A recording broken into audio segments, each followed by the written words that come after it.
Hey, now. Boy, I'm beat. I know you're supposed to come to work on Monday all perky, but I don't know. Is it me? Am I the crazy one? Am I the crazy one? Hey, now, everybody, what's happening? So much to talk about, so many things to say. I should probably just run down the list. Yes, today's a big day on the show. Sal and his wife, Christine, are going to be counseled by Dr. Keith Abelow. A lot of us seem to feel that that might be a very stellar moment on the show. Yes, that's why I came to work today. Didn't want to miss that. Friend of our show, Sarah Silverman, is coming by to say hello to us. That's right, who's very hot right now. She's got controversial. Very controversial. Seal. Whatever. Okay. Did she make Britney mess up her performance? Yes. And what else can I tell you? Okay, let me go down the list because I have a lot of things to talk about. First of all, everyone is whining. Mets fans are whining. I walked into Gary this morning and I tapped him on the shoulder and I said, I'm really sorry. Oh, poor you. Because the Mets choked. Because I know he's upset. Because they actually have people on the front page of the paper, little kids crying. Well, I mean, so I said, 7 months of their lives were invested in this. I know. So I said to Gary, you know, maybe Artie's right. Maybe they really are gay. And he goes... Does that mean they have to lose? So Gary has no sense of humor. He goes, because they lost, they're good. And I said, I don't know, maybe Artie knows what he's talking about. Because they lost, losing doesn't make you gay. And I'm like, Gary, I'm joking. It does in New York. I mean, honestly, what is that? Hey, no sense of humor about it at all. Oh, stop. The only way to, of course I don't have a sense of humor about it. First of all, it was maybe really, it affected my whole weekend. And I was in Las Vegas. It affected the whole weekend. Brutal. Is it a big... Did you get to watch the game when you were in Vegas? No, it's even worse. Well, okay, so I flew out to Vegas on Friday, and I go down to the sports book because they have all the games up on a TV. So I'm thinking, okay, they're tied, but now they're going to wake up, and, because they can't possibly suck this long, this often. Right. It all came down to one game. Right. And then I get a phone call from Scott Farrell's producer saying, hey, he knows you're a big Met fan. He wants to call you while the game's on. Oh. So he calls me, I'm in the sports book. He calls me. I'm watching on TV. They're already down, I don't know, 7-2. Yeah, it didn't take long. It didn't take long at all. And I'm in there, and I'm fucking whining, and there's a whole bunch of people from New York around me, and some people from Philly, and people are throwing shit at the TV, and I'm just sitting there going, I can't believe it. So the Mets lose, Philly win. Now the Mets are one game out. You think to yourself, they blew it, it's done, whatever. Go to Saturday. Saturday, I'm sitting at the pool. I have, you know that thing, the Sling Box, where you can watch what's on your TV? So you couldn't get the game in Vegas, but I could watch it on my TV. This is how into it I am. Right. I've got fucking electronic devices. So I'm sitting at the pool and I'm watching it, and John Maine, for the Mets, comes close to throwing a no-hitter. The Mets come out, they win 12-0, and I go, okay, they woke up. If we're lucky, Philly will lose. So Philly loses. Now they're tied. Okay, so now it comes to Sunday, and I said, all the Mets have to do is win to get to a playoff game, whatever. Do you know what happened yesterday? I mean, they lost, but do you know how they lost? Well, I read the paper. It was. So I'm on a plane, and I can't watch the game. I'm watching the Jet game, but they don't have the Met game on the plane. So I switch over to ESPN. They have these little crawls go by. You know what the score is? And I see it says 7-0, first inning. Yeah. And I think to myself, I really do. I think to myself, it's got to be a mistake. And I look at it again, and I keep looking at it. And then they start to do a story on ESPN about how Tom Glavine had maybe the worst outing of his career. He's never hit a pitcher with the bases loaded. He's never not made it out of the first inning except for once in his whole life. Like, all these firsts for Tom Glavine. And Howard, I swear to God, I'm not kidding. I felt like somebody punched me in the stomach. Right. I mean, there's no other way to describe it. I felt like somebody had punched me in the stomach. It's 7-0 before it started. And then, you keep going back to it. I see it's 7-1, and then you see it's the third inning, and it's the fifth inning, and then you see that Philadelphia's winning. And then it's over, and it's like unbelievable. Right. It's just unbelievable. And then it's like, yesterday was the worst sports day I've ever had, because while that's going on, I can get the Jet game on TV. Jets lost, I take it. Pennington throws an interception with nothing left on the clock. They're about to go kick a field goal. And, so the Mets are out of the playoffs. The Jets lose on a bad interception. I've got Pennington in my fantasy pool. He fucking blows. It's just nothing went right yesterday. I mean, really, it's just... My fantasy pool? Usually I put chicks in a fantasy pool, but go ahead. No, we play fantasy and then you realized I'm in a fantasy pool. We play fantasy football here in the office, and I drafted Drew Brees as one of the greatest quarterbacks, but sucks the whole year. So now I got to play Pennington yesterday, and he fucking blows. The whole thing was just... It was a worse day than when the Yankees beat the Mets in the World Series, Game 5, 2000? Yeah, because at least they made it to the World Series. Oh. But I got to tell you, then I get off the plane, and I get in my car.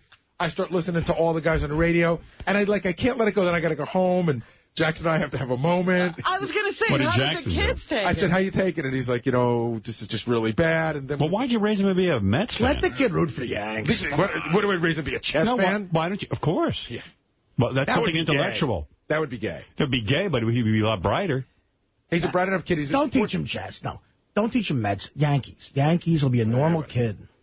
Why don't you just, the whole family, switch to being Yankees fans? I mean, it would make sense. That would be, listen. And make a declaration. Make it, public. First of all, here's what they got to do. They got to anybody who switches allegiances like that is just a retarded They should let person. Willie, though. I think the Yankees should let Willie coach third for the Yanks in the playoffs. That would be nice.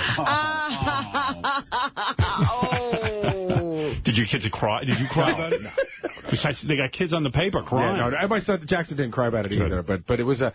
Way to go, Jackson. But you know what? Here's the biggest thing that we've been looking forward to this all season. Even Artie said to me... I've been looking forward to this all season. No, Artie and I were somewhere in... I forget where we were. We were somewhere maybe at the end of August, and Artie just sort of casually said to me, he goes... it's got to be awesome for you. You guys are looking at the postseason. It's like he wasn't being a dick or anything. Right. Yeah, at the beginning of the year they were looking at the postseason. Right, but Artie goes, Mets looking at it, October baseball. You got to be pretty psyched. And I said, I am. Everybody thought they were going. I called every one of my contacts. I had playoff tickets ready to buy from like 17 different people and ticket brokers. Yeah. I mean, I told the guys that I coach football with, there's nights I'm not going to be there because I'm going to be at the playoffs. Here's why it's like a douchebag. Here's why it's the most disappointing thing ever, I think, is because it was they were up by 7 games with 17 left. It's just extraordinary to right. You got collapse like that. You got a lot of cushion there. But the way the major leagues are set up now, like if the Yankees had done this with the Red Sox, they'd still be playing because they would have got a wild card. Right. It's so disappointing now that they didn't even get a wild card. That's with that wild card thing saves teams like this usually, and at least, okay, now I'm playing next week, and we got a chance. The Mets, the National League was structured where everything was so close, the Mets had to win the division, and so did the Phillies. But like with 3 days left... There's no wild card? There is. They blew that too? Everything. Yeah. Everything. You see, a team in another division who didn't win their division had a better record. Right. So that blows it. It came down to, at one point, I think on Thursday...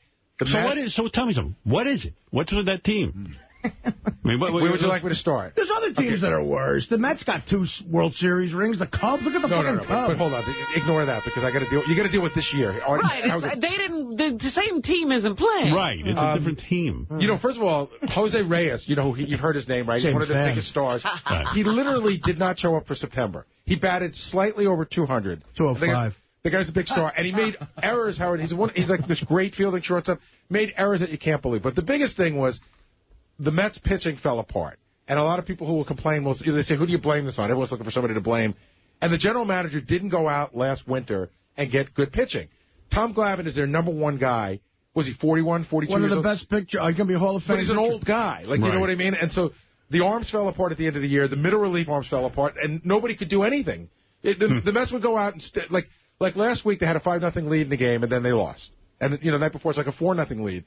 As soon as the pitchers come out, it's all over. Who summed it up the best is Carlos Delgado, the Mets great. Who, by the way, just to throw this in, Howard, Carlos Delgado, one of their great, players, he was playing yesterday and got hit by a pitcher, broke his hand. Yeah. Wow. He couldn't have played anyways. But he summed it up the best after the loss in the locker room, and he said, for the Mets, this is very bad. I would say so. That was his quote. For the Mets, this is very bad. This is very bad. Why would you want your son to learn chess? Number one, it's a game that intellectual people play. He can learn chess. He can learn it. You'd rather he play football? What do you think? He's going to be a professional football player? He'll end up can I tell you something? You want him to get his head bashed in? You see what's going on with Alzheimer's and all this other shit? You'll never understand. Yeah. And I'm not taking a shot at it. I'm being very serious. Just because you play a sport and you're never going to play it to be in the Super Bowl. I understand that. You'll never understand the... Hold on, you asked me a question, I'm answering you. Hold on, you asked me... I'm not putting down football. You asked me a question, I'm answering you. It's a bad answer already. I can see what direction because you'll never understand. You'll never understand. First of all, don't insult me. No, you'll never...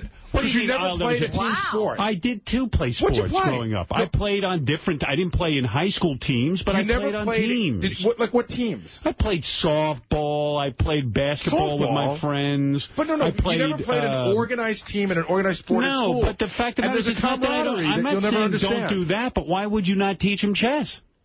Because I don't know how to play chess that well myself. Well, because you're an idiot? You can't let your son be smart? So everyone who doesn't know chess is dumb? Sure, of course. All right. Do you think you're smart?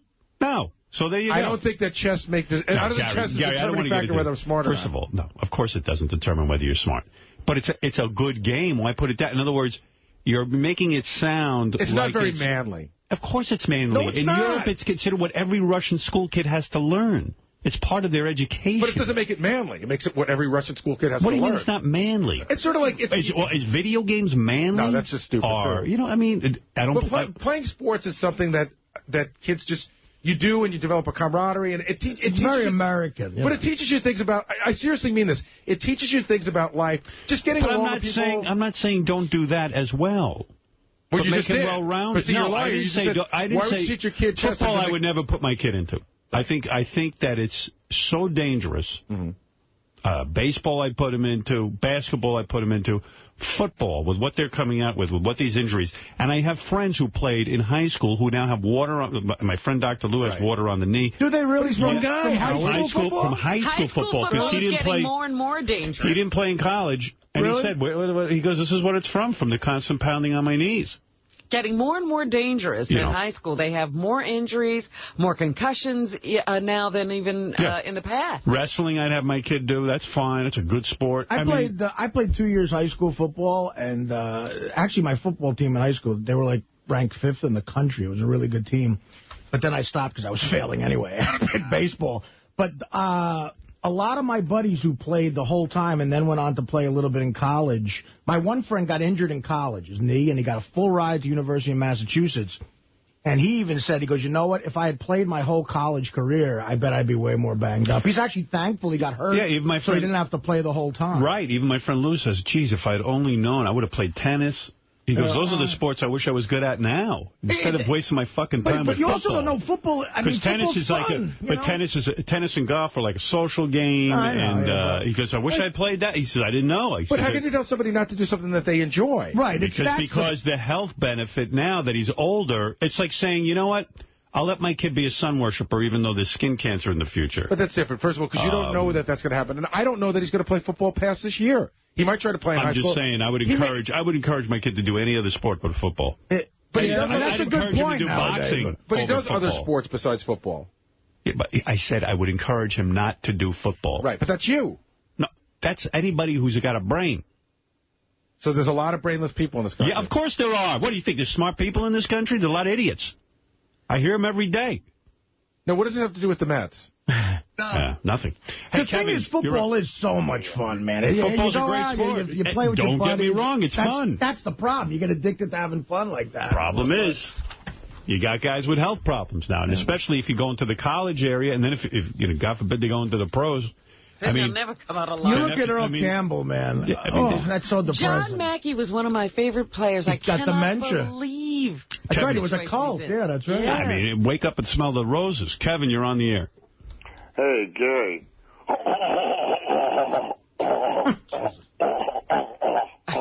Is he choking? Yes. That's called a choke. Yeah. I could tell if it was a laugh or a choke. No, that's a choke. Yeah, it's a choke. Listen, there's nobody... What is it? I'm trying to hear the caller. What is it, Kevin? Hey, Robin. You seem to be riding the Mets pretty hard for the last 3 or 4 months as well, too. You don't want to join in on the choking there?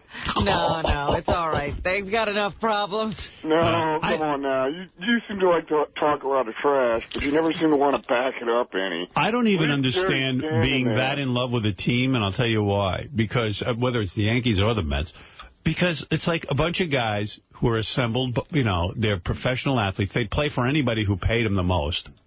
I can't get if it was a team that was actually from the area, If they put together, it could only be guys from New York or something? Like maybe. A state team, a state team or a local team. I don't know. I can't get that worked up about it. Well, I don't understand, especially in today's sports world, because the teams change so much, so quickly.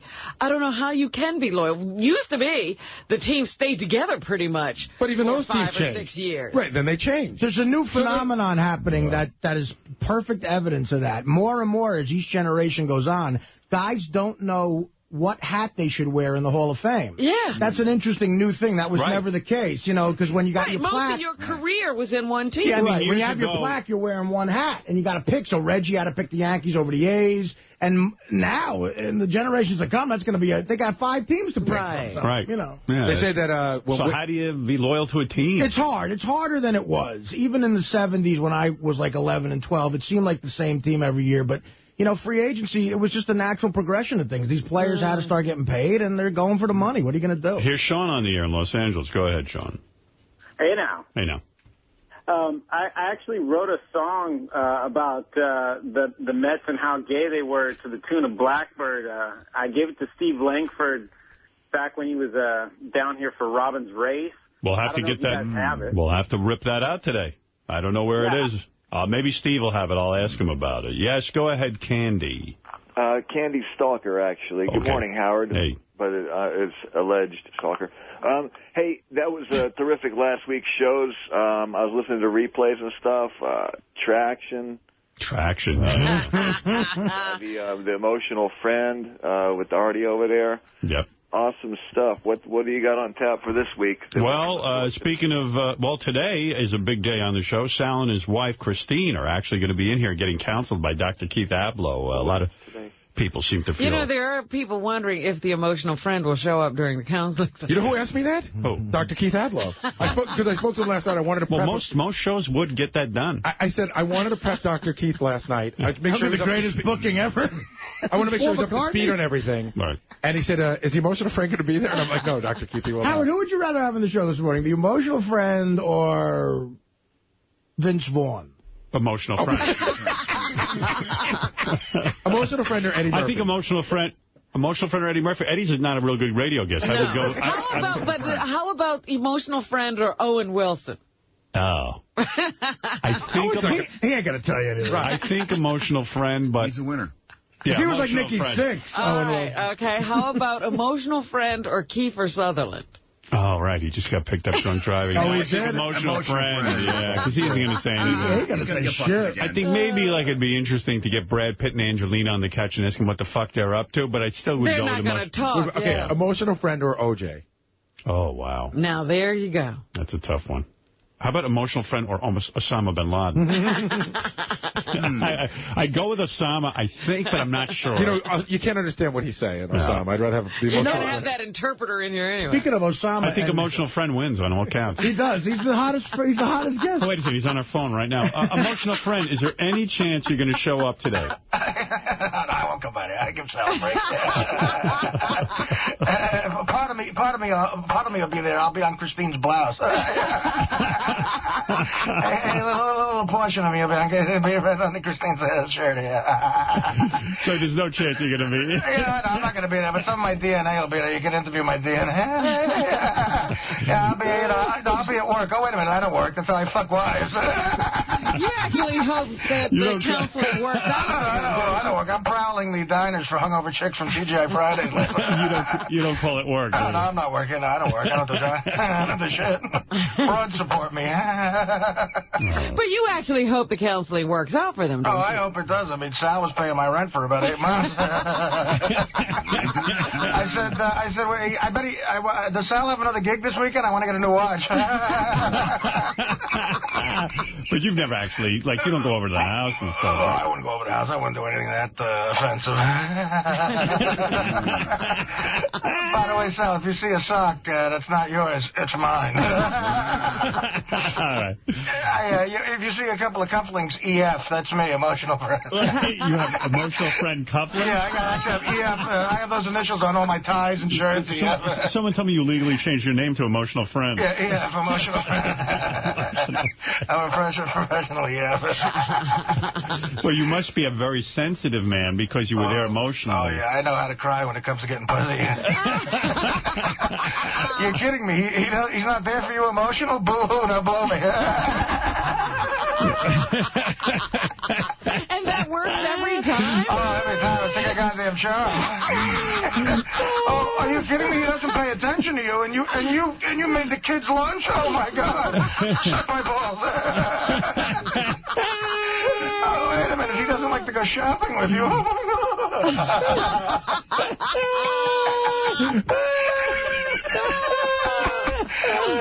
my God. Are you kidding me? He comes home from a 12-hour day of work and he doesn't listen? Holy shit. I would have bumped him. Yeah, hey, it's how you doing? Is he still not listening to you? One can only hope. Yeah, but he's not listening to you. That's a shame. Here's a Cleveland steamer to cheer you. I'll listen all day. Yeah, I'll listen all day, for Christ's sake.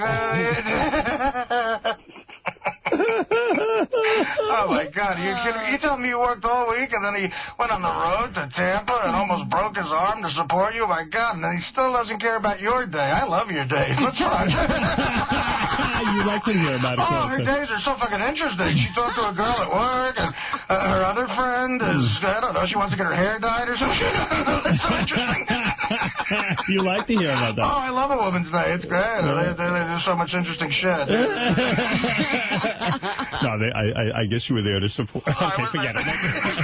We can go on with the emotional friend. God, women are so interesting when you're fucking them.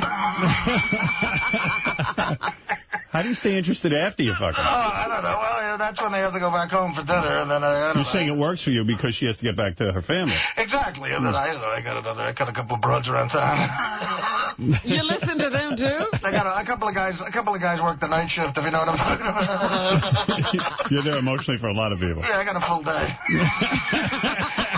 I got a full emotional day coming up. Thank you, emotional friend. By the way, while emotional friend is on the phone, Sal is in the office pasting Mets signs. Look, he's pasting Mets signs. Mets lose. Mets suck. Mets suck. Ha, ha, ha, ha, ha. Dad, your husband's funny. What is that, emotional friend? Nah, God, her husband's a funny guy. A funny guy. Thank God, because I needed a station wagon. I'll tear those signs down. She'll still have an emotional friend. Ooh. Hey, Howard. Yep. Hey, I'm looking forward to singing at your wedding. When I see Beth smiling. He's already got it. Do you know I got tons of email from people who missed the whole joke of that? Like, they go, boy, well, Howard, I heard you singing for Beth, and boy, there's something wrong with you. Man. She's gonna. I'm like, asshole. Oh no, that's scary. At all? That is scary. Like, I don't know. I guess I didn't make it clear that somebody wrote that song. And you made the point before. People are dumb. Yeah, that's what I say. I mean, what would you say percentage of the people are actually intelligent in this world? Yeah, 10%. One guy wrote. Here, let me see. Yeah, I gotta give because some of this mail is just so funny. Nighttime turns to day.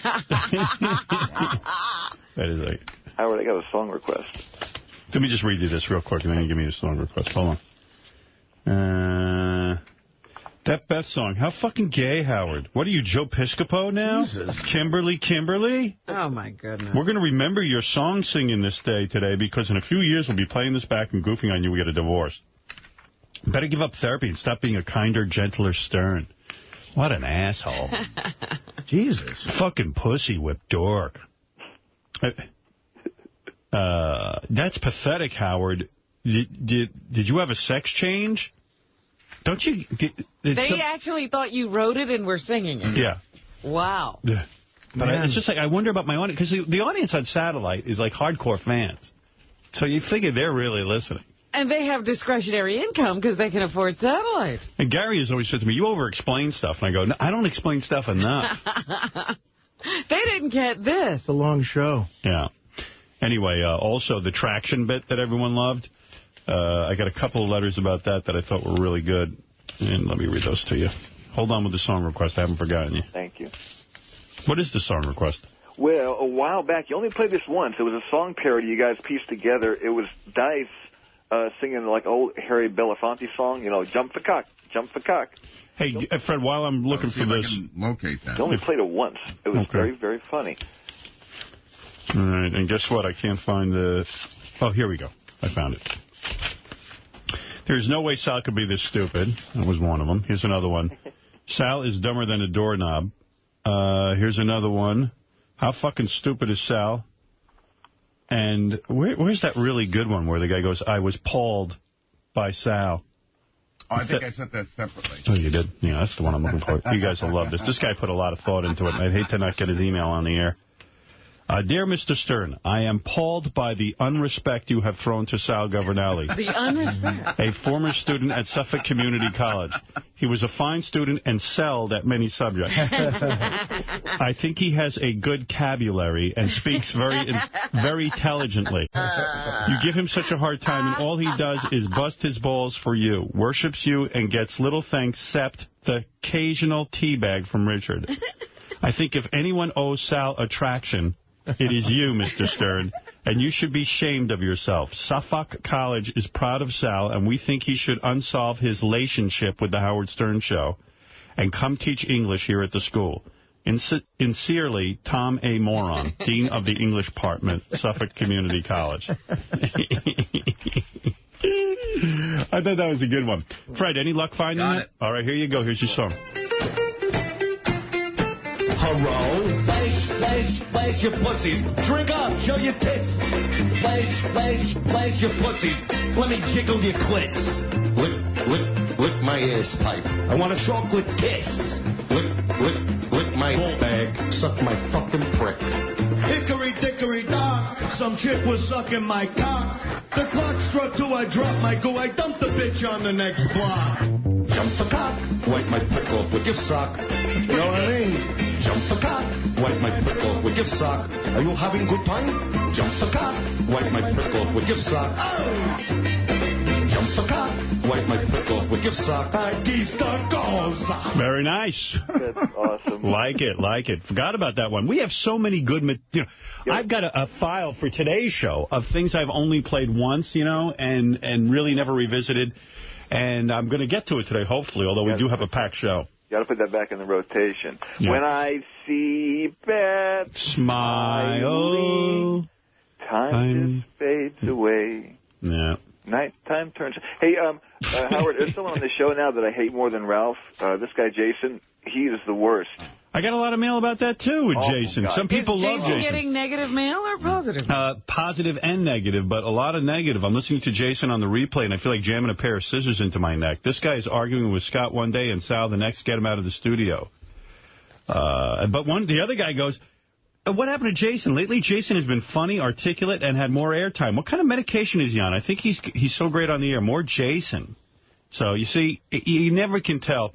Everyone agreed, though, Wendy crapping her pants was a really funny bit. Oh. Holy fuck, listening to Artie laughing as Wendy the retard recants her constant shitting stories was without question the funniest thing I've ever heard since I got my Sirius subscription 2 months ago. The stories were a scream all by themselves, but Artie's laughing did it for me. I started laughing so hard I nearly crashed my car on the way to work. Wendy slipping and crapping herself on the bathroom floor at work, fucking priceless. Shitting on the back of her socks and Artie howling was laughter, was gold, rather. Anyone who thinks we're getting nicer, just listen to that segment. Really? This one says, lay off Jimmy Kimmel. Howard and Ralph are such assholes. Jimmy Kimmel has the funniest and most interesting late-night show in years, and you have to knock him down by saying he's ripping you off. I didn't say he was ripping me off. I don't even see the show. Yeah. I'm friends with Jimmy. It's true his monologue is the best part of his show, but it's not a rip-off of Robin's News. Howard, I understand you've been ripped off by a lot of television and radio, but Jimmy's great. Don't knock him. You're great on radio, and Jimmy's great on late night. Leave it alone and fuck off. I wasn't aware I was complaining, but... Jimmy does a really good show, but I think even Jimmy would agree he's been influenced. Yes. It's not a crime. He's admitted that for years, that he was inspired by. By the way, here's my confusion about the show. This is why I can't pay attention to audience reaction. I've got 100,000 fucking letters from people telling me how great Valentina Vaughn was, how sexy it was. Guys had to stop their car, beat off. Right. Here, I'll read you some. Howard, she's by far the hottest girl you've ever had on the show. It's amazing. She's so fucking hot. Here's another guy. I was going to jerk off at my desk if that story continued. Thank you for talking about real estate. This chick Valentina is so fucking hot, I want to smell her pussy. Please put her on Howard TV yesterday. And that Jamie Foxx interview was the best, too. Love you, you prick. Here's another guy in his truck, you know. And then other people were like, boring, boring, boring. One word, boring. And to think I have to pay for this, disgusting. Oh. I was expecting another day of great interviews. Casual banter, rants and raves among the staff that make the show so entertaining. Valentina Vaughn was boring. I don't care how gaga you are. When I had the opportunity, I went to the website to see what she looked like since everyone was foaming at the mouth. Yes, I'm a woman, bisexual at that. I appreciate a beautiful woman as much as any man, but are you fucking kidding me? That is not the hottest chick you've ever had in the studio. Her face is busted, those bangs suck, and the outfit she was wearing was nothing special. Jesus. There have been girls in Penthouse that just blow this girl off the map. Her face is busted? Is that what you said? Do you think that's true? No. This is the writer's opinion. I'm just telling you what it says here. And this one calls her a boring cunt. So, you know, I thought she was one of the better hot chicks. You know, and I know what you mean. Sometimes the hot chicks can be a real bust, but I don't know. I'm going to have to check that out on Howard TV because maybe she's one of those broads you have to be in the same room, but I think she is one of the most sultry, fucking sexy, I don't know.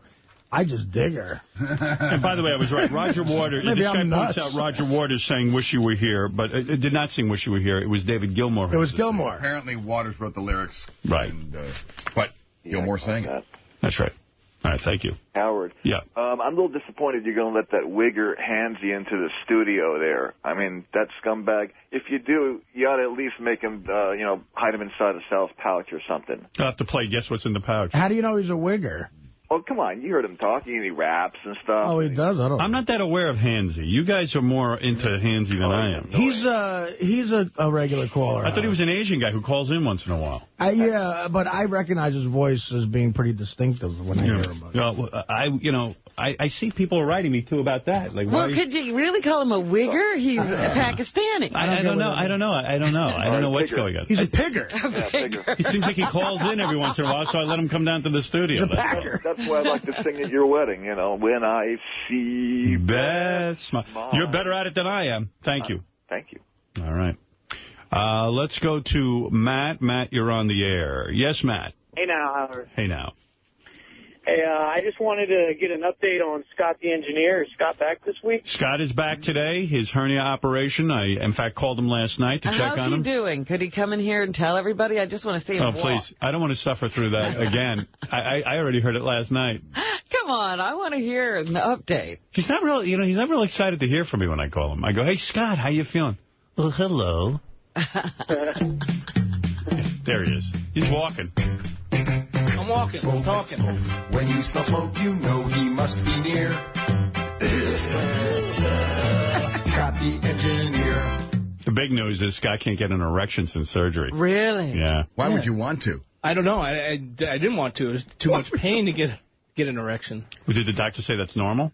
I didn't ask him about that. Well, how do you know that he can't get an erection? I haven't had one. I haven't really want to try it either, so... Oh, I'm assuming Scott told him, Rob. No, when you called, I wanted to beat off on the phone, but I can't get it up. Before the Howard operation... was ready for sex, and I couldn't get it up. Before the operation, did you used to wake up with a boner in the morning? Occasionally. Yeah. Not every day. I wake up every day with a boner.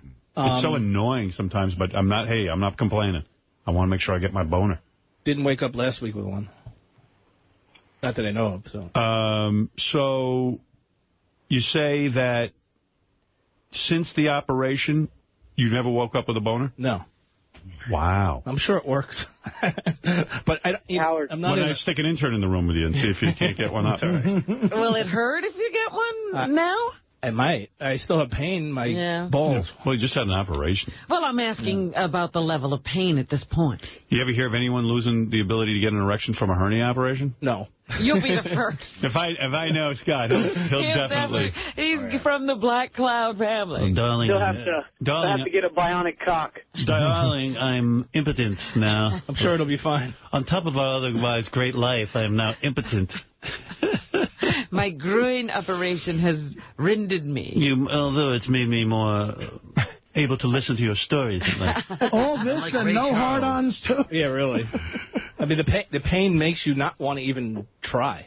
I mean, wow. Have you had sexual thoughts and said, no, go away? Yeah, I guess that's one cure for a man. Well, I'm married a long time, so...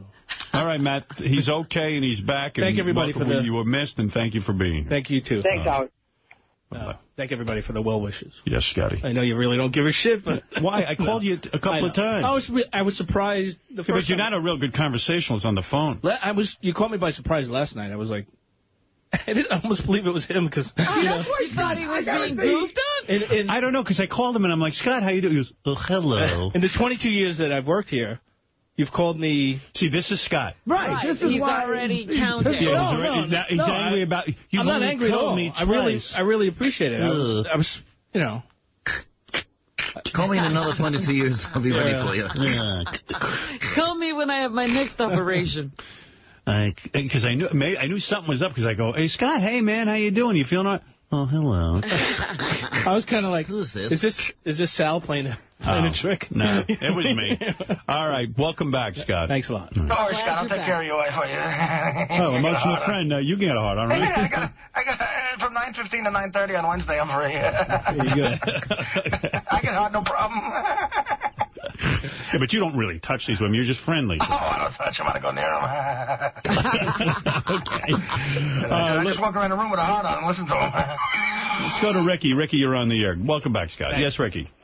Yes, Howard. Yes. I couldn't even sleep last night thinking about today's show. How does it feel to know you're going to do probably the greatest show of your career? You don't know that. I mean, who knows where this thing goes? You know, you don't know, but you try. You set it up and you see how it goes. You set it up and see how it goes. God, let's hope. This guy a huge Sarah Silverman fan. All right, Ricky, stay tuned. We'll see if we can make that happen. Okay, thank you, Howard. Yes, Ralphie. Everyone hates when you're on the air, so make it quick. I can't wait, man. I'm up already. Beth said to me, damn it, I have an appointment early this morning. I don't know what I'm going to do. Oh, wait. What time would it air in the L.A. I feed? need to listen to the replay. I go, she goes, it's 10:30, right? I go, yeah, 10:30. So, okay. I never saw her, so Jack, she doesn't even listen to the show. I'm afraid to go. I want to go back to sleep for a little while. I'm afraid to go back to sleep. I'll miss it. No, you got to stay awake. I know. I know. Hey, I know what that guy's saying in the email. It's like you guys are going on about Valentina and especially Artie, like, not to pick on Artie, but like the hottest chick ever and ever. And then you see pictures of her, and I mean, she's okay, but I mean, no, she's certainly not the hottest chick ever. Check out Howard TV. It may be in person with her, because some chicks are like that. Maybe she doesn't photograph well, or I don't know, but she gives off a vibe, man. Yeah. Shooting some kind of sexiness. Yeah, it's like you gotta kind of be in the room with her, maybe. That's possible. We've been fooled by that before, but we like her. Ryan, I got Ralph off quick. Hello? Ryan, you're on the air. Hey, Howard. Yes. I just wanted to tell you put on a real great show. I'm a first-time caller, long-time listener. Thank you, Ryan. I was surfing around on YouTube the other day, and I saw a video of Betho, or your fiancée, I guess, and she was doing an interview, and before I was kind of skeptical, thought maybe she was just in you for the money, but I could really tell she really, really loves you, and I think you two are going to be really great together. Well, isn't that nice? Thank you. I was waiting for the punchline, but I was waiting to get socked in the face, but you made a nice thought there. Thanks, Ryan. Did you get a chance to see the Smallville premiere? I did. I didn't see that. That was great, wasn't it? Yeah, it was really, really good. I thought so. That show is good. It's a good show. And they always have great premieres and great final episodes. Yeah, I thought Bionic Woman was real good, but Ralph actually got a hold of me on Thursday and told me why it wasn't good. And, he almost has me convinced that now I'm disappointed. I saw some promos for it, and I was like, I don't know that could be good. I missed the first episode. Well, I enjoyed it, but when somebody makes a couple of good points and you can't argue, he goes, the fun of it is that she became bionic, and wouldn't you be thrilled if you were bionic? I mean, it was pretty exciting. It wasn't such a horrible thing. And then when she gets her powers, like within 2 seconds, she knows how to use her powers. It would have been cool. There's no learning curve. Yeah, the learning curve is half the fun. And he goes, it was very cliched. She practiced jumping off a roof, and that was it. You know, and like right out of Spider-Man, but there was no build-up. And you know what? He's right. It probably could have been a lot more. It probably could have been a better first episode, but I did enjoy it, and I will watch it again. So. It is the people from Battlestar Galactica. They get a little license with me, a little leeway. There you go. That's why people are... I'm sorry. Go ahead. I said people are afraid of your relationship with Ralph. He knows they know he can change your mind. Well, you know what? When someone offers a good argument, I will listen. I have an announcement to make. We always bust on Ralph. Ralph has officially paid me the $300. Oh, he did? You know why he told me he did? Yeah, He said, you were so funny as emotional friend. He said, I have to pay Artie back. Well, there you go. Thanks, Ralph. Yeah. He's paying you for entertainment He said to me, God, that was funny. He goes, I think I'll have to pay him back. I'll know that for sure next time when I loan him money. Tonko, you're on the air. Go ahead, Tonko. Yo, what's going on, Howard? Hey now, brother. Hey, I tell you what, I saw that Valentina Vaughn episode last night. Jesus Christ, when she was bending over the robo-spanker, I had to spank one off. Thank you, because I'm tired of being second guest here. I mean, yeah. Yeah, I mean, come on. That was the hottest thing. And you'll see. You'll see it on TV, and she's smoking hot, running around naked, and that's it. I tell you what, she had an ass to die for. Right. And what did you think about that broad Smallville that's playing Supergirl? There's a Supergirl? Yeah. She looked cute. I mean, don't get me wrong. I just didn't. It came out of nowhere. I don't know what that all means. So, was that Supergirl? Yeah, I tell you what, she has a nice body too. Yeah, she's hot. All right, thanks, bro. What did you think of the first episode of Heroes for this season? It was, let me think about how I felt about that one. So many goddamn shows I'm watching. I thought it was a good episode. I don't like that going back in time bullshit. I don't know what that has to do with what we're all about here. Yeah. All of a sudden, we're off track with that going back in time. It's really got me nervous, like one of my favorite shows could really be a piece of shit. Off the rails, yeah. When he's back there in time with that kid who's got the suit of armor and doesn't give a shit. I mean, I don't give a shit. It's like they could cut all that crap out. Right. And what happened to half the other characters? They weren't even in the first episode. I know.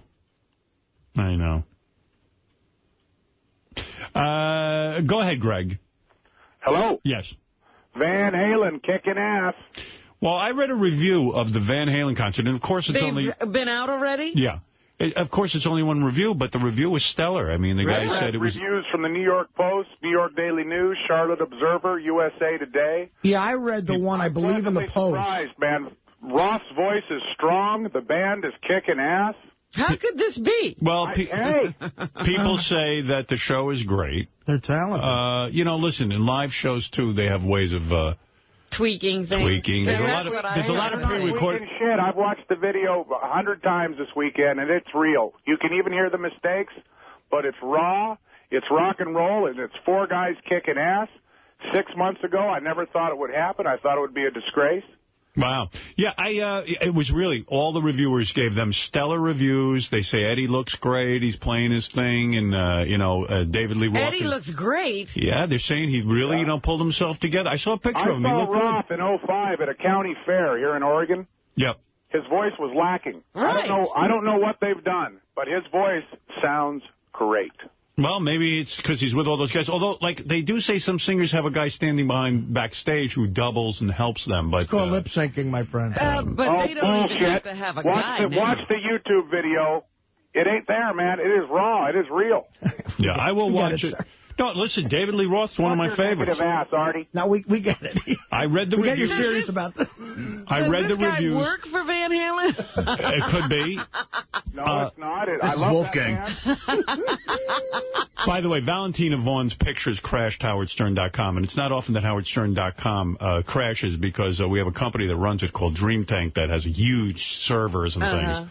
But evidently, there were so many people on there, it crashed. That's the feeding frenzy. And they all hated her.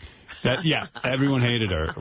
Ralph, please, do not call in. My audience gets very upset with me when I take your calls. Yeah, you mean the same audience doesn't realize you're making a joke when you're singing that Beth song? Obviously, they're on spot. Right. Hey, one more thing about Bionic Woman. It was not created by the guy who did Battlestar Galactica. That's Ronald D. Moore. That guy is brilliant. That guy's a genius, and don't lump him in with the guy who's doing Bionic. Why is they're pointing to an association? Oh, I know why. Because the woman from Battlestar Galactica is in Bionic. The guy's like a producer or something. Oh, he's the producer on it. He worked on Battlestar Galactica. That doesn't mean he's really, anything to do with it. Thank you. And Smallville sucked, man. You think so? Why? I mean, come on. I mean, they take such license with that show. And I'm tuning in. I called Jason. I go, is Lex's father, good or bad this week? Every week, Lex is bad. He's good. This one's isn't that true in life though? That there are people who have good qualities and bad qualities. Well. Every week he changes. They take such. You're good and bad. Some weeks you don't pay Artie back, and some weeks you do. Well, sometimes Artie's funny, some weeks he's not. How about that Bizarro? What do they do with that? That's not Bizarro. I was confused by that. It's like they just throw shit at the because they're doing a retake on it. All right. Thank you, Ralph. Watch Life. All right. Is that any good? I've just seen promos for that. So many shows on. I got a good concert review. I saw Bruce Springsteen and the E Street Band in a rehearsal show. Ooh. Yeah, I heard that you I went with to Ross. that, I saw Scott Greenstein. What is wrong with Ross? He goes to every Bruce Springsteen show. Does he have a life at all? Well, Scott was there, and it was like... Part of his life is Bruce Springsteen. What's wrong with that? Every show. How many times can you see the same show? I'm sorry. I mean, it's true with movies. I watch Crocodile Dundee over and over and over again. Well, maybe it's like Crocodile Dundee for him. But they beam it into my house. I don't go out of my way. I'll say, again, I got to defend Ross there. I'll probably see him 10 times this tour. Well, I am going, but once will be nice. Twice. I've seen McCartney 3 times. That's enough already. They only let 2,000 people into a 20,000-seat arena to see a special, rehearsal show, so it was a little more intimate than usual. And I pulled into the parking lot, and on East Street Radio, Channel 10 on Sirius, I caught live Jungle Land. I really got into the mood. All right. He puts on a good show. He opens up a Radio Nowhere, and, really solid. Awesome. There you go. Good Springsteen. Strong voice. Yeah, he's not raspy.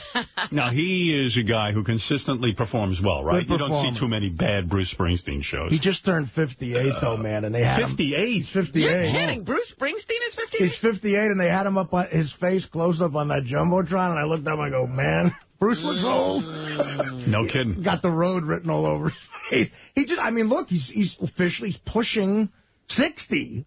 And he's up there playing the guitar. He looked old, man. I didn't either. I told you I had about a 10 or 15-minute conversation with him. Yeah.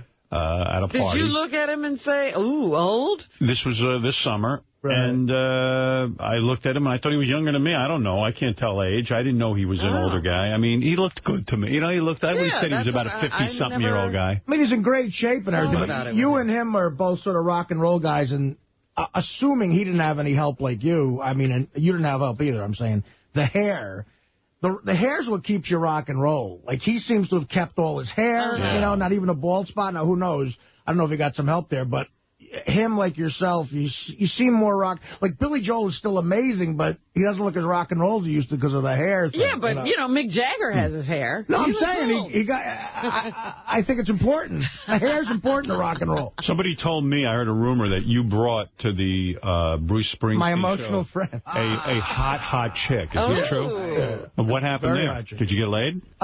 No. Well, wow. I have a new friend who's like the hottest chick in the world. I mean, a friend.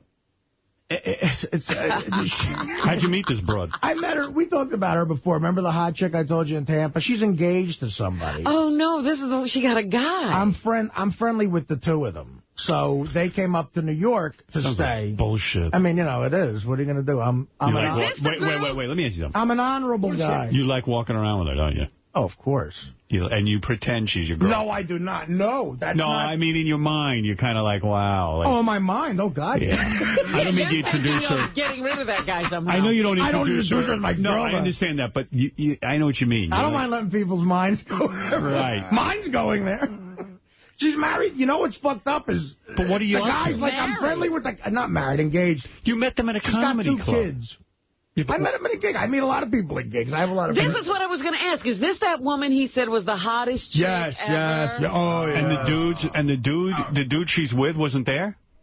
No. Well, they're visiting New York City, and he came up the next day. Would you Would you have brought them if he was there? If he was there? Yeah, because I said to them, they said they're coming up to I swear to God I would have. I said they were coming up to New York, and I said, do you guys want to go to see the Springsteen concert? Because I'm definitely going. And he said, well, I'm not coming up till the next day because it's a birthday. Are you hoping in the back of your mind? I want you to be honest with me. I don't know. Howard. It'll just be the two of Gary met her. First of all, Howard, this is the level of hot. Right. That makes Artie... Like, if Artie's out of his mind, he has a reason to... Forget about it. She's that hot. She's a 10. Remember I told you we were... Why are you... Look at me. I'm going to talk some sense to you. It's really not torture. Why are you torturing yourself? Listen, if they lived up here... Okay, why are you torturing yourself? I'm not torturing myself. You are, Artie. I swear to God, you know what? You're in love with her. Because all right, hold on a second. If the girl... I'm certainly in love. First of all, there's not a heterosexual guy on the planet who would not be attracted to her. But you are attracted to her, right? And then you invite her to stuff like we were eating This is the kind of thing you invite a girl that you could get to. I met her and her fiance the same night. It wasn't like I knew her first. I met them the same night. Artie. Yeah. You enjoy her friendship so much. Right. You're an emotional friend. I mean, you are. You're the emotional friend. Howard, can I put this in perspective? Artie, pretend it's not you. Hold on. This is not for the air. Hanging out with Pretend her. it's not you. Pretend it's me. Boring. Pretend it's me. Artie, pretend it's me, and I'm single. I don't like pretending it's you. And I met a guy and a girl, and she's really hot. And I take her around to places because she's a friend. Not my problem. It's their problem. But what would you think of me? Artie de Bergerac. Yeah. Can I tell you something what's going on here? Artie's hoping that this chick's going to hang around with him. Listen, the problem is she's got 2 kids, and they live in, Miami. So, perfect. Fuck it. I mean, I'm not going to get... fuck her every once in a while. It's very, very complicated. But Artie, so you're spending time listening to her? Yeah. Does she talk to you about her kids? Does she give you any sort of signals that something could happen? No, because, I mean, listen, the problem is I'm friendly with the guy. I'm a very honorable guy like that. It would be hard. But there's no touching, no there's no dick sucking. Although we took a picture together in... at the concert. Yeah. And oh, my God, just put my arm around her. I was like, Jesus Christ, what's going on here? Yeah. Hey, just putting relationships into perspective. I'm hearing all kinds of stuff about you, Robin. What happened? Like you're being a little less than honest. Oh, here we go. Where I'm talking to somebody who had lunch with you last week. Tom Chiusano. I put it on the grapevine. Yeah, well, listen to this. I'm talking to Tom Chiusano. I'm going to kill Tom now. He shouldn't be talking to you. He didn't tell me he was talking to you. I would never talk to him if I knew he was talking to you. He was talking to me, and he says to me... fucking him. He goes, what about Robin? I go, what about her? This is like... He called me about something. Yeah, right. No, he really did. Hear it from me. Men are the worst gossips. I forget. No, but he called me about something very specific, so he goes, hey, how about Robin? I go, what do you mean, the weight loss? He goes, yeah, that too, but I go, oh, you mean Jimmy Florentine? He goes, yeah. I go, well, I mean, what do you know? And he goes, no, it's just that she told me she has a boyfriend. Oh, I did not. He's lying now. Now he's putting words in my mouth. You referred to him as a boyfriend. Full of crap. This is what I heard. I'm telling you, he's full of crap. He heard something that didn't happen. I said, boyfriend? She goes, yeah, she has a boyfriend. Oh, my God. Tom, are you invited to the wedding? Tom is out of his mind. He thinks that Jimmy's your boyfriend. He's out of his mind. I got to call him today and straighten him out. He's out of his mind. Trust me. Don't call him. Then he's going to be upset. Trust me. He's under a misconception. I have to straighten him out. I need to print a traction. That's right. I need a traction here. I said, wow. Oh, he's full of crap. He must be out of his mind. And then Jimmy gave some details on Miserable Men. You want to hear it? Did you hear it? No. Oh, God. I'm pissed I slept through Miserable Men. Now listen to this. This is from the Miserable Men show with Robin's boyfriend, Jimmy Florentine. Oh, my God. Jim, talk to us. Now, Robin had said on the show that you had picked her up, which tells us that there was a date. Is that true? Yeah. Okay. Now, where... which Arby's did you go to? Where did you go on the date? What'd you guys do? You went to a restaurant or something? Yeah, I went to a restaurant. Just had some food, you know. He's so uncomfortable. No, not uncomfortable, yeah. You look like I picked her up, we went to dinner, and that was it. We're going to Chick-fil-A. Come on, what do you mean that was it? What'd you guys talk about at dinner? Like, what was some of the... My balls. Were you really? Yeah. Did you cut a gasser at the table? No. Yeah, you say you're classy. No, he's a gentleman. He talked about his balls. And I wait till she Let me went ask to you the this. bathroom. The restaurant you took her to, would you eat there if it wasn't for the date with Robin? Is it a place you would eat on your own? No. Does it have a window where people hand you bags? Does it have one of those, or was it a regular restaurant? It was a regular one. Okay. You talking about a drive-through, And did you pay? Yeah, I paid. Yeah. Really? Yeah. Wow. I tried to pull the bathroom trick when the bill came. That's always I good. just waited in there for like 10 minutes, but, she didn't reach for it. Now, I said I saw some guy from high school in the bathroom. That's why I was gone so long. So you had a good conversation with dinner? You guys have a lot in common? Yeah, we had a good time. We're just laughing, She's got a good sense of humor. Yeah, she deals with the nonsense on the show every day, so she's got a good sense of humor. So, yeah, we just, And so I was telling her about my fucked up childhood, how childish and immature I am, and I've been like that since I'm in 3rd grade. It really wasn't that big of a deal. Like, I picked her up, we went to dinner, we had a few laughs, we were just talking, and I gave her a hug and a kiss on the cheek. I said, hey, I'd love to do it again. She said, yeah, let's do it again. Now, have you talked since you guys, since that date on the phone? You have? Yeah. Have you set anything up? No, not yet, because I've been out of town. This is like the most I've been out of town, like my whole career. But I'm, probably in the next few weeks, there'll be a second one. Was the end of the conversation, you hang up first? No, you hang up first. No, you hang up Were you first. guys talking all night, like on the phone, like you know? Wow. Well, he's obviously trying to protect the relationship. He's not giving out details. It's so funny hearing Levy. Like, Levy, this is no bullshit. And he's not even a hint of kidding. Levy's favorite restaurant is Outback Steak. Oh, God. Like, of all time. And I always thought, Florentine was like that, but when you get to know Jimmy, he really isn't. So, but Levy thinks he is. Levy thinks he's as much like on that level. I mean, Florentine is a little more, I don't know, he's a little more sophisticated, I guess. But I don't think, actually, I do believe Robin is telling the truth when she says Jimmy's not her boyfriend, because she's hitting on a lot of guys. Yeah. What are you talking about? That whole thing you did in... She's cheating on me behind my back. That whole thing you carried on with Greg from Howard TV. I heard that. Oh, no. Listen to her. This is her in the halls. They're interviewing her, and then Robin goes into full hit-on mode. You're out of control ever since you got thin. Crap. What do you like best about Jim, Robin? That he's not here right now.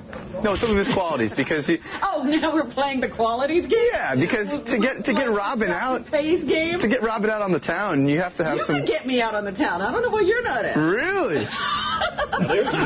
Yeah. Holy cow. We're going to have to interview you. Yeah. You're pretty young, aren't you? Yeah, I sure am. I'm in good shape. What's up there? I was playing the diversion game. Oh, okay. Okay. All right, I get it. Well, I don't know what's going on there, but you're awakened sexually like I've never seen. Oh, please. Fire. You're on fire. Somebody put out that fire. Yeah. You're wild. Well, why put it out? Sounds like so I could see that he's not your boyfriend if you've only gone out with him once. Right. Yeah. So don't be ridiculous. I don't know what Tom's talking about. All right. Tomorrow, Jerry O'Connell will be here. I'm looking forward to that. Jerry O'Connell? Just the guy married. who just married... Rebecca Romaine. Rebecca? Yeah. No, the actor from Sliders. Oh. What's he on? That's, what is that stupid show called? Crossing Jordan. Crossing Jordan, yeah. Crossing Jordan. Yes. Yes, Dr. Abloh will be here. Christine, Sal's wife. There's going to be a big confab here and some counseling going on. When is that actually scheduled? 7:30, but I'm going to try and start earlier. Oh, There's probably a lot to discuss. Because Sarah Silverman's stopping by at 8:30, so I want to make sure. Yeah, we don't want to short shrift that. No, that might go 4 hours. Right. Wow, I don't know. That's going to be, oof. I'm thinking about that more. Nuts. We might have to break into that session with a Sarah visit and then come back to... All right, let me take a break then so we can stay on schedule. We'll be back right after these words.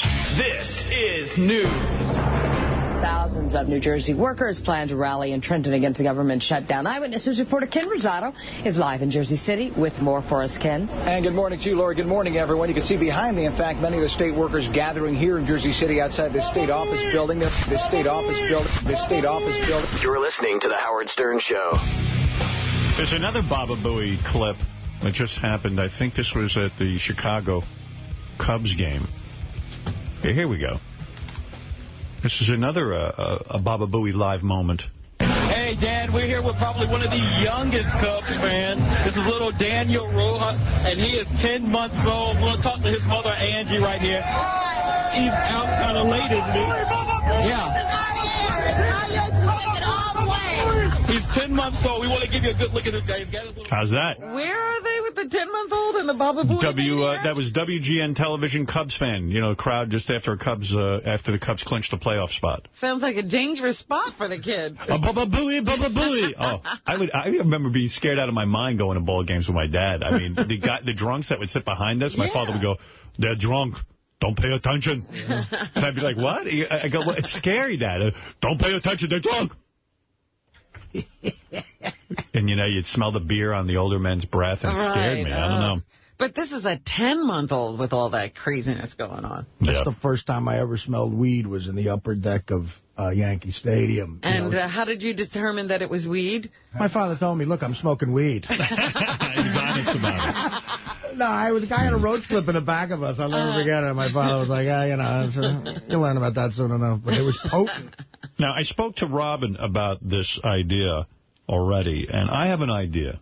I was sitting and doing my Christmas list, because you have to start around here. I was going to say, you have started very early. I was shocked. Well, because there's 10,000 people on my Christmas. It's gotten out of hand. When we were a small show, you know, when we started this giving gifts around the office at Christmas, we thought it would be funny on the air because we all got kind of goofy gifts. It was an inexpensive proposition. And it was also not a time-consuming proposition. We'd get each other, 5 gifts, and that would call it a day. And it would provide fodder for the show for, Then what happened days is, and weeks to come. We started to get some gifts for people in the office because they felt left out. And before you know it, I know my list is up to the thousands. Gary comes in every year and says, thousands? Yeah, well, no, I'll say hundreds of people. You could be close to 1,000, now that I think No, it's not quite 1,000. But anyway, every year Gary comes in, he goes, I'm going out of my fucking mind with these Christmas gifts. I'm going nuts. I buy for 21. Sorry? I buy for 21 people. That's nothing compared to you, but I have to buy 21 gifts. Just at work. Just here. Right.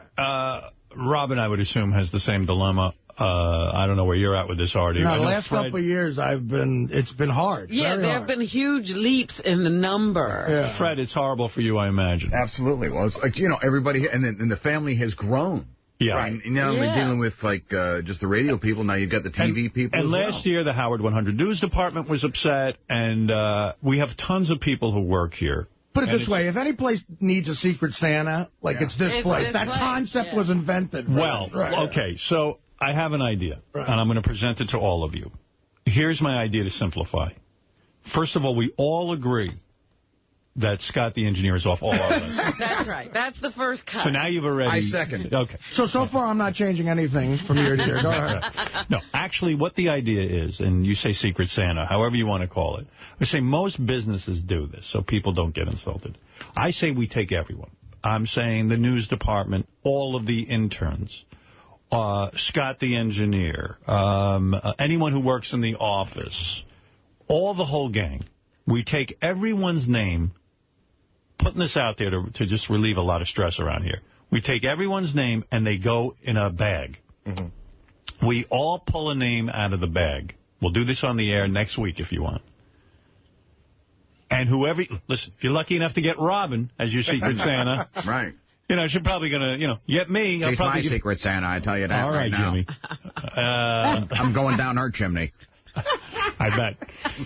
One can only guess. I'll call Tom Chisano to find out more. It's my secret pipeline. Finish your thought here, but then I'm going to tell you why you're still fucked. But go ahead, finish. I don't care if I'm fucked because the Secret Santa, you know what? We honor certain people's birthdays around here. That's fine. I mean, it's enough already. It's so mind-boggling and so troublesome in terms of how you have to... I don't know what to get anyone anymore. And I'm sure I have to alert the government every year this time because I'm taking out so much money. And I am sure that no one knows what to get me. If Gary's got to sit there and struggle and say, what the hell am I supposed to get But he still could pull your name. I actually bought your present, but the good news is that now I could just slide it over to your birthday. Because I actually wanted to, because the present I got you is so unique, I was actually struggling whether to even give it to you on the air. So now I've just slid it over to your birthday. So, good. here is what I'm suggesting, but we all have to agree to it, and we have to stick to it. There can be no... I can't Nobody can go off grid, Artie. The only way it works is if everybody sticks to it. I get it. We're going to do this concept where we all do Secret Santa. Let's take a vote. If anyone objects, is there an objection? Honestly, please feel... the worst. Could you imagine? Here's the worst scenario. And this is Scott. If Scott the engineer's Black Cloud is working, this is what he'll get. He'll have to buy a gift for Howard, and the person getting him a gift is JD. Intern. But you see, that'll at least return it to being funny on the air. Oh, of course. No, there's going to be great matchups that are funny, I bet, no matter what. See, there's one thing... All right. Fred, you like this? I am 100% behind you. All right, that's what I figured. I'm behind it. All right, you're in. Good. Gary, what was your one reservation? No, because you know what? We got the Dr. Keith Abloh segment. It's ready to go. Good. And then we can talk about it another time. I do have a reservation, but let's not deal with it now. Yeah, but see, the one thing... See, this is what I'm thinking about you, Art. I know the way you think, and Robin thinks this way to a certain extent. I'm sure you're going to rationalize you still have to get everybody a gift. No. You're not. No, I mean, listen. What's fair is we fair. have to stick to this. If we're doing it, everybody has to do it. It can't be like the wedding presents. Right. See, where that's we all lie about what we're going to give. No. Let me tell you something. I'll tell you why. All right. It's got to be. Where was that place that Ralph went shopping at? Whoever I get is going to get something from there. Things remembered. There you go. Yeah, things remembered. But see, Howard, that's my struggle, because there's a lot of people I work with here. But it's now, two guys you're now on record. It's coming from me. Yeah. Okay. This is the official thing. And you're not going to send out gifts secretly? No, I am not. This is it. Everyone gets... sold. This is it. We get a name out of a bag. There's too many people getting insulted. There's too many people getting hurt that they're not included. It's like, now, Gary, make a list of everyone. I will. Exclude no one. But my last question to you, because I want to cover everything. Yeah. You don't feel like, I can already see the Howard 100 News Department is going to single you out and say, that works for everybody else, but you're the head of the show. That Letterman buys everybody. They want to be a part of the show. This is the way the show is going. This is the way it's going. I can't take it anymore. I agree. I'd be happy to. I'd rather write a check. This also includes people we don't know. What do you mean? Like people at Howard 100 News that I don't know, Howard TV that I don't know. Right. So all on the list. A total stranger. I just know that get everyone who works for Howard TV, everyone who works in the news department. And then we'll do the grab bag, Secret Santa. And we're not going to put, there's no high limit or low limit on no, you can spend whatever you want. Somebody wants to buy a $2 book, it's fine. That's right. Okay, great.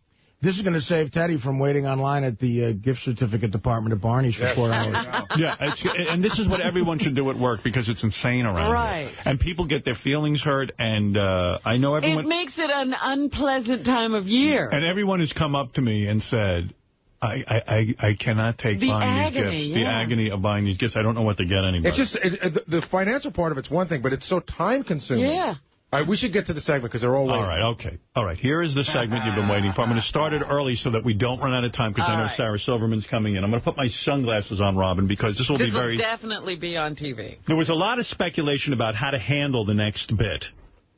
Benji, for example, suggested that Christine come in alone by herself at first, and I said no. I said, I think we should just bring everyone in together and get the party started. Doesn't the doctor determine how that goes anyway? That is correct. I'm going to ask Dr. Keith Abloh to come in first before we bring in the couple. Right, but I'm going to sit him on the end of the couch here. Sit him on the end of the couch, because he is really the key to this. Dr. Keith Abloh is going to counsel Sal and his wife, Christine. Also, the new comedy starring Ben Stiller about love and marriage, The Heartbreak Kid, in theaters this Friday. Keep that movie in mind as you listen to this. All right. Because if it wasn't for them, we wouldn't have this going on right now. Oh, really? That's right. They gave us this? They helped us with this. Yes, they did. And Heartbreak Kid is one of my favorite movies, the original. So I bet you the new one will be good, too. Ben Stiller. Dr. Abloh, welcome, sir. Good morning. How are you? We are entrusting Your you. old friend Artie over there. So awkward. Your patient Artie. We're entrusting you with what might be one of the greatest bits of all time. I don't want to put pressure on you. But Dr. Abloh, you should know that this is a very big, big deal to us. Sal, who works with us, as you know, very upset. Yes. He found out his wife was having an emotional friend.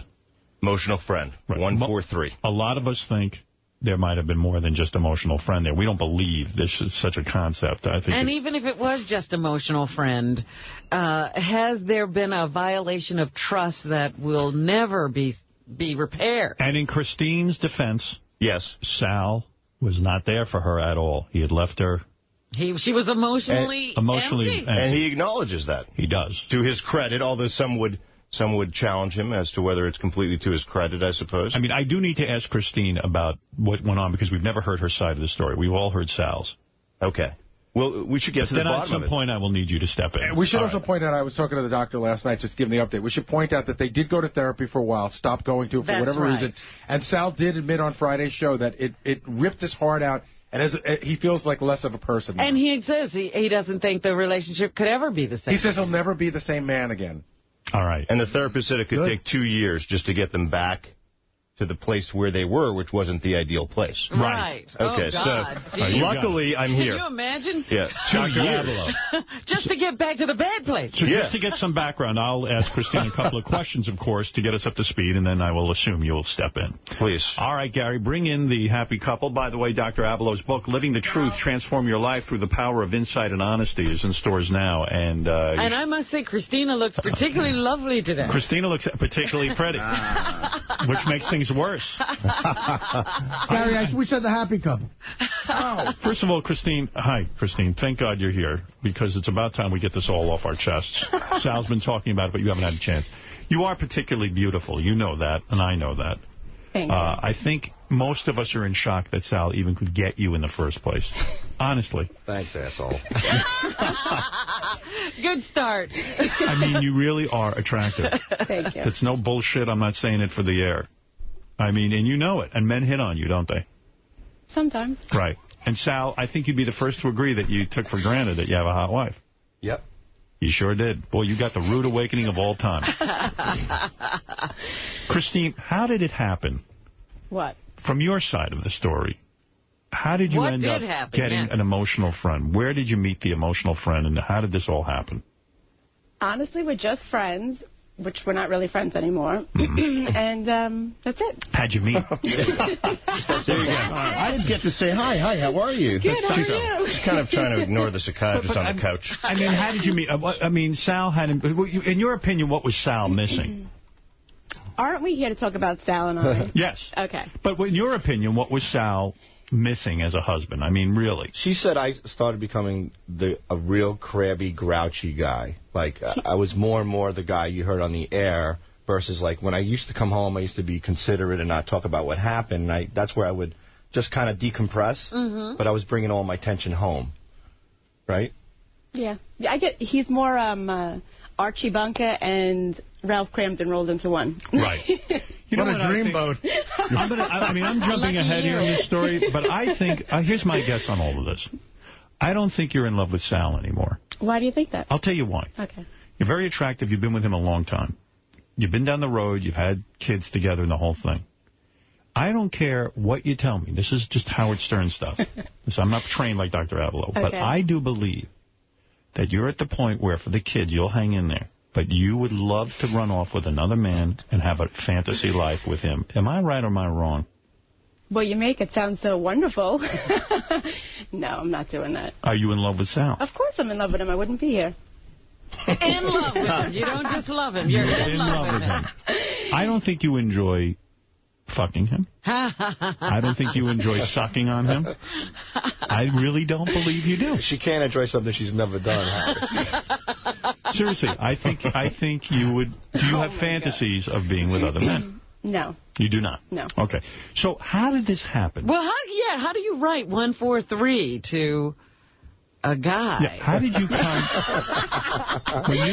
143. I'll tell you how, Robin. In case you write "I love you" and if you get busted, you play it safe and you write 143. I haven't met a woman. I haven't met a woman who's heard this story. I haven't met a woman who's heard this story that says you don't text message a guy 143 unless you fuck him. I didn't. First of all, it wasn't a text message.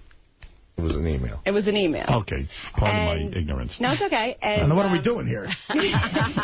Honestly, it was just a letter, like a brief note, because my friend was having a bad day, and I just, like, to cheer him up, just letting him know that, I cared about him, and that was it. What level, like, in other words, how did this relationship develop? You guys met at work, I guess. I really can't go into all that. Okay, you can't go into that. You want to protect the guy. But the fact of the matter is, you met the guy, and over a period of time, you come to feel attached to him, right? I don't know if attached. We're friends. How far did it go? Did you go out on dates? No. Did you meet outside of work? No. Never? Never. No lunches even? No. I always, and anybody who knows me knows, my kids are always with me. You swear to God on the life of your children? I swear to God. On the life of your children? On the life of my children. That there were no outside meetings? No outside meetings. Uncross your legs when you say that. So he doesn't know your kids? No, he knows my kids. So he's met the kids? Yeah. Yeah. Because of where we work. I see. In other words, you would bring the kids to work. Yeah. Yeah. Yeah. All right. I don't know how you... So there came a time where you started to realize you're not just friends, but you are so-called emotional friends, where you would feel comfortable enough to... You all made the emotional friend thing. But, I mean, when you start... Just ran with it. When you start writing... when you start writing I love you to another man... And making secret phone calls and hiding the friend from your husband. First of all, I never hid my friendship. Yes, you did. You hid the whole... I mean, Christine, how can you not say... we don't go to therapy anymore. How can you not say you didn't hide it? When I That's went... interesting. Christine, you had your phone on lockdown. What do you... I don't have my phone on lockdown. You had your phone on... My phone never... What is lockdown, Sal? I don't know. It's when you put it on silent mode. At night, when you I go have to a phone sleep, on silent mode and you keep it in a pocket. How many times... Well, you checked all the bills and stuff. How many times a day were they chatting? 30 times a day. 30? Yeah. And how many emails? I only found the one, but it was about 30 times a day in chatting. And when we went to Disney and I went fishing with my son, she spent 45 minutes on the phone with him. Wow. On the weekends from 11 o'clock to 2 o'clock in the morning while I'm working on the road. They spoke. I mean, they were definitely very, very good friends. And she used to hide her cell phone under a ski hat in her armoire. He used to put the ski hat on top of it just so I couldn't see it at nighttime. You know, God forbid it rang or anything. We discussed, I mean, this is... 45 minutes on the phone to a man. Yeah. And 30 times a day? Well, a text message, you could only write Those like 2 were phone calls, sentences. not the text records. He's talking about phone calls. Yeah. The phone records indicate... Phone calls. Every phone call every day. The last phone call of the day was at 5:15 because I usually walk in the house at 6 o'clock, so it was like the farewell call of the day. Oh, my God. So how do you say you're not hiding that from your husband? I was not hiding it. You don't think it's unusual to make a call to a man 30 times a day? We were friends. I talked to a lot of my friends. But why never bring it up to Sal? Were there calls to women of that quantity, Sal? Sal, was she calling any women 30 times a day? No. But this is something that this came out in the past. You know, I mean, this is the past, and I don't want to put a lot of pressure on Christine. No, listen, it's pressure on both of you. We both know you're both. Listen, it takes two to tango. You know, Dr. Avila, what do you make of what you're hearing so far? Well, okay, so far, and you know, we have a little time here, so we can take a journey. But this metaphor of being on lockdown, as Sal puts it, I think you're still on lockdown. In other words, right, every question that Howard, my co-therapist, poses to you, you answer it in a way that would end the discussion. Right? Do you fantasize about other men? The answer is no. The answer is no. You don't? No. You have no fantasies. I haven't met anybody to fantasize. But you have no. You only what? You only think about sexual thoughts just with your husband Sal. I guess. Yeah, but see, Christine, I'm in love with Beth, but I do, like, if I see a beautiful woman like Valentina, who was in the studio the other day, I can think about screwing her. I go, oh, my God, she'd be fantastic in bed. And see, it's human. I don't know. I don't think that way. I think you believe that if you shut this down, if you put it on lockdown, that will be your best road to maintaining the parts of this relationship that you value. And I allow there are lots of parts of it, I'm sure, that you value. But I would challenge whether the best way to proceed is to put everything on lockdown, because how do you get to the next step? But, Dr. Avila, what does it mean when someone is speaking to a man 30 times a day? What does that mean? I mean, Sal doesn't believe Christine is being honest. Believe Sal. No, I believe Sal, do you believe Christine is being honest with us today? Here's the deal. I believe that everything we've discussed, I believe that she did develop an emotional friend. And she developed a friendship with somebody that she really confided in, that they both spoke about their marriages together, and they developed a big, big relationship. And I don't know if it became intimate. If you see it in black and white, any asshole would say, they're fucking. Right. But to me, to tell somebody you love them is worse than screwing them. I literally wouldn't get distracted by the physical part. Yeah, I'm not distracted by it. Focus. So what about when they take it to "I love you"? If I wrote a note to another woman that Beth found that said "I love you," 143, which is secret code for "I love you," to make it all secretive. If she found that, I'm done. Right. It's over. Well, you know what? Having spoken with Beth, I don't know if you're done. No. Because she loves you. And Sal loves Christine. And so he does. I believe it, right? And so the point is that you don't quite believe it. Because you think that if you edit or deprive him of some of the data, that's required for him to stay by your side. But he's already told us, essentially, it's not. You could open your heart and say, look, this was the potential space in our marriage that was created. And I think he knows that, what the problem is. So what was the problem? Well, once this all happened... We might as well get into it. He's the only one who tells me the problems. You don't tell me any problems. You tell me, what was the problem? No. Sal, what was the problem? Well, no, I addressed it to her, and she made it perfectly clear. She said, we veered apart. She said, I come home and I complain, and I don't listen to her anymore, and I go right on the computer and I go to work. You're on Lotus Notes day and night, and... you just don't pay attention anymore, and you're always crabby, you're always complaining, you're always whining. She goes, and I'm just sick of it. I'm just sick of a guy coming home every day who's bitching, moaning, complaining, and going off to the computer, and you don't spend time. And I thought I did. I thought I was doing as much as I could. I love my wife dearly, I love my kids, but I kind of look back, and I'm like, maybe I took Christine for granted. So I saw that end of it. It opened me up to a lot of things. Has he improved, Christine? A little bit. What do you mean? He's not doing that great. No, he did in the beginning, but, he's back to his normal grouchy self. And so are you wanting to be with your friend again? No, I was never that way. Do you want to text him? Do you want to talk to him? Do you miss speaking to him 30 times a day? I enjoy talking to him, but I don't talk to him anymore. Is it true he cried when you said you could no longer speak with him? I don't know. Tell the truth. I'm not telling anything. I've heard that's the case. But how is, my question is this. Sal's here in a big way for you, and he's saying, look, there were problems, complexities, but I'm still here. But you're asking an awful lot of him because you're saying, look, I'm not going to talk about this, whether there was this deep emotional connection. I'm not going to say whether we still have a lot of repair to do on the marriage. You don't present any problems, so how are we going to get to the next point? Because he wants to be, Sal, I'm taking it, you want to develop this relationship further. You're invested in this marriage. Yeah. You better believe it. How long are you going to put up with this, though? You guys are still not having that much sex, right? No, that's getting better. It is. I think Christine, since this happened...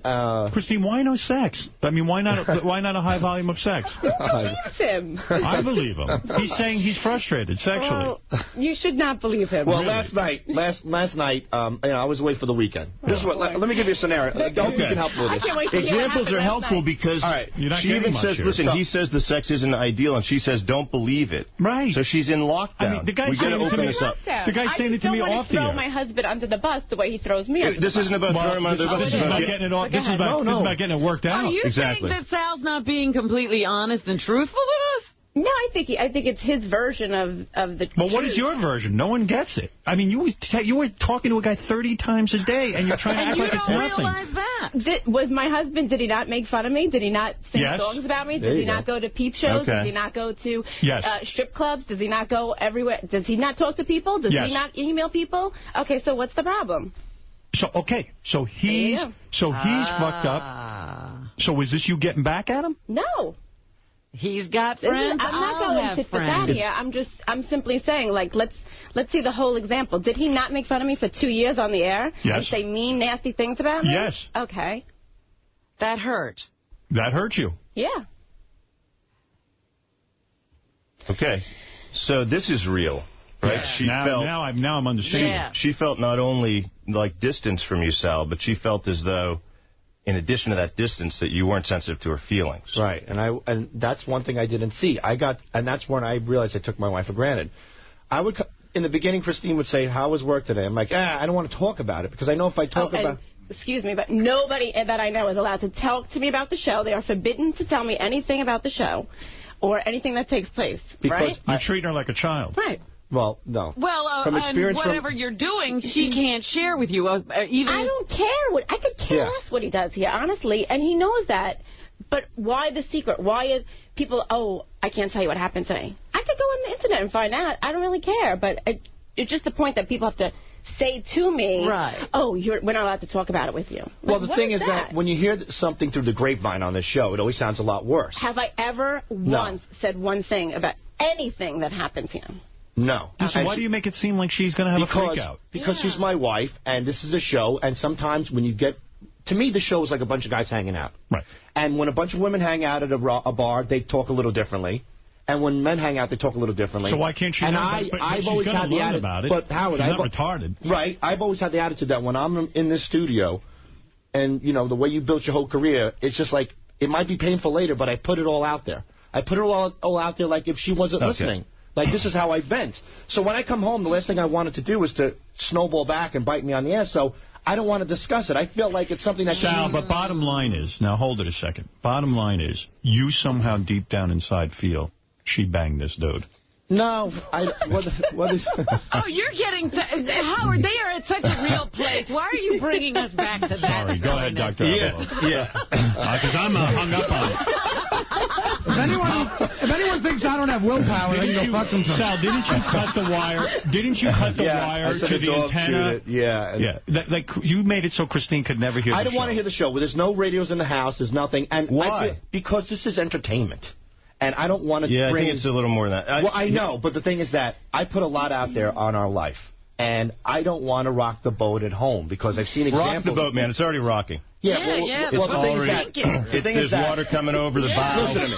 It's, you're here with a psychiatrist on a couch, and you don't want to rock the boat. What am I supposed to do? Am I supposed to go home? We're sharing a couch, and you're not going to rock the boat. Am I supposed to go home and go, what'd you do today, honey? Oh, I put chocolate syrup on my balls, and I dipped it in the guy's mouth. Why not, though? Why not tell her? Because it's not something I'm necessarily like, it's not like a guy coming home in a briefcase and a suit when I used to work on Wall Street with a $50,000 check. Yeah, it's a big difference. So Christine is going to react negatively and go, yes. Don't you ever put ball chocolate on Not so much. She might be like, because, she's made the face a few times like, oh, boy, I can't believe it. And has anyone here not made that face at the things you've done? Yeah, but that's kind of like the beauty of the show. Not when you come home, I kind of want to put it away when I go home. But I think you've wanted to put everything away when you go home. You talked about the Lotus Notes. Did he remain at a distance from you, not just the show? Well, he would come home from work and go straight into the office and go on the computer. I'm like, wow, what's so urgent? Like, you just walked in the door. I feel that. Did you feel lonely? No, I felt like it was rude to walk in the door and then go straight to work. You've been at work all day. Spend some time with your kids, with me. Let's eat dinner. When the kids go to bed, stay on the computer all night. I mean, you're home at 5:36. The kids go to bed at 8.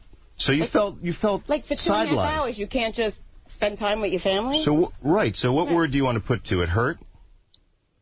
I guess it would be hurt. I thought it was like rude. I wouldn't do something. Rude. By the way, is easier to say. Than what? Than that you felt hurt. You felt that he didn't love you. I feel like it's disrespectful. Disrespectful is on the journe toward, I felt, in other words... That was like slamming the door in your face. Right. Yeah. Right. Like, I've been home all day with the kids. I feel like I've picked up the slack for everything that he's ever wanted to do. And out of respect to me, I asked you, keep me off the show. I don't want to talk about it. My life, just leave me out of it. I don't care what you do. I don't want a part of it. And then when you come home and you go straight to work, which I understand you have work to do. I'm not, whatever you want to call it. I'm not like a nag about it. I'm just like, I thought it was rude. Like, just eat dinner and spend time with the kids. They've been looking forward to seeing you all day. And, when they go to bed. So your coworker filled a void. You cared about him and he cared about you.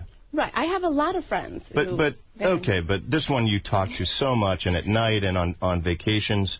Because you weren't talking to Sal, right? I spoke to other friends while I was on vacation, too, but we're not going to, I guess. Other men?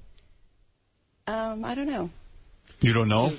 Well, no, are there other... No, because, I have a very good friend, too, who's also a man. My husband knows him. Yeah, but that was completely open. Right. That's Ian. I know that. Right, but I'm just saying. The thing is that when this emotional friend came out, 4 guys called my house. Is it me? I'm not kidding you. What do you mean? I don't understand. Richie Bellinson thought it was him. Right. The installer of the Stars thought he was the emotional friend. Right. My neighbor Ian, who's my... Thought it might be him. Yeah. People call him my token Jew friend. He's a very good friend of mine. My second husband. My best friend, Chris the Cop, he Okay. called. So 3 guys called my house. And then the real emotional friend is number 4. And it's interesting. You know what? Here's what's really interesting, is that there's a complaint that you've raised, which is that Sal goes home and he doesn't relate to you. He's not there with the kids. He's emotionally not available. First of all, I'm always there for the kids, Christine. Always. I didn't say you're not there for the kids. Okay, just But she said you went and used Lotus Notes. But You're you're on the busy computer. with work. And Right. she did say, by the way, just so we don't lose any of the data, she did say, it wouldn't be so bad if he spent some time with the family. Right. So she does think that there's not enough of that. That's right. I heard that, too. But there's something interesting happening from a dynamic standpoint here, which is that my experience with Christine is that she's very reticent to share things that are deeply emotional, particularly things that hurt her. Right. And she's projecting that onto Sal and saying, look, he's the one. He doesn't open up. I feel alone emotionally. The question would be, Sal, and I'd pose it to you, do you feel that you've had complete access to Christine emotionally? Or is she someone who is a little tough to get to? I feel I don't know. I feel in the past when she was looking for that from me and I took her for granted, I didn't see it. And, she kind of closed the doors. And those doors are shut. And it's going to take a long time to open them up again. I shut her emotional doors. That's where I take the blame. When she would say, spend some more time with us, and I said, I got to work. And then I reflected on that, and I realized why I put Christine in the position she eventually got to. And I don't blame myself completely. I blame her just as much, but that's the problem. That's why Christine is shut down. Because this is so true for so many people. Because I put her there. And she's like, I think she's at the point now, like, you know what, Sal, you put me here, and, I begged for this. I gave you all the signs, and you went off and did your thing, and now that I found an emotional friend, you want me back, and you're expecting me to change and make, it's like a game. She thinks it's a game to me, like, now you want me to just come running back to you. And she did. She made the commitment to give this guy up and make it work with us again, but it's very difficult for her to open up, Yeah, it's because she was very... It is. Is this right? Yeah, no, that's Christine true. was so affectionate for so long. She was the one who came and hugged me all the time. She was the one who told me she loved me. And now I do it to her, and I don't get it back. Yeah. And it sucks. Yeah. Wait a minute, Christine. How could you laugh at a time like this? She laughed Because he's crying. This is terrible. How do you laugh at him? I'm laughing because she's making sense. Well, when we go to therapy, and I did this, she started laughing as well because it's just nervousness. Yeah. Why? No, I don't think. And it's here's the crazy thing is that when Christine laughs, I kind of feel like, well, it beats her pouting, or it beats her saying, pouting. She's laughing because it's hilarious. Same laugh going on. Dr. man. Angelo, what? Clearly, we have to get together when Sal just spoke so beautifully, honestly, and was brave enough to say to that. let it out, yeah. Well, I know where I put Christine, and like Howard said, like when in the beginning. But when she just laughed in his face. No, exactly. Listen. She must hate him. Sound so mean. Christine, you must hate the fucking guy. And you're not coming clean. It's not that. You know what? I don't hate him. Then why would you laugh when he cries about it? I'm not laughing because he's crying. I'm just laughing because it's funny. Well, but it's funny. See, but we don't internally. Right. We're not feeling as though it's funny. We're actually here with Sal and thinking, my God, here's somebody who very much wants to recapture something with his wife. And perhaps, either the doors are so closed that it provokes laughter in you, or my theory, that this isn't one person's fault. That, in fact, where you came to be is also about the fact that there might be levels of you emotionally and psychologically that he hasn't been given access to ever. And that maybe you keep that a little bit close to the vest. I don't know, maybe because things in your own life story have been complicated. Well, are there things he doesn't know about you? Well, I don't think so. I don't know. There's one thing that she brought up that she never said to me before. This is good, yeah. And she really stressed it. She said, I don't want to be my parents. Okay. Well, and I'm she glad says, I don't want you to, she goes, I don't want you to be my dad, and I don't want me to be my mom. I don't want that relationship. What was that relationship, Christine? Are you kidding me? No, I'm really serious. But notice, Howard, you've called her on this She can't do this, she says. You have to do this. It's to talk about my parents when, you know, this is the road. The whole world is listening. This is the road to deepening and enriching your marriage in the interest of reawakening romance, intimacy, and being the best you can be for your kids. And not reproducing what your father had with your mother, which was what?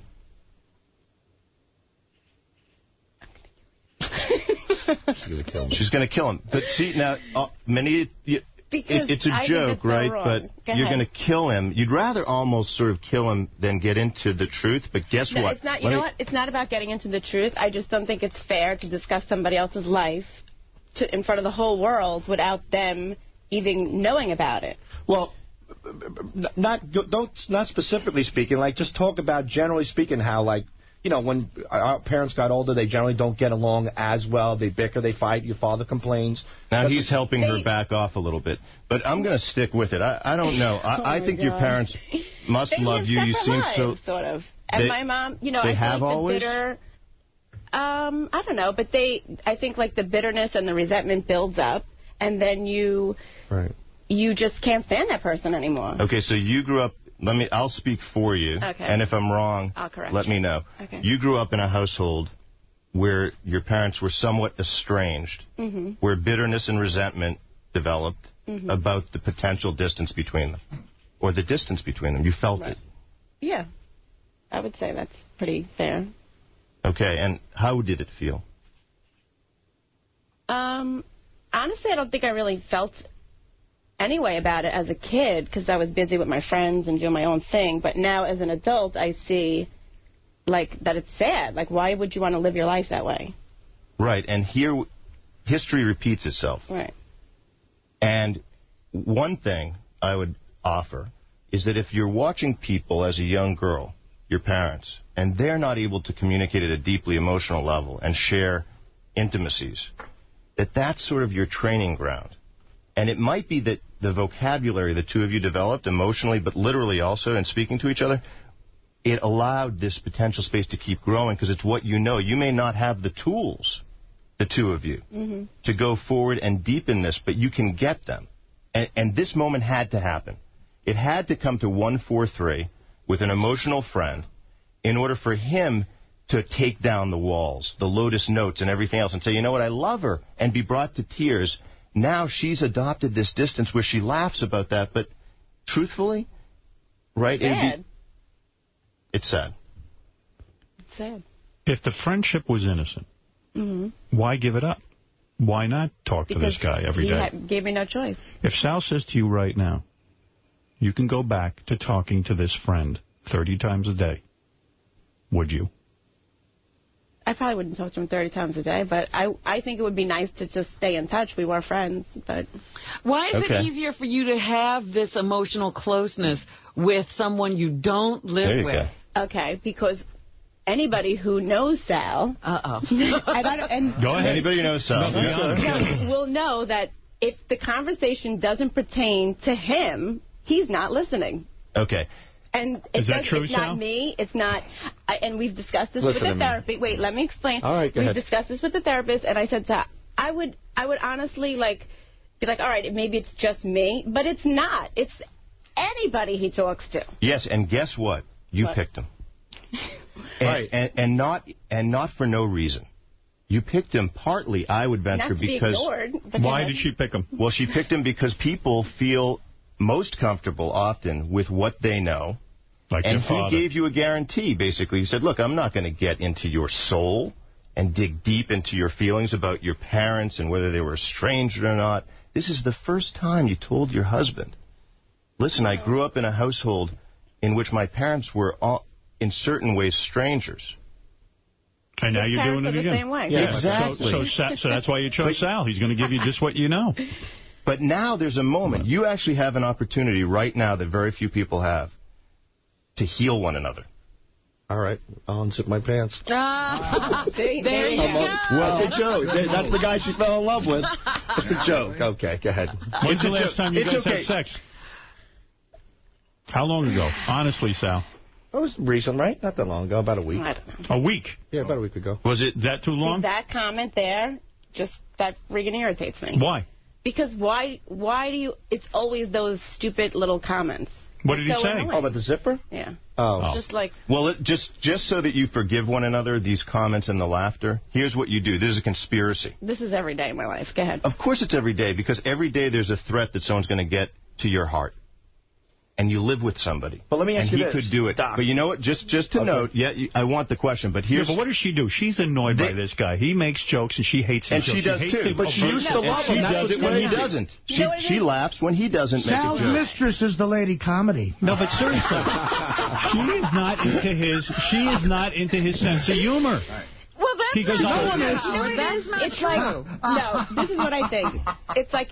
If you did something that annoyed Beth, would you continuously do it over and over and over You again? walked on the carpet. Like when we had the New Year's Eve party, and he says, oh, do you want to, have a gangbang with my wife? What is that? I'm your wife. You don't talk to me like that. That's what my children are going to see.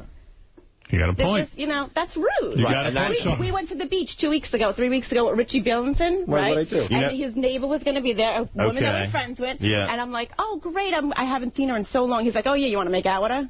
What? Look at how far they've managed to scurry away from a moment of intimacy. Right. They've and both that's exactly seesawing. what they do. Yeah. She laughs, he jokes, and they both get to blame each other, isn't it, for avoiding intimacy. Blaming, I'm just how bad was it, the house you grew up in? How silent? What do you mean? How much arguing was there? I don't know. No, okay. You know. How much arguing was there? On a scale of Tell what? him. I don't know. Tell him. He knows my life. It was definitely later in life that once me and Christine got married, and like you said, you open your eyes up to your parents, like you really look at them from a different perspective once you're married, and you learn from them, like, wow, I don't want to be in that relationship, and I don't want two people just living together for the sake of living, settling with one another. You guys have settled, Christine. In your heart of hearts, do you think? I'm asking you dead serious now. Don't even. This is no joke. Go ahead. Do you think this is ever going to get any better? And your heart of hearts, when you lay down at night, do you really I don't know. Exactly. That's the truth. I believe you. I was at the beach with Christine one day, and we were talking about relationships. And I won't go into specifics, but, this is about a month ago, and she was laying there, and she was talking about her girlfriend. She's like, let me tell you something about marriage. Like, a lot of people are not having as much sex as you think as well, because I'm complaining like, we don't do it enough. And she goes, but, you get into a position where she said this now, she goes, you get into a position where you have kids, you're trying to make ends meet, and you settle. Now, she was talking about that. Christine, if you and didn't that have to me children, was a Christine, sign that.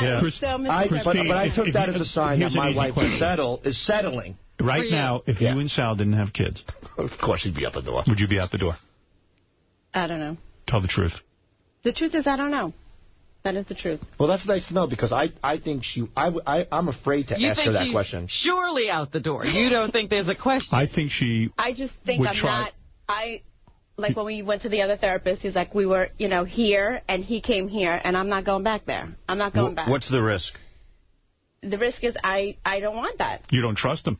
I don't want that life. What life? That life of just two people coexisting in a house. But that's what you're having. If you don't go back there, that's what you're going to have. So you tell him, by the way. You pushed it away, so now, why... So, in other words, you're relegated to the life you feared. No. Well, but Ann, by the way, she said that she came close. Right. He pushed her back, and she's not going to come close again. But by the way, please entertain the possibility that you chose him because you knew he would do that unconsciously, because it's what you know. What a threat it would be if you had somebody who took you up on that offer from the beginning. You wouldn't be able to handle it. Now, the two of you, at the point of calamity, could pull things back and say, you know what, let's take the risk. Mm-hmm. In other words, when you say, I don't fantasize about other men, you could tell him your fantasies. You could risk it and say, you know what? That Brad Pitt's pretty hot. If you were in a real relationship, you could be real friends by saying, hey, I bet you could tell this guy. I don't know. I'm not that You could tell the guy. Am I? No, she's a lot of inhibitions. A what? Like what? She's just... Christine's like, she's a very classy lady. When she goes out with her girlfriends, her friends might say, like, hey, you know, it's a joke to me, like the way I joke. Hey, Sal, you know, your wife's not blowing you? Come here. I'll come in the bathroom. You know, joking around. My wife will never go there. My wife will never open up. She's just not that type of person. She goes to these sex toy parties that you women throw now. Bunch of horseshit that is. You women are buying, you know, buying dildos while guys are breaking their asses on somebody's roof in the summer. But anyway, Christine, I don't understand. She doesn't even buy any of these items. When you know, she's not that way. Christine, what's she going to do with them? Let me ask you a question. Shove them up Sal's ass. But that brings up a good point, Christine. When you masturbate, do you think about other men?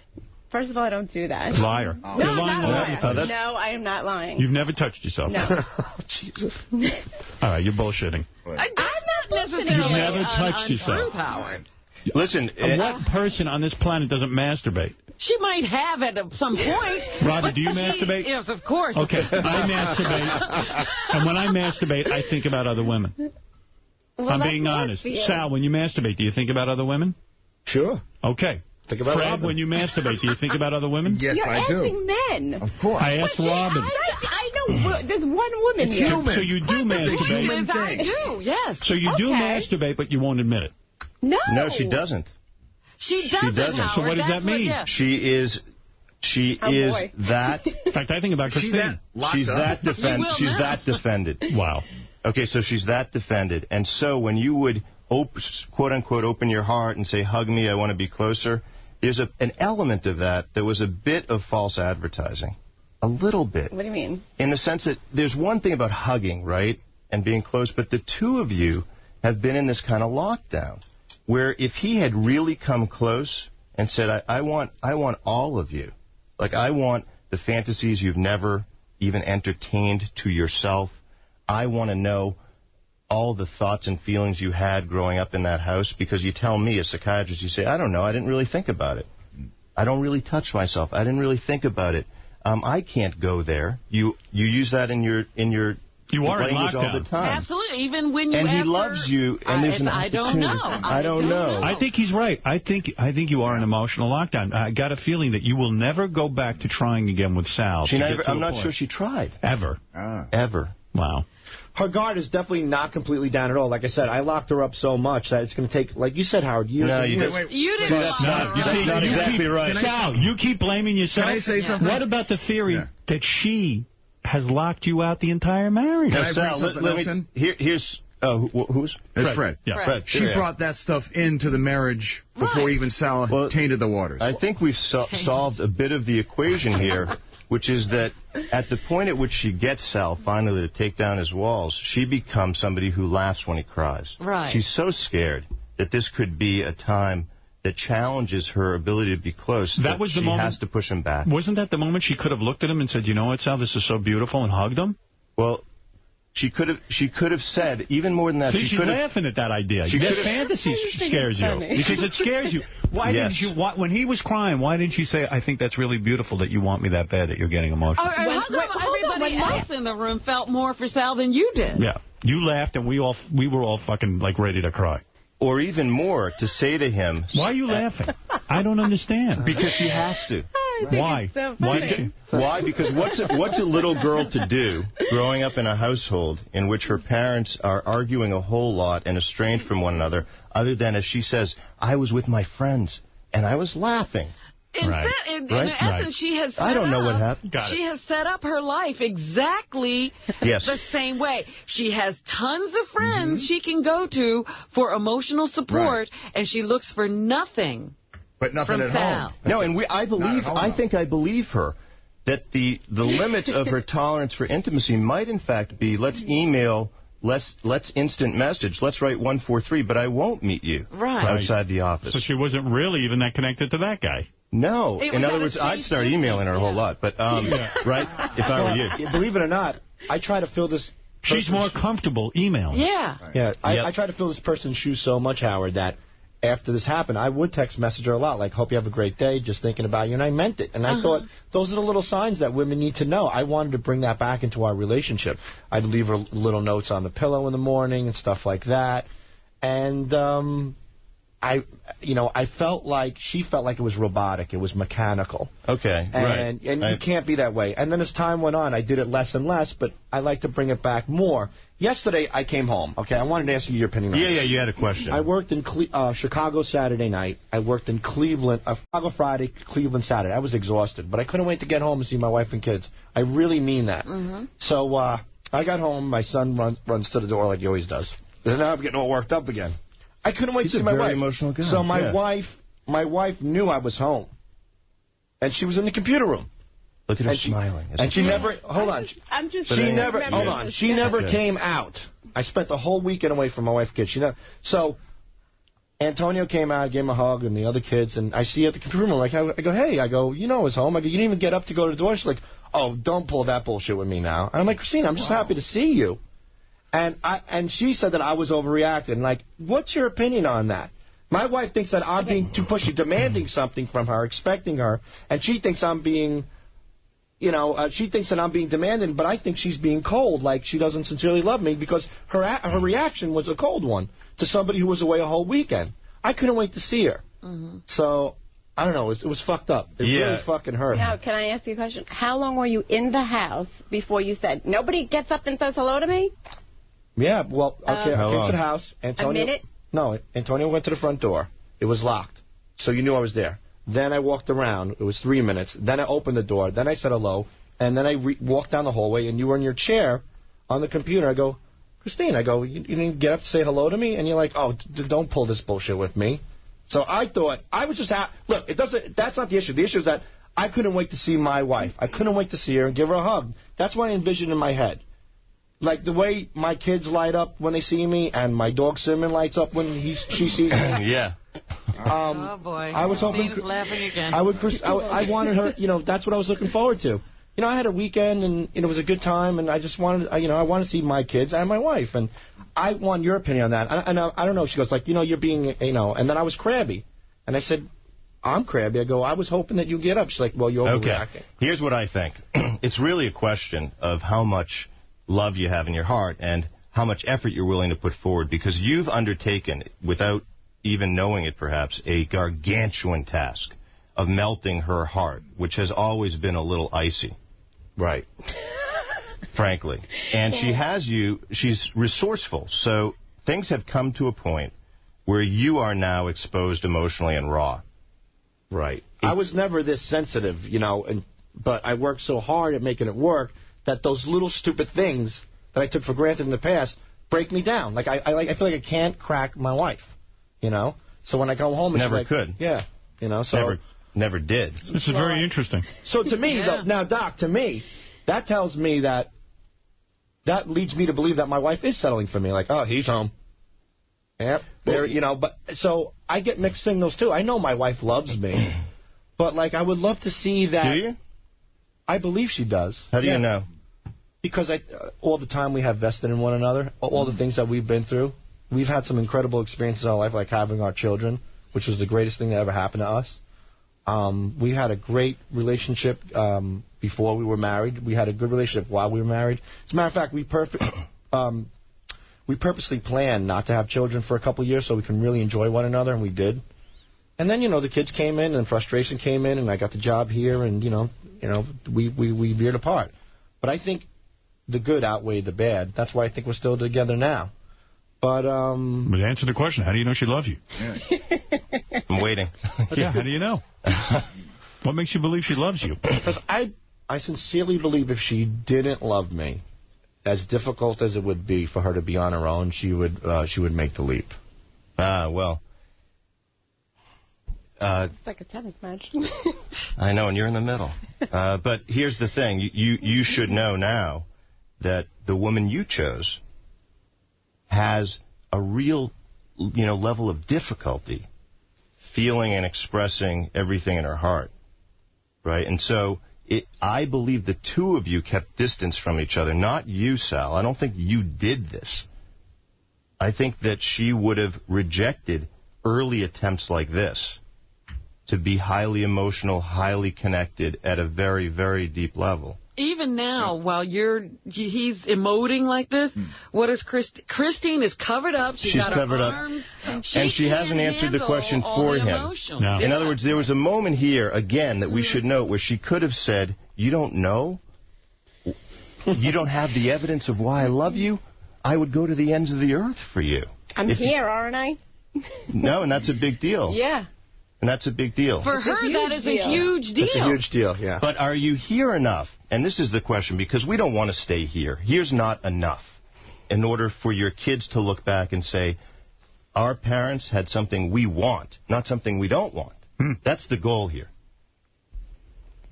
And so the question would be the ways in which you can share with him parts of your heart that you learned to keep under wraps. To take the chance again. To go back to not just where... Yeah, tell me. You want me to give you a piece of my heart, but yet you'll do those stupid things that irritate me on purpose. And I feel like, why would I give you that rawness in me when you do nothing but abuse it? Because from this day forward, no. Go ahead. I know, she's saying no, but I'm going to press my case. From this day forward, you might interpret, and I like that she's sharing his water. I mean, anything. I thought she was going to take his hand and she grabbed the She grabbed it. No, but that's okay, too. That's okay, too. On fire. Go ahead. So, rather than take it as him being offhanded or cruel, what I would like you to interpret it as is, you know what? His heart's under wraps, too. So what are these comments he makes? They're defenses. Don't settle for them. Go over the wall. Take his hand and say, Sal, you're doing it again. This is crazy. What are we doing? You know what? I am already a mother to 3 children. At 38, I'm not gonna tell you how to behave. I'm just not. It's not about how to behave. It's about your lover. The mother. You act like my mother. I'm not. Grow up and act like you should. Be respectful. Don't be disrespectful to me. I don't talk about you. I don't trash you to people. Don't do that to me when I do everything I can for you. What do you think, Sal?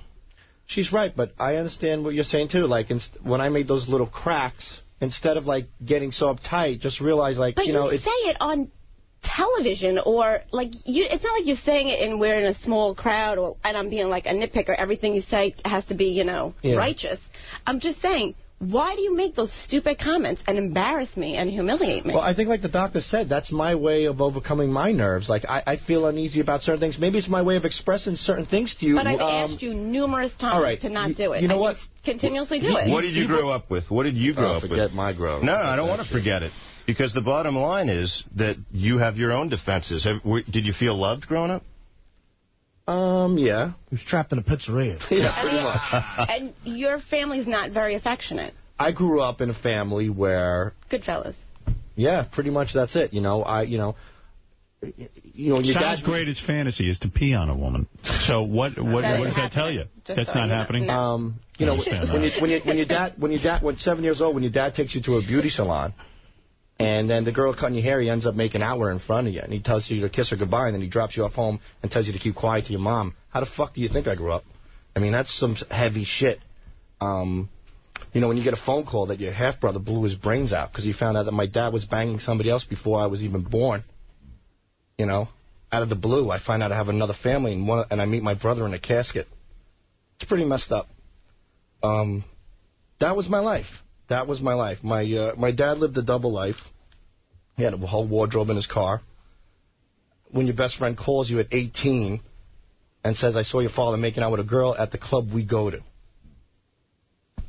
And my poor mother has to endure this humiliation. I didn't have that good of a life, but I did, and, that's the way my dad was. And that's the thing that kills me the most is that the fact that the humiliation and the cheating, I grew up in that whole environment. Christine, this would be a good time for you to laugh.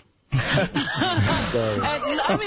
touched that she's touched at this moment. Because she knows that. We've that's a tough one, Sal. Yeah. That's some heavy shit, right? Yeah. That was some heavy shit right there. And, I tell you, this is just the first session. Yeah. And last on the air. But Christine, why did you stop therapy? I don't understand.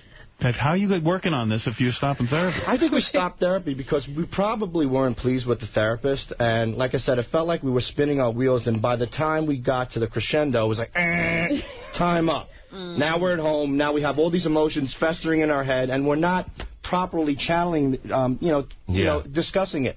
Instead, it's just all this, And you weren't given any tools as to what you do with those emotions. But I learned something here today. And actually, I'm going to take this with me from this today. This is very informative. When Dr. Abloh said to Christine, hey, when Sal's being an asshole to you, what if you took his hand and said, there you go again. Honey, you're doing it, and I love you. I'm here for you. You don't need to do this anymore. No one exactly, because his father used to humiliate his mother and this and that. Now that's his pattern. He would feel so relieved. And so, it might be hard for you to do this. I know you feel like you're teaching a child, but you're really saying to your partner, hey, I love you, man. Don't blow this. It's not being a mother because mothers don't do that. In other words, mothers say, go to your room. Right? I guess. And you're acting more like his mother now by saying, I don't like it. That's it. Right? But you know what? For many years, when I would say, can you fix the pillow on the couch? That was your big complaint here. Right. Fix the pillow. Well, you're like my mother. You got to tell me what to do. No, it's just that, it makes my life a little easier if I don't have to walk around after 4 people and clean up. If the grown-up people could actually clean up after themselves. So anytime I do try to show some direction, I get accused of being the mother. Yes, okay. And that's not productive. No. It's great. You know what? If it makes her feel better to have the pillow the right way, it's cheap. If you walked up there and said, honey, you know what? This pillow is never going to be like that again. She would probably blow you every fucking minute. I don't know about that. Would you blow him every minute if he fixed the pillow? Please blow this guy. Crying out loud. All right, let's take a couple of phone calls, right? Okay. I feel we've learned a lot today. We've learned a hell of a lot. I would like people's reactions and to the this. double life thing is so important. Yeah. He's living a double life. She's living a double life a little bit. Yeah, he's got a double life here. Everybody's setting up their life just the way they did had it as kids. I got to tell you, I've learned a lot. She's living the pattern her parents lived, and he's living the they're the same thing. It's wild. And the wonderful and miraculous thing is that you are poised at a point where you can heal each other, and you may not even fully appreciate it. This can become genuine love, and everything to this moment had to happen just as it has.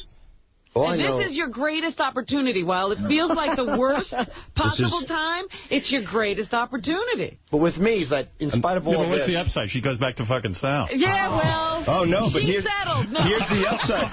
Think of the potential... Think of the potential energy in this relationship yet untapped. She's never shared a fantasy. I know. Think of the potential energy You could have a wife that's on fire. Yeah, Bloomingdale's maybe. That's See, there's the joke. No, careful. Now, Christine, grab his hand and say, honey, I want that with you. Don't joke like that. Do it. Maybe you'll be at Bloomingdale's with me. Doing what? Doing what? Checking out the mattresses? See, I like what's happening Signing the here. receipt. I'm telling you, bring back the emotional friend. Wait a second, emotional friend is here. Your emotional friend is calling in. Excellent. Go ahead, emotional friend. What do you want? I got a quick question for the doctor. Should I leave the quality in now, or is she coming later? Doctor, emotional friend wants to know, Christine, if you'll be over at the motel later. Should I just check out now and save a little money?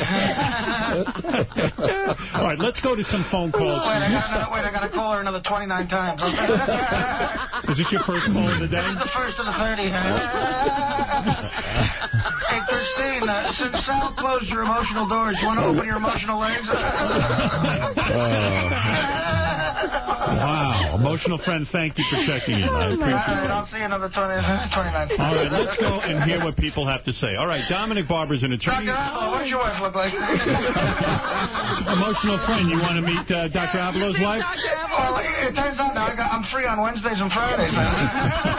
Christine opened a big hole? After this bullshit. Dr. Abloh, is there any chance emotional friend can meet your wife? Yeah, well, you know, anything's in the cards. Hey, Sal, Chicago, Cleveland. You couldn't have squeezed in Cincinnati on Sunday? All right, let's get back to it. Dominic, go ahead. I'm sorry, I'll hang up now. I'm throwing out the Moet, Christine. Where are you going? I want to throw out the Moet, and I don't know, jerk off, I guess. All right. Okay. By the way, I can confirm, when I jerk off Christine, she does think of Sal. Thank you, emotional friend. I'm sorry, I'll hang up. Okay. I'm out of line. You are. Obviously, the doctor today, and I must say, impressed whoever's listening, because it was really on point. My question is this. When she was young, didn't the wife feel her parents' coldness, especially her father's, was something she wanted to avoid later in life? Yes. Yeah, she just said that. Okay, right. And Sal, We've all drawn this, Dominic, already. Yes, Sal is acting out. Everything. I'm bringing a point, Okay. I promise you. And Sal's father obviously hurt him and embarrassed him. So they choose each other, but they're not equipped to really be different than their parents. Right. That's right. That's right. Now the question lies, and this is exactly what I see after 37 years of being a divorce lawyer. The real key, I think, is that can they ever be equipped, no matter how much therapy? She obviously was thought that Sal was going to give her emotion. Dominic makes a good point, and this is what I was saying to Christine before, and Sal, I say it to you. Let's say they go for 15 years of therapy. Could these two really change? In other words, it might be that Christine and Sal are doomed because Christine is closed off. Sal wants more in terms of emotionally opening up. And then So Sal does Christine, though. Yes, and Christine needs a man to show her that you could take a girl like this. I'm a player. You could take a girl like this. He could be an emotional friend. I'm like the greatest emotional friend that you ever meet because I know how to do it. I mean, you could open her up and just give her, the experience of a lifetime. Then you dump her, but that's my and that's why she could do it with you. No, but I'm saying seriously. Exactly. Yeah. God, she's good. Christine could really be opened up and be turned on and all this. So She could be opened up. Emotional friend, please. Is Dominic right? Are they doomed to doing this over and over again, playing out what their parents played out? No. Right? Because what do we have? We have unbelievable raw material. Right. We have two people, number one, who have had children together. They're committed to each other in that way. They both cried here today. And they're here today. And listen, if they were to move on, here's my prediction. Who are they going to find? People who reproduce the same drama with them for another decade. I mean, isn't it interesting that we learned that Sal's father humiliated his mother, and Sal's biggest turn-on is to piss on a woman and degrade her? Well, isn't that Sal's anger, Doctor, that he sees his anger because his mother didn't protect him from his father, didn't stand up to his father, and ultimately all of Sal's humiliation towards women is anger. Think about what Sal did in the bathroom, masturbating to his aunt. Yeah. Sorry, Christine. The doctor didn't need to know that. Neither did Christine. Dominic's instinct's perfect. All right, Dominic, thank you. There's so many people, Dominic, I'm going to move on. Well, you know what, Howard? The thing that you're getting at is, are they ever going to deeply understand and change their behavior due to a change in their belief patterns and belief systems? Or can they learn the skills that it takes to move on from here? I don't know. No. I'm looking at Christine, and I say it's worth it. I've learned. I think they can learn the skills to move on from here. What is it, emotional? I'd bet on them. I would bet on that. Yeah, what is it? It's a third call. Whenever I wanted to make Christine laugh, I would just imitate Sal crying. You didn't get up from the computer and say hi. Emotional friend? What's that? We know there's 27 more calls I got 27 more. All right, okay, thank and you. then the texting. All right, let's go to Kevin, who wants to weigh in. Dr. Abloh, and by the way, I do want to thank this new movie out, The Heartbreak Kid, because if you think Sal and Christine have problems, wait till you see this movie in theaters this Friday. Go ahead. I have one more question. Do you think they need individual therapy as well as Listen, group absolutely. or couples because therapy? Dominic's right.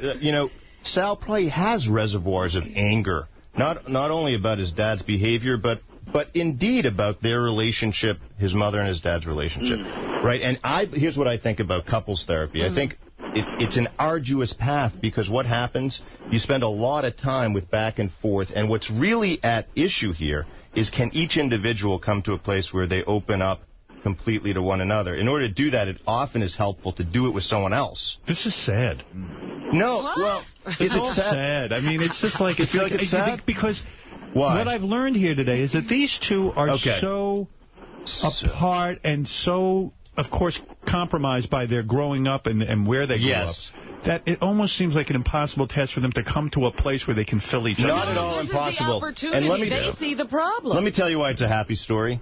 Because taking this path, their children will be able to say at some point, you know, the most amazing thing happened for my parents. They fell in love.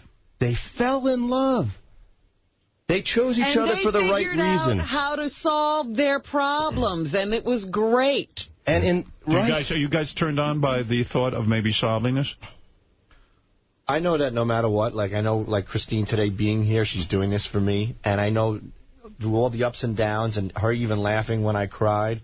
I know this is the woman that I married and I fell in love with, and I'll love her to the Why do you love her? I die. Why do you love her? Because I do. I mean, because we've shared so many great times together. Forget that. Why do you love her? Because she's a great mom. Because she is a classy Why do you love? Forget her mom. Why do you love her? Because what is it about her you love? She's got a good personality. She's got a great... What is it? Is it her tits? I mean, if being as base as that, what do you love about her? First of all, she's absolutely beautiful, my wife. Okay. And she's got an incredible body. True that. Emotional friend, please. By the way, my parents were very close. All right. Let's go to, where was I? Let's go to Kevin. Okay, Kevin, you're on the air. Yeah, guys, how you doing? Sal, first of all, I wanna commend you because you have done some real asshole things on this show, but you really have guts to be doing this. And let me say this to Christine. I've been in therapy with my wife for the past few years. We've been married 17 years. We've known each other since high school. It is possible to change things. It is possible to make things better. You have to be committed. You have to continue to go to therapy, and you have to have almost a blind faith that what your therapist is telling you to do is the correct thing to do. It's scary. You know what's scary, too, Dr. Abloh? What if you get, as Sal and Christine said, a therapist that you think is shitty? Well, unfortunately... How do you know to trust your therapist? It's very... You're real good, but how do you find someone who's Thanks, good? Man. Yeah. It's very tough, and, you know, you need guidance, you need a referral, or you need to do it. You know, we could do it, but we can talk about that. But the bottom line is, he said, when asked, why do you love her, what he didn't go to is her pain. She's beautiful, she's a great mother. Part of why you love her is that she has real pain. She's been through a kind of hell herself. Right? And the two of you know more about each other than you realize. You know what it is to grow up in homes where the parents aren't available emotionally. Where maybe their parents didn't show them how to express love because they weren't expressing it to each other. Bobo, you're on the air. How you doing there, Howard? Hey, Howard, what's bothering me, she laughed a lot, indicating she has a lot of nervousness about the situation. It's disturbing. Is there an actual serious side to Christine? Of course. There's a very serious side. Yeah. I don't see it. Is there a serious side to Christine, emotional friend? Oh, God, yeah. She never laughs with you, does she? It's so serious. But isn't an emotional friend... You should hear when she's got gin in her hair. That's another... Oh, stop that. You don't like, right, Christine? Cross the line. Can I say my dad is Christine's mom's emotional friend. Can I say something? It's a long line of emotional friends. I come from a whole family of emotional friends. We're all jerk-offs. Yeah, go ahead, Bobo. Yes. Also, she's not being truthful. I mean, on vacation, she doesn't remember how many men she was talking to during the vacation? No, she did. Doesn't matter. Doesn't matter. Yeah. Let's go to George. George, you're on the air. Hey, how you doing, man? Hey. Hey, I was going to call and talk shit about the show, but actually it's a good show, man. All right, thank you. What? Yeah, he didn't think it was going to be good. It's good. No, it is all right. Sir, can I ask, is George on the line? Yes. George, what would you do if your wife had an emotional friend? I don't think I would allow that, to tell you the truth. Well, in other words, you would get a divorce, is what you're saying. Yeah, that's bad. I would get married. They should marry each other. In other words, for the first time. Would you like to have a double wedding with me and Beth? Oh, wow. I wouldn't take away from you. Sal would try to marry. I like to have a single wedding with just you and me, Howard. He'd try to knock Beth out of the way and run down the aisle. Sal, I want you to be honest. Who do you love more, me or your wife? I'm being honest now. I'm being honest when it comes to love.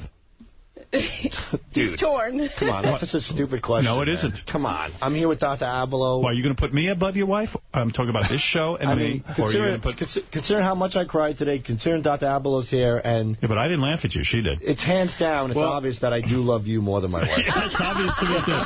But that's a very astute question, well, because some of what Christine says could be taken to mean that she'd prefer he not talk on the radio. Well, how about we take it this way? If you had to give up the show, your job on the show, in order to have your wife, would you do it? Yes. And when it came to the realization that I fucked up so bad, I would be willing to do anything. That question came to me, and without question, I said yes. Would it kill me? Would it torment me inside? Yeah. But if I knew that was the drawing point, the do or die, I would do it. Christine, what do you think of that? No, I was going to say that... And what do you think of my answer? That's what he's asking you. I think you would, but people always said, oh, you think the show changed him or whatever, and my answer has always been no. Like, you were this person when I met you. Oh, I agree. I mean, I met him out on the street. He was doing this shit. Yeah, that's why we couldn't believe you married him. Yeah. We always knew he was that way. Now we know why she married him. Magnified because it's, on the air and TV and whatever. But Sal, real quick, if you leave the show, what are your new hours? All right, emotional friend. That's call number 6 already. Bob, you're on the air. At this rate, you're going to beat your all-time record of 30. Bob, go ahead. It was actually 32 when they were at Great Adventure in 2000. Great Adventure, you called it 32 times? 2002. All right, Bob, go ahead.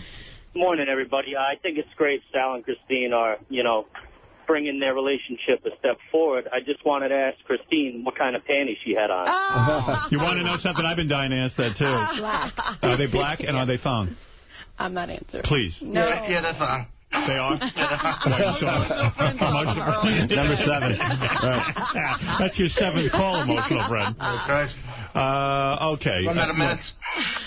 Listen, let me 2 more calls because this is a fascinating topic and people waited a long time. I want to thank Dr. Abelo. By the way, Dr. Abelo's new book is out, Living the Truth, Transform Your Life Through the Power of Insight and Honesty. It's in stores now, and it's great. I mean, you can see how good the guy is. Oh, yeah, he definitely got the truth. He broke you down. Yeah, and we should do it again. Yeah. Bring a box of tampons. I don't know. On the air? What did you just say? Bring a box of tampons? For me. What? Because you feel like a woman right now? When you show emotion, do you feel like a woman? No, but, when you got a fat guy behind you on a megaphone saying they got jizz in your wife's hair, it's a little tough. That was that line. Now you feel like Christine, don't you? Are you? That's what you do to Christine, though. Yeah, and Fred's absolutely right. Are you embarrassed that you cried? No. How I feel. Not now, but how later. I feel. You know what's good about this environment, by the way, for them to talk about their relationship? They don't have to do what they normally do as much. In other words, there's a cast of characters who can take some of the heat. And allow them some distance from the deep emotion sometimes. That's what's allowing them to cry sometimes. Let me tell you something, Dr. Abelo. Yeah. I'm aware of that. There were times that we made it funny because we know we have an audience and this and that. And the fact is, if it got very real in there with you and you kept up with this stuff, it could be dynamic. It could be really, really great. And Guys, I'm free on Thursday. Emotional friend, you're free? If I'm going to come to the session, you want to be a part of this. Why do you want to be their emotional friend? I don't know. I think I'm quite helpful in the entire process. Go ahead. Who is this? Roy? Are you on the air? Yes, Roy. Good morning. Yes. I want to make a few points. Sal, I think that first of all, I think your dad, I look at him as a hero because he acted like a man. All right. Eric, go ahead. You're on the air. My dad's a hero. Yes, Eric. No, it's the Iron Sheik. Okay. All right, one last call from your favorite person, Ralph. Go ahead, Ralph. Hey, now. Hey, first of all, Dr. Abelo, really good because, just to be able to get that out of them in that environment is just awesome. I got 2 quick questions, though. Do you think ultimately Christine coming on the show is like another way to disconnect? Because this is not her scene, and I'm wondering if it's great that she came in, or again, is this another thing that's ultimately just going to be disaster for them, that this show, them coming on and doing this on the air?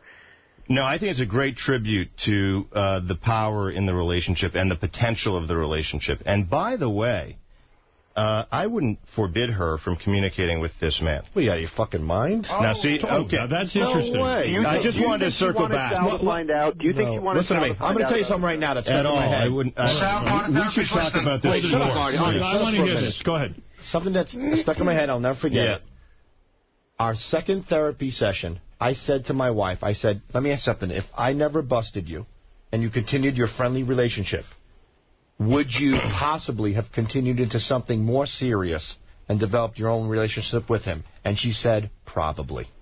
That's an honest answer. Can I? It's an honest answer. So you want me to have her? I want you to take the risk. No way. I'm out of here. What? You don't have to. I would never take a risk of her. There's no way. You don't think there's a risk now? Well, tell us your point, Dr. You're telling me that you Abelard. want her to talk to this guy? Here's my point. I don't think that artificial, restraints are going to be the thing that allows her to come closer to you, Sal. And they aren't. I think you should say, because it's a courageous and completely powerful position, hey, you know what? You are free to talk to anyone you want to talk to. I'm not your keeper. Okay, you ready for this? Did I tell you could do that? Did I apologize that I cut off the relationship and said, if you need to talk to them? Did I do that? Did I give you that? Mm-hmm. And then guess what? What? They started privately talking again behind my back. What privately talking. You told her to. But you told her to. But then it went private. What is... I don't... You wanted her to talk in front of you? No, dude, come on. Sal, he's making a good point. Yeah. You said to Christine, it's okay with me if you talk to your friend. Right. She's not not okay. going to include you in the conversation. I said that I felt like I denied her like a father figure, which I shouldn't have done. Like, I don't keep her under lock and key, which I did. Yeah. I denied her happiness. Here was the only vent that she had, vent of frustration with this friend because I'm being an asshole, and then I cut that off. So I felt like through our therapy session, she said, you took away the one little piece of happiness, the one outlet that she had, and now you took that away from her too. So if he's a friend, at least give her the opportunity to talk to him like a man, like a human being. Say, look, I'm having problems with my husband, and I'm sorry, but we can't continue this relationship. He goes, instead of demanding that, she cut it off. Yeah. Put the ball in Christine's court. So you did, and then she did it. So why would you just say, yeah, okay. But she did, and I did that, and as painful as that was, as hard as that was, I did that. And she said, look, she did have the talk with him. And then she told me that that's it. Now we're moving on. But then private messages happened again. Well, so you told him we had to talk, it's over, rather than saying, yeah, maybe I'll... I don't recall that part of the conversation, but... It sounds like she's a witness. I don't recall. No. He obviously knows what happened, and, we spoke about it, but I just felt like, what's the big deal if we randomly speak? Like, I don't see what the problem would be. Well, you randomly speak to people, and I'm not trying, like, I know it sounds like I'm being like, well, you do this, so I could do this. I'm not trying to be that way. I don't check your email. I don't check your telephone. Right. My phone was not hidden. It's always been in the same spot. It's not locked. I could lock it. I don't do those things. I didn't do anymore. Those things. I never, ever locked my phone. Yeah, never. Well, you know what, and what all I'm suggesting, and it doesn't have to be decided at this moment, but what I'm suggesting is, you know what, you try to close doors and lock things up, and the bottom line is, from your dad's experience with your mother, you can't do that. Right, but why would I give her the opportunity to talk to this guy again, the guy that ruined my marriage? Well, he didn't ruin your marriage. Our marriage. They contributed to it. No, he is an innocent bystander in a way. No, he ain't no innocent bystander. The potential calamity that you faced was sown in your own individual developments. Now you come back to a time, and all I'm saying is, you don't want to artificially say to her, I'm so afraid that you would have with someone else what we don't have, that I'm going to be your policeman. It's just a suggestion that I would say, you know what? It's your business. If you think you can fall in love with someone else. Point. You know what? I always conducted my relationship with Beth this way. She had a lot of boyfriends and stuff before. And we started seeing each other, and I'd say to her, sometimes it would kill me inside, but I'd say, yes, you do what you want to do. Well, it would kill. And I said, I'm in love with you, but if you feel the need to speak to me, I'm not going to be the Taliban and tell you not to speak to him. She has never once had the desire to go see her old boyfriend or this, because I'm so busy with her. And don't you think that would give her the desire if you said no? Yeah, I mean, it's almost like, you know what? So let's say Christine starts seeing this guy again, okay? It'd be great for you, Howard. No, hold on a second, Sal. Let's say she does, and let's say she falls madly in love with him. Maybe, in fact, she is already in love with him. How the fuck, though? Let's say you cut her off. So then she's going to pine away. She's never going to even learn what the jerk this guy is. Eventually, she'll go live with him. Let her learn what a jerk he is. But the fact of the matter is, if you're doing the best in your marriage, and you guys are working on it, I bet you she loses interest in that guy. And if she doesn't, good. Be rid of her and get someone who's into because I believe in the power of heartfelt communications. And basically what you'd be saying to her is, you know what, you're on a journey. I love you. And I think that nothing can beat what we have. We have kids, and we have the potential to have this incredible Christine, relationship. Do you miss talking to him? Yeah, I already said, Yeah, she said enjoyed. that. Yeah. But obviously Sal doesn't figure he can beat this guy's time. Yeah, I think Sal figures he can't. Yeah, he can't do for him what the way to beat him is to say, come on. Bring it on. Bring it on. Call her, email her. Bottom line is I have kids with her. I own her heart, and I mean to own more of it. So Let him take up the absolutely have lunch. Yeah, let him drop his pants. You could blow him in front of me. Why not? I mean, this is ridiculous. Well, if she's blowing him in front of you, then she's going to come to you. You can't control it. The truth is you can't control it anyhow. She could be doing it anyway. I believe she's not anymore. I sincerely believe that. But Not anymore. Why? Well, what's the line, Doctor? What if she goes and fucks him? Is she allowed to do that, too? Well, look, I can't set the rules here. But the bottom line is, what I would say is... Hey, Christine, did you get Sal's ATM card? We're out of rubber money. Oh, he's using a rubber. That's nice. Yes. Hey, Doctor, can I ask you a really serious, important question? Yes. For people, it's obvious these guys are repeating the same behavior that they grew up in. Correct. How do people break that cycle who can't afford therapy and that kind of thing? Because that's what everybody does. He's right. Oh, I'm living the truth. Ralph is really asking you if he can't afford therapy, and he's stuck, too. I'll allow the doctor to answer that, and then I'm going to end the segment. Look at all the happy couples in the South Bronx. Dr. Avila, what do you do if you're stuck and you don't have a lot of money for a therapist? What do you do? Okay. Well, what do you do? Okay, first of all, you presume that you're together for a reason. And that one of the reasons people get together is often about core weaknesses, not core strengths. Right. And you say, look, if that's the case for us, why did we get together if it's to keep ourselves from each other?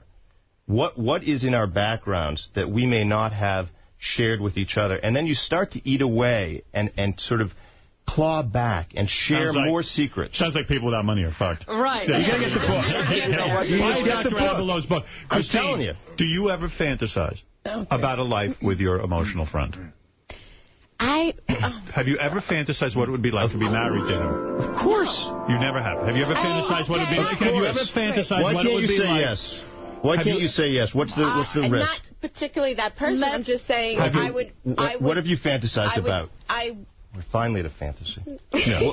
What have you fantasized about? What kind of life? Just being happy and sharing my life with somebody who is my best friend and who always has my back, and not somebody who's looking to, whatever, like humiliate me at every turn. It seems like, to me, out of nowhere, like somebody who, you see a piece of ass like Christine, and I don't mean that in a disrespecting way, you're going to sing anything you can. Oh, your husband on the show doing this, doing that. Well, then why aren't you doing it? Hold on. The thing is that all of a sudden this humiliation stuff, it just sprouted out of nowhere. It almost seems like somebody embedded it. I know if I'm a guy, you're going to give a hot chick any rap you can to make her believe that her husband is lesser of a man to get down her pants. Let me tell you something, with dogs. Pussy comes first, money comes first with women, pussy comes first. Let me tell you. I'm telling you, you're using this guy. I'm telling you like it is. I hear you. But listen, what happens when you throw a steak on the ground? Does a dog run right to it without thinking? Not my beagle. That's pussy to a man. But hold on, but wait a minute. Not to every man. That's pussy to a man. I was asking Christine about her fantasies. But listen. But the point that I'm trying to make. Can I ask you a question? Is the guy handsome? Is he handsome, yes or no? Is he an ugly guy or a good-looking guy? Oh, she wants an ugly guy. Let's just forget about him. Sal, it would be better for Sal if he really looked like that. What I'm trying to make is that I believe that somebody, I know the workings of a man. He'll say whatever it takes, and I think that... What's that got to do with her ear being open? I have a clinical moment here. If you're telling her to go back to something like that, I think all of a sudden... Sal. What's the coincidence of her having an emotional friend at the same time pinpointing all my bad points? Now it's all bad. Everything's bad. Sal. The fact that I bring home a check every week that's no good anymore. The fact that I love my kids. And listen, do you know why you're doing this, by the way? Let me help you out. I'll tell you why I'm doing it, because I'm a guy, and I'm telling it straight. Let me tell you why you're doing it. Because his wife filled up and said it'd be better than being humiliated all the time. And she was at the point of tears. So he has to run away from that, because that's what happened with his father and his mother. Right.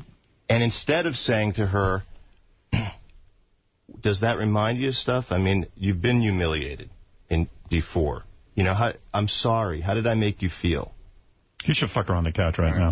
Well, Dr. Keith can have her right now. Are you having fantasies about Dr. Keith? You are, aren't you? What do you do with Dr. Abloh when you're a doctor like you and you get a hot little piece of ass on the couch like this? You ever say, hey, maybe I ought to... You always know it's not about you. It's always about the dynamic with the couple. It'd be a good moment to jump our bones. Really? I'm telling you, but honestly, you own her soul. The moment that you realize that he is irrelevant, this guy, this 143 guy, irrelevant. The bottom line is she can talk to him till the cows come home. There'll be another 143 guy. It doesn't matter. I know that. I know that, and things have been going a lot. I mean, it seems to be going a lot better. I mean, we're getting along better. I think we are, but... Treat her like a broad that you're trying to get in her pants. Yeah, why don't you do that? Since you know what a dog will do with a steak. Since you know how to work her, why don't you work her? If you love her, why don't you work her? Hey, dude, last night I put my head on her chest. She goes, it's like a fucking boulder. Get off of me. So you tell me. First, you got to start someplace. You know you got to start with some bullshit and tell her, tell her how hot she is, and then tell her how nice everything is. I call her beautiful every day. This is a disaster. And she gave him an opening. She said, let's go to Bloomingdale's. Get it. Maybe you call her from next door to Bloomingdale's from some beautiful hotel. She's a hot chick.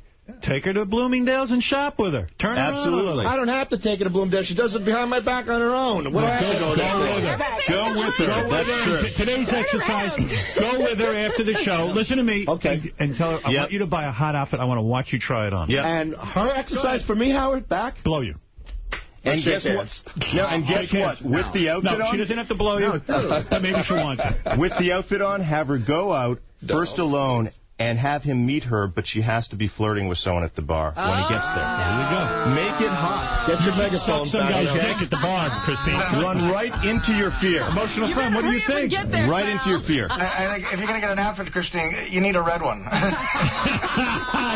I'd get her a diamond necklace that says 143, and I'd order it today. That's right. Absolutely. Absolutely. I like your style. All right. He wanted to get a tattoo, and I said, oh, I'll get 143, and he got so mad. No. I love that. That's great. You should get the 143, too. Make a joke of it a little bit, but take together you're in on it. I should get Dr. Barber's phone number. This guy's a joke. Dr. Abloh, you've done it again. You have taken an hour and a half from our show. You've done it again, Dr. Abloh. I don't know what he did. Another paycheck from Howard TV to fucking Howard's P.O. Box. That's what you've done. I'm still in a miserable goddamn marriage. Well, Christine, next time we're dressing. Do you want to keep working on it? We'll keep working on it. You want to work on it some more, you two? There is no quick fix. Wait a second. Wait, what did you say, Dr. Abloh? No, I said you say wow? Because I know that they are poised at a moment where she has opened the door again. What does he do? He says, no. You got to both say yes at the same time. I did say yes. I say yes every day. Hey, Sal, he just asked you, do you guys want to work on this some more with him? And you went no. Because we're spinning. I feel we're going. All right, that's your answer. What do you mean? That's why she's got an emotional friend. Good luck, Christine. Am I right or wrong? Hey, let's ask her. Do you want to continue with this? Neither one of you can. I would continue. She would. All right, go ahead. Ask the next question, Doc. No. Oh, no, not right now. I thought you meant now. I've had it. We'll have dinner and we'll go through this. Off the air, absolutely yes. Unequivocally yes. I'm sorry. All right. Okay, we just had a misunderstanding. All right, a little misunderstanding. Now we understand. I think we really wants to call me. I'm a therapist. All right, Doctor. First of all, emotional friend, thank you for calling in. I know that was difficult for you. I know this was very emotional for me, too. Dr. Abloh, your book, Living the Truth, Transform Your Life Through the Power of Insight and Honesty, is in stores now, and obviously everyone now is going to go get it because they see what you're up to. Yeah. And please, Howard, can I say something to everybody out there, young couples, What? You have advice for young couples? Good. I really do. No, he's in a good position to give advice, actually. What is he is in a good position. I hope my son is listening. Yeah, what is the advice? I know you have those feelings. I know you're in love. I know you're saying to yourself, this is it. This is it. I don't care what anybody says. I don't care if my best friends are talking me out of it. listen to me. Reach down deep inside and don't get married. That's the best advice I can give you. Because, but that doesn't mean I'm not happy with my marriage. But the point that I'm trying to say to you is that marriage, nuts. We live in an environment and a culture where we have developed. My emotional friend here to pick me up. Yeah, I hope he's driving your emotional friend. Really? All right, I got my Corvette. Where we've developed this thing in our life that we feel like, for some reason, we have to shack up with one person. And, you know, it's like being confined with a roommate you can't get rid of. So get out of it. No, I don't want it. But, no. Because I have children. But the thing is that if I can give any advice out there, believe me.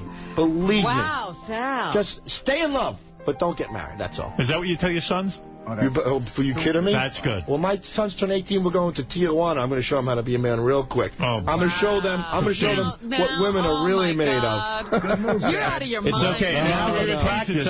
You should look. So you're going to humiliate. You're going to stay in a bad marriage and continue to humiliate your wife the way your father did. How? He's reenacting. You just did it. I'm going to teach my sons what love is really all about. So what do you think you're saying to Christine? What are you saying to Christine? Now all the anger suddenly comes out. You're telling us now, you're going to teach your sons that women suck, that you should keep moving on to the next one. That's the message. And the fact that, and they're going to go, well, aren't you married to mommy? How about this? Never lock yourself in with one. I'm saying this to women. So mommy's an asshole. No, I'm saying this to women, too. I'm saying to people, I think we would all get along better if nobody got married.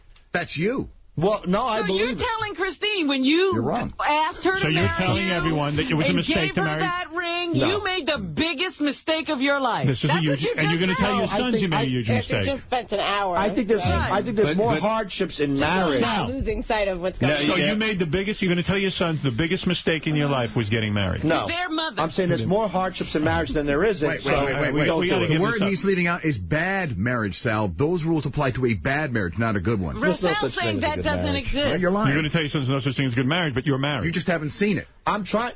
I love my wife, and I want it to be a good marriage, but there's so many hardships. I'm like, don't even bother stepping into that. Why bother? All right. You know, we why? Gotta end this. No, that's what I'm saying. I got to end this because I'm being helpful. I got one last question. Yes, go ahead. This is call number 14. I got one last question. Christine, my 10 o'clock EF loves the view. Where'd you put the clicker? Thank you very much, everyone. I want to also thank Ben Stiller's new movie, Love and Marriage. Oh, that's going to be funny. If you like this, then you'll love this movie, The Heartbreak Kid, in theaters this Friday. We'll take a break. Sarah Silverman is here. I'm getting backed up. Christine, thank you for coming. Robin, why do you look so disappointed? I'm so disappointed in you because that's the first time you didn't realize your wife was not laughing when you were speaking. Because I'm not. Because he doesn't care. He's trying to take some of it back. Thank you, Artie. Hurt her. I'm not trying. How did it hurt her? The thing is that I love my wife. I'm not going to tell you how it hurt her. I'm going to tell you that it hurt her. Okay, but I'll tell you this. People who are in love right now, I'm saying take a step back and don't make the plunge so quickly because there's a lot of hardships you won't see down the road. You're going to say it again. No, there's hardships in a marriage that you may not want to come. How would you feel if your father said that to your mother? Said what? My father said to me all the time, don't get married. You know what I mean? So you're going to be just like him. Yeah. No. The guy you were just crying about. Good job. But that's not the point I'm trying to make. I'm trying to say clearly Robert Young. You know what? For the first time, thank God for your marriage, because for the first time you have the potential for real love. Thank God. I love what a my gift wife. that would be to your and kids. She's everything to me. It's not easy, though. But it's painful. You just said marriage is the worst thing. Now you love your wife. The point is that it can't be done. Hold You've already set up an impossible task. Okay, here's one-on-one. Here's what I meant. If you're in love right now and you're convinced that you want to be with that person for the rest of your life, don't take the plunge. Go another 5 years. And if you don't have kids and your emotions change... So your kids are the problem? You could veer away. No, kids are not the problem. Oh, so kids you are the greatest would thing that ever happened in my life. your wife if it weren't for your kids, is what you're saying. No, I'm saying give yourself the opportunity. So you should have left after 5 more years, is what you're saying. No, I'm saying that if you're in love right now and you're convinced that you're going to be in love for the rest of your life, don't jump into marriage so quickly. Give yourself an additional 5 years, see where your emotions go, so there's no tie-up. That's not what you said. But that's what I meant. For like 6 years. Yeah, I know. I know. I'm telling young people right now, look, when you met me, you thought I was... You're telling young people not to get married. Don't get married. You're telling young people that what you did didn't work either. So you've given up? Right. No, I haven't given up at all. But I'm saying, you said it didn't work. I'm saying emotions are very misleading in the beginning of your life. Give yourself an extra 5 years. And I think if everybody gave themselves an extra 5 years, so what if you would be so many hardships. So what if you had given an extra 5 years? What would you have done? Not marry her, right? No, I would have, because that still was good. So you what good is an extra 5 years? Make it 10 years. That's what I'm saying. You're saying it never remains the same. Listen, I've done this work a long time. It never remains the same over the course of years and years. It always runs into some kind of complexity and some kind of pain. Right. I'm telling you, that's the nature of it. Well, that's the question is, I've been through. Doctor, give me the odds on this, and be very honest. Is there a 10% chance or 90% chance that this will work out? Because I say this is never going to work out. What do you say? No, I say it's better than even odds. Better than even odds. Okay, and you know what some of the data is? That he runs that far from his feelings. Very good. Dr. Ablow. It's not subtle. Thank you. The moment she has feelings, boy, is he out the door. Dr. Ablow, thank you. And Christine, thank you. Thank you, Sal. And thank you, Heartbreak Kid. And thank you, Living the Truth, Transform Your Life Through the Power of Insight and Honesty, the new book from Dr. Keith Ablow. I have to take a break. I'm a mess. That's all I know. I don't know where my head is spinning. We established that. I thought this was I am more confused than ever. I'm completely drained. Emotional friend, I'm sorry. Dominic, quickly, what is it? Last point, Sal, you know you told your wife that you'll take her sons to Mexico so they can be real men. Now, let me ask you one question. Do you want to look at your wife and say, I'm sorry for what I just said? It's only because I'm hurting. Do you want to say that or not, Sal? Yeah, I do. That's me shooting off my stupid mouth. Because you're hurting. That's exactly it. Because when I said I want to take my kids to Tijuana to treat them out... Sal is like a suicide bomber. Oh, my God. Is he a mess? I'm a mess. Self-destructed. Sal, I wish I learned as much as you did today. It was my way of saying that I don't know what I am. Look at her when you say it. When I said that I want to take the kids there, it was me venting my frustration, saying that I feel like I'm hurting. Yeah, that I'm hurting, that I am not getting the love and the affection that I feel I'm entitled to. I deserve through our relationship. And I feel like I'm being strung along. And you never got it. I did. I used to get it. I more than got it. No, I'm saying in your life. All right, I got it. Never got emotional friend out there. Before we go, can I just sing one song to Christine to remind her? Go ahead, yeah. Sal's wife, she's a big pain in the ass. Okay. All right, thank you, everyone. She turned into a Mack truck. All right, we're going to take a break, and we'll be back. Believe me, Sal, you better get to work. Really? This woman's no pig. She's hot. I know, my wife is... You're going to lose her. Am I going to lose you? I don't know. Oh, there we go. All right. You're not going to lose her. You know, the one thing that Sal should know, though, is if he doesn't go through this passage, he'll never get the love he wants. Totally. No, because he'll find somebody else whose heart is, not available, and it'll be 5 years, as you said. Wait 5 more years, and your boys will say to you, man, why don't you have any kind of connection with our mom? Well, because we didn't really ever get there, and I have a lot of anger about it and all that. You got to take a big risk. You got to take a big risk. Time to leap. I say 0 chance this is working. I'm going to leap all right. We'll prove you wrong. I think we'll prove you wrong. Paul, what is the problem? Quickly, please, I'm running. Hello? Yeah, Paul, are you there? Yo. You quickly say it. Yeah, I was just going to say, this Christine's coming off as a real cunt. She doesn't seem to be... I don't think so. I don't think so at all. I disagree. She's honest about her feelings towards the whole emotional friend. She never really says, what he did for her besides, All right, that's your opinion. Go ahead, Mike. Really. Quickly. Yeah. Howard, I just want to say, Dr. Ablow, this is to you. After today, yes, you got the gist of Sal. Yes, Christine definitely is blocked off, but just listen to this show for 2 weeks and just check if Sal has narcissistic personality disorder. Sal, I love you, but man, no one else has this ego like anyone. Does Sal have mental problems, Dr. Ablow, in your professional opinion? No, I'm not going to diagnose him with a personality disorder. I think what he has is a life, and it's a life that has some pain in it, and the poor guy is locked up in a way that he can't let his wife, who teeters on the verge of letting him in, he can't let her in. He keeps shutting the door, slamming it shut. If she takes a step toward him, she does the same thing. Right. We're going to teach them not to do that. All right, very good. I like it. Thank you. We have to take the break. Thank you again, Dr. Ablow. Christine, I'll see you at 2 o'clock. All right. Christine evidently has an appointment as well. All right. We'll be back right after these words. Just going to talk. Look at all those movies Very cool. Weezer. Sarah Silverman is here. Her career has gotten very hot. She's got a TV show going into its second season. The Sarah Silverman program, Wednesday night at 10:30. And I feel now with her hosting the Video Music Awards and that appearance on the... well, she hosted the movie award. She hosted the movie awards. Appeared on the VMAs. And appeared on the VMAs. And when you do that, I feel her career is on fire. Hey, Sarah. Hi. Here she is. Hi, everybody. And I was saying... Who was that, Sarah? It was Artie, I believe. Oh. Sarah, Artie said something to me during the commercial. He said it's a comedian's wet dream when you go out on stage and you're the host of, like, the Video Music Awards or whatever, and there's Paris Hilton sitting in the audience, or, like, a Britney Spears does a fucked up performance and stuff. I mean... You wait for those moments? Do you wait for those moments? Yeah.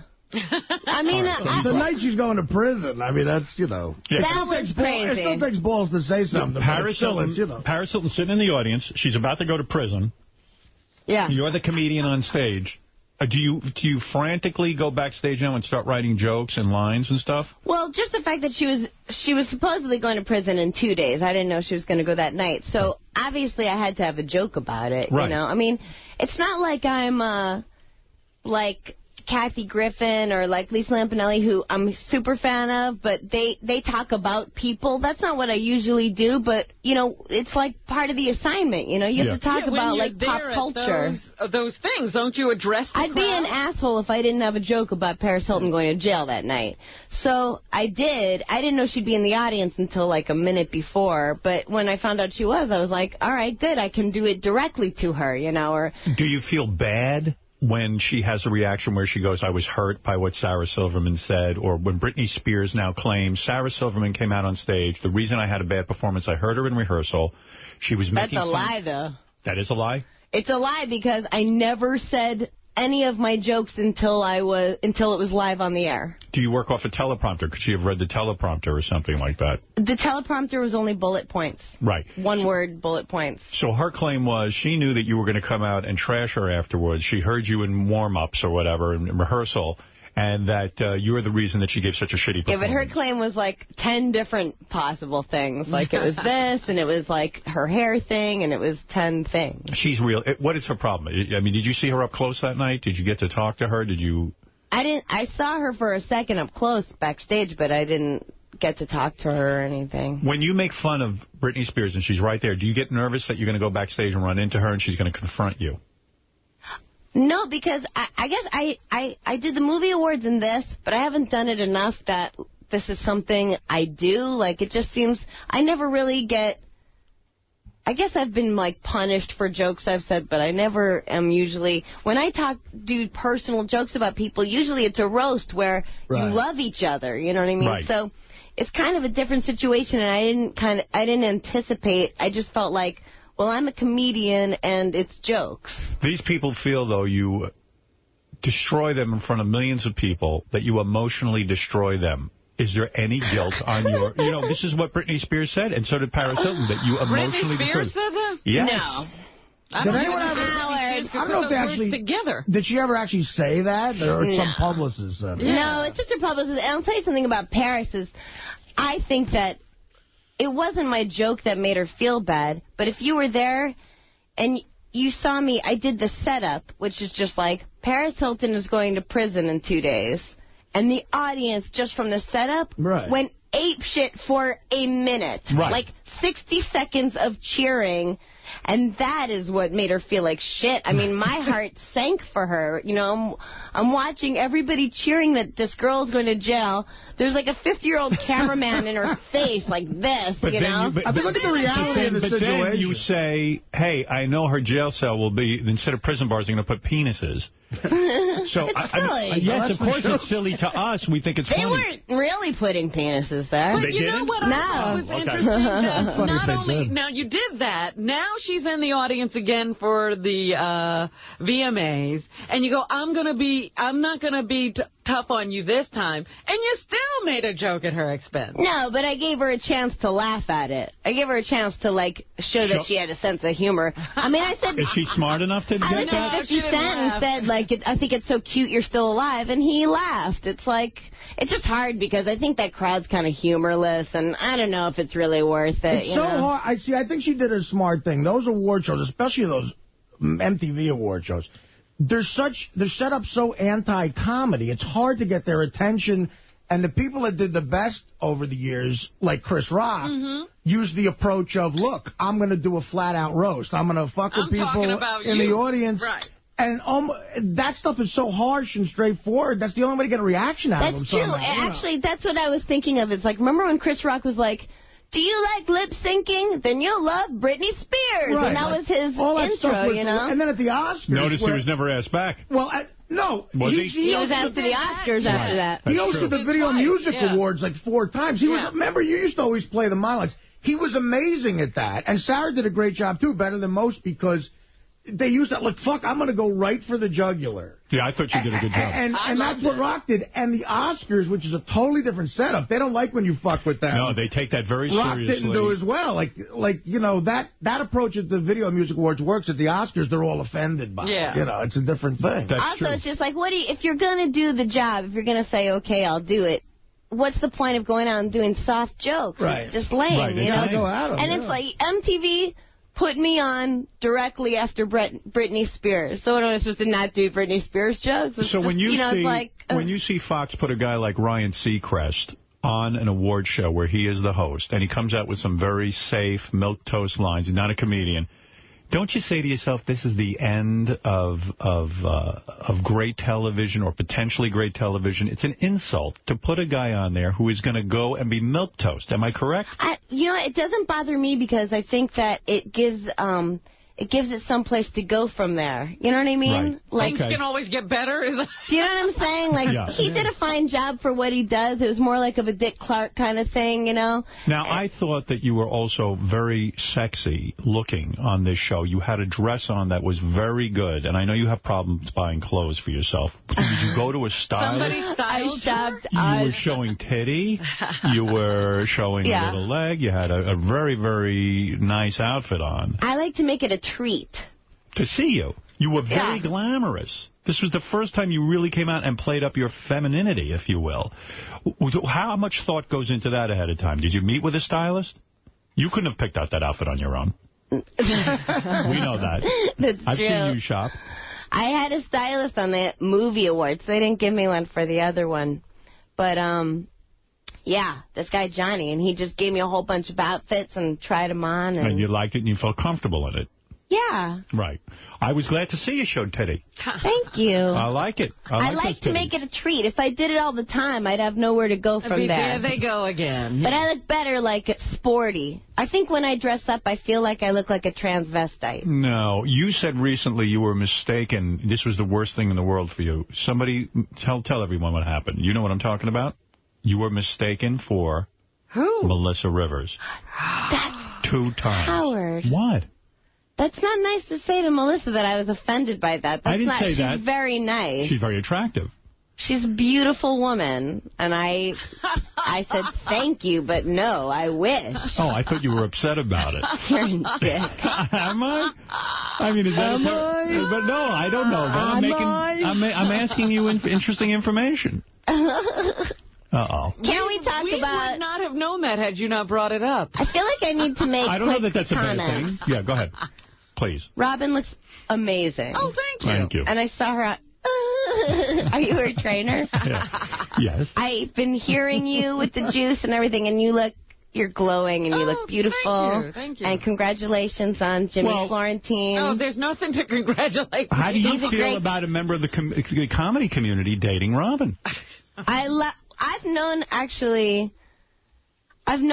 Jim. I've known Jim, thank you. I knew him years ago, too, at the comic strip. We were on the same, comic strip softball team. He used to have long hair. Jam and Jim. Jam and Jim. He had a guitar. Yeah. And I think he's a great guy. Did you find him attractive? Well, personally, he's not. I mean, but He's not Jimmy Kimmel. No. He's not Jimmy Kimmel.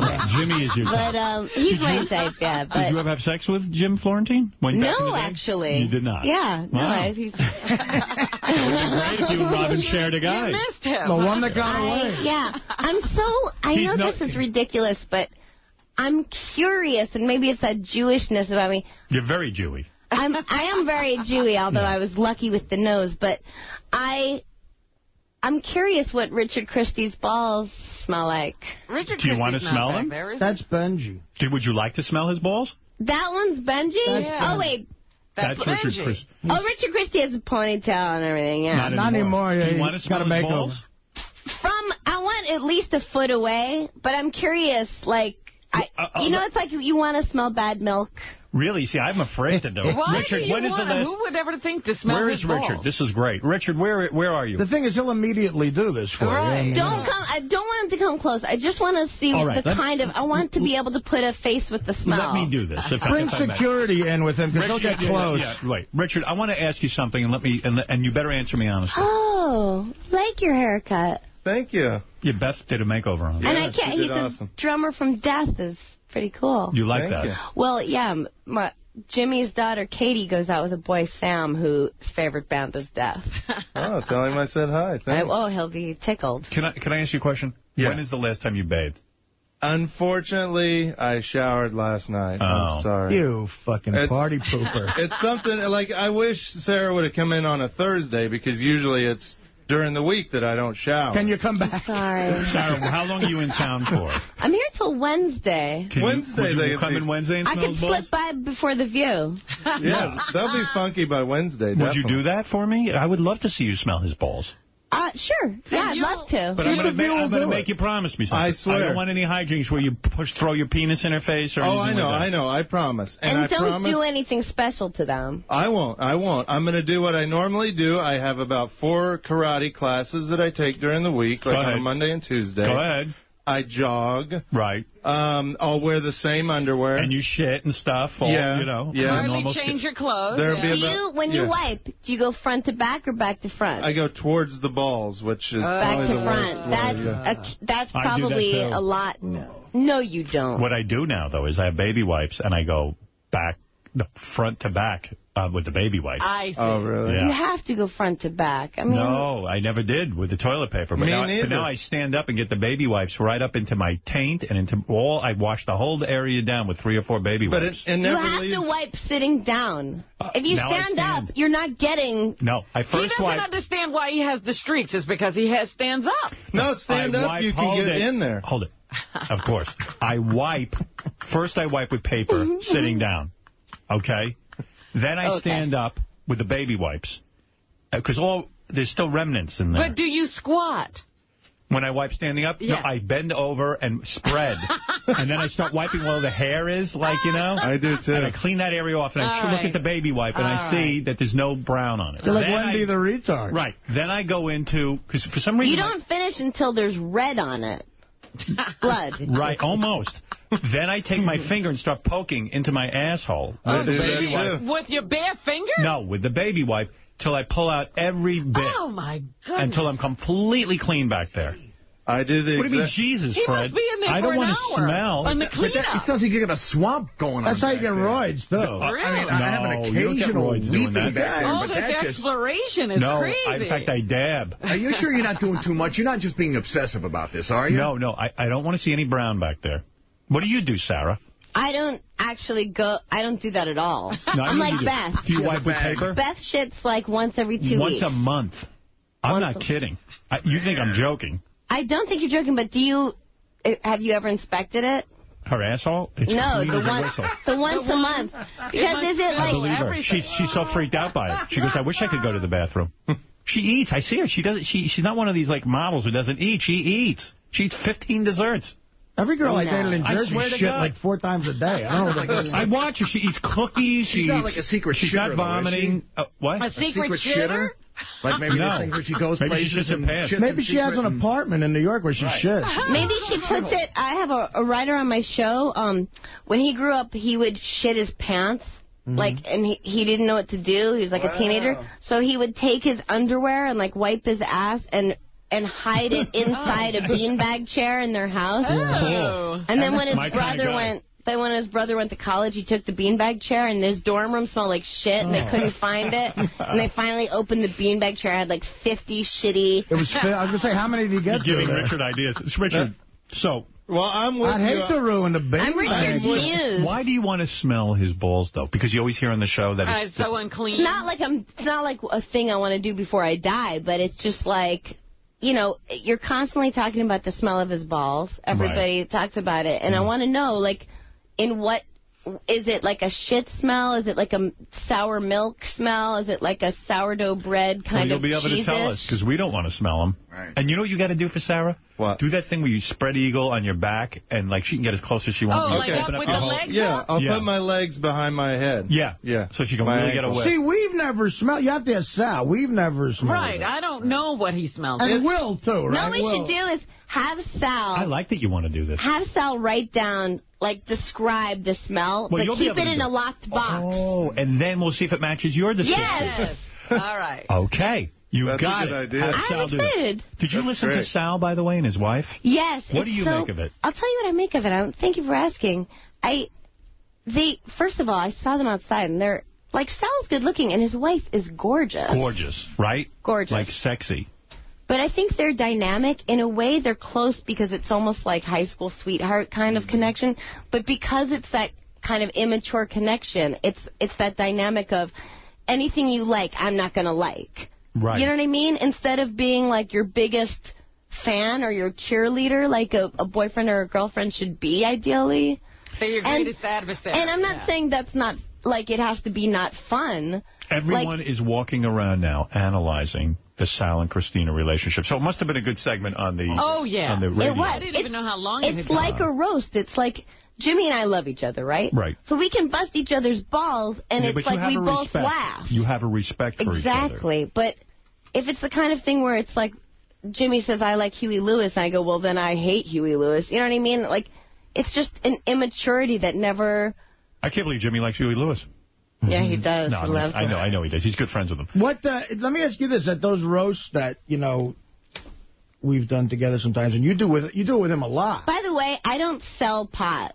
Right? What? I don't. Oh yeah, right. Yes, you did. You were like, oh, we did this gig at the Playboy Mansion. And the next thing I know, Sarah Silverman's selling pot to Teddy. I was meant to say. I don't. Hi. What do you mean? Did Sarah? That was probably wrong of me. Did Sarah sell? No. I meant to say she shared. It's like almost like a Jew thing. Like you think I would sell pot at this point in my career. Do you think it was anti-Semitic of me to think that? Sarah, you shared a joint with Teddy? This is what happened. Listen, it was probably, now that I think back, I didn't mean to say that you are a dealer of pot. No. It was the night that it was at the Playboy Mansion. Artie's pants ripped and Teddy wasn't available to fix Artie's pants, so First of he's all, busy with pot with you. Yeah, this gig at the Playboy Mansion was so great. It was because it's not like when you go to the Playboy Mansion and there's like Playboy bunnies like with painted bodies. You were there before that? I've been to the Playboy Mansion before. Not like a lot, but I've been there, like we went to the Halloween one, which was incredible. They're the best haunted house. Do you take Jimmy with you?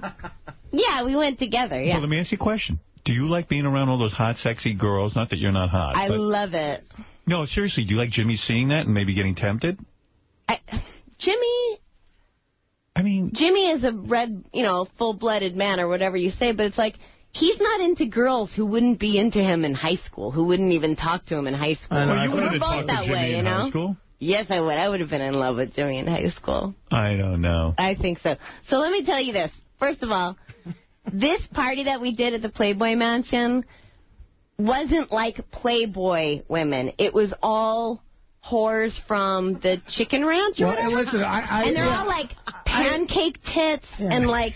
Oh, my God. Chewed on to the 10th degree. Wow. And, like... Sounds like a blast. Like, real... And they had an auction, right, for all these rich guys. And they're auctioning off, like, 5 days at this 5-star resort in Hawaii and blah, blah, blah. People like the owner of the Lakers were there, like big-time guys. But they also auctioned off, like, I'll eat your wife's pussy while you watch. Right, they right. auctioned that off. How much does that go for? Crazy. Really?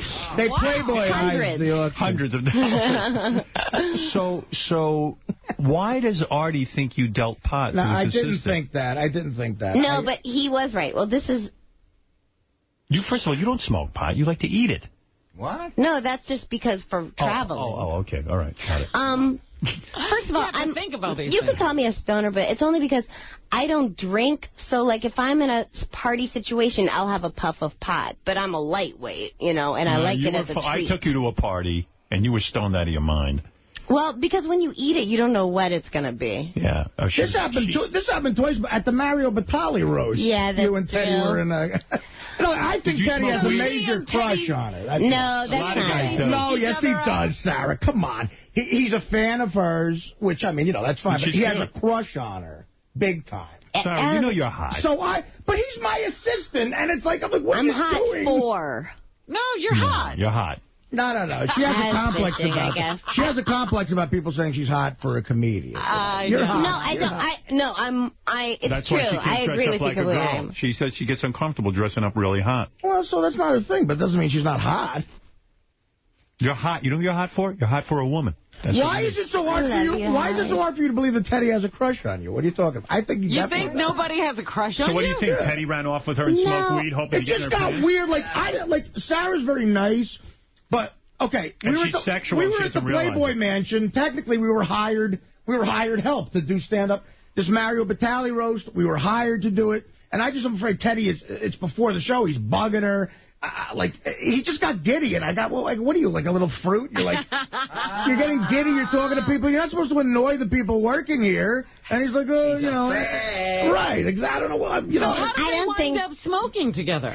I don't think it's that's fair something to Teddy. Teddy smokes weed, too, So is he offering It's a bonding thing. It is, but it's almost like, to me, that was like me trying to, like, my only way to connect with you, I think. What? Because, no, that's honest, because I don't want to put Teddy like, he has a crush.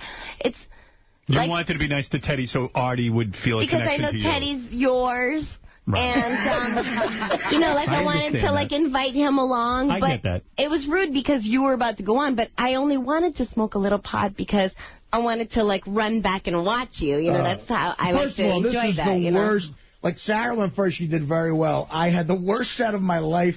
I ripped my pants in the middle of it, and people were and then not. Teddy's not around to fix it. And I look out of the crowd, and I'm like, people are flirting with these hooker waitresses. And then I'm thinking, I got paid a decent amount of money, right? And you're supposed to do whatever it says, like at least 20 minutes. So after a while, I'm like, fuck, what time is it? And then I get off stage, and I just wanted to get a drink, and I'm looking for Teddy. Like, I told Teddy I wanted to have a Jack and water when I got off stage, and he's not there. And then he's over by the monkey cage with Sarah, and I don't know, he comes back all Chinese-eyed. Yeah. And I'm like, and this was after the Batali, so I'm like, are you bothering her again? I think he's bothering. He's supposed to be there with your Jack and water. I think he's bothering her for some reason. He's not. I feel like I take the blame for that. I actually take the blame for that. And I know guys, and Teddy probably thinks he can get her. No, especially if she's calling him over now. The direct opposite. Teddy, he's enamored with her. So it's like, but I mean, if Sarah isn't bothered by it, I don't really care. No, I'm not. But it was a hell gig where you really have to just like disassociate. Did you stay for the grotto? Did you stay for that whole experience? What happened to the grotto? I mean, just how crowded. Like you talk about, it became that auction amplified by a million as far as the women. It's hard. Did you just leave after the gig? I stayed a little bit, but I left because, I brought some guys, some writers that I knew would get a kick out of like being there. But it's weird because the whores are big fans of mine. Like, for some reason, those Chicken Ranch girls and, like, those girls like that love me. Well, because you're a woman who's successful, and they are successful, too. Anyway, no, it's because you're a successful woman, and they look up to you in the sense that, look at our lives. We're busy blowing fucking guys with issues. Maybe this is the only thing that makes them laugh. When one of their own makes it, One of their own. When a woman makes it. I have a picture somewhere on my iPhone. I still have a picture of... What is it, Ralph? One of those girls. Hey, now. Yes. He's like flat tits, and she's just like... Flat tits. There were a couple of... She's not kidding. There were a couple of... And you're going to think I'm exaggerating. 350-pound black women... Came off that tour bus? Yeah. By the grotto with tattoos. One of them had a tattoo of her brother who was shot. Wow. I mean, you know. So is a turn on. And $50 for They a were blowjob. chewed on. So, anyway. Oh, go ahead, Ralph. What do you want to say? They didn't have banana ups. What's up?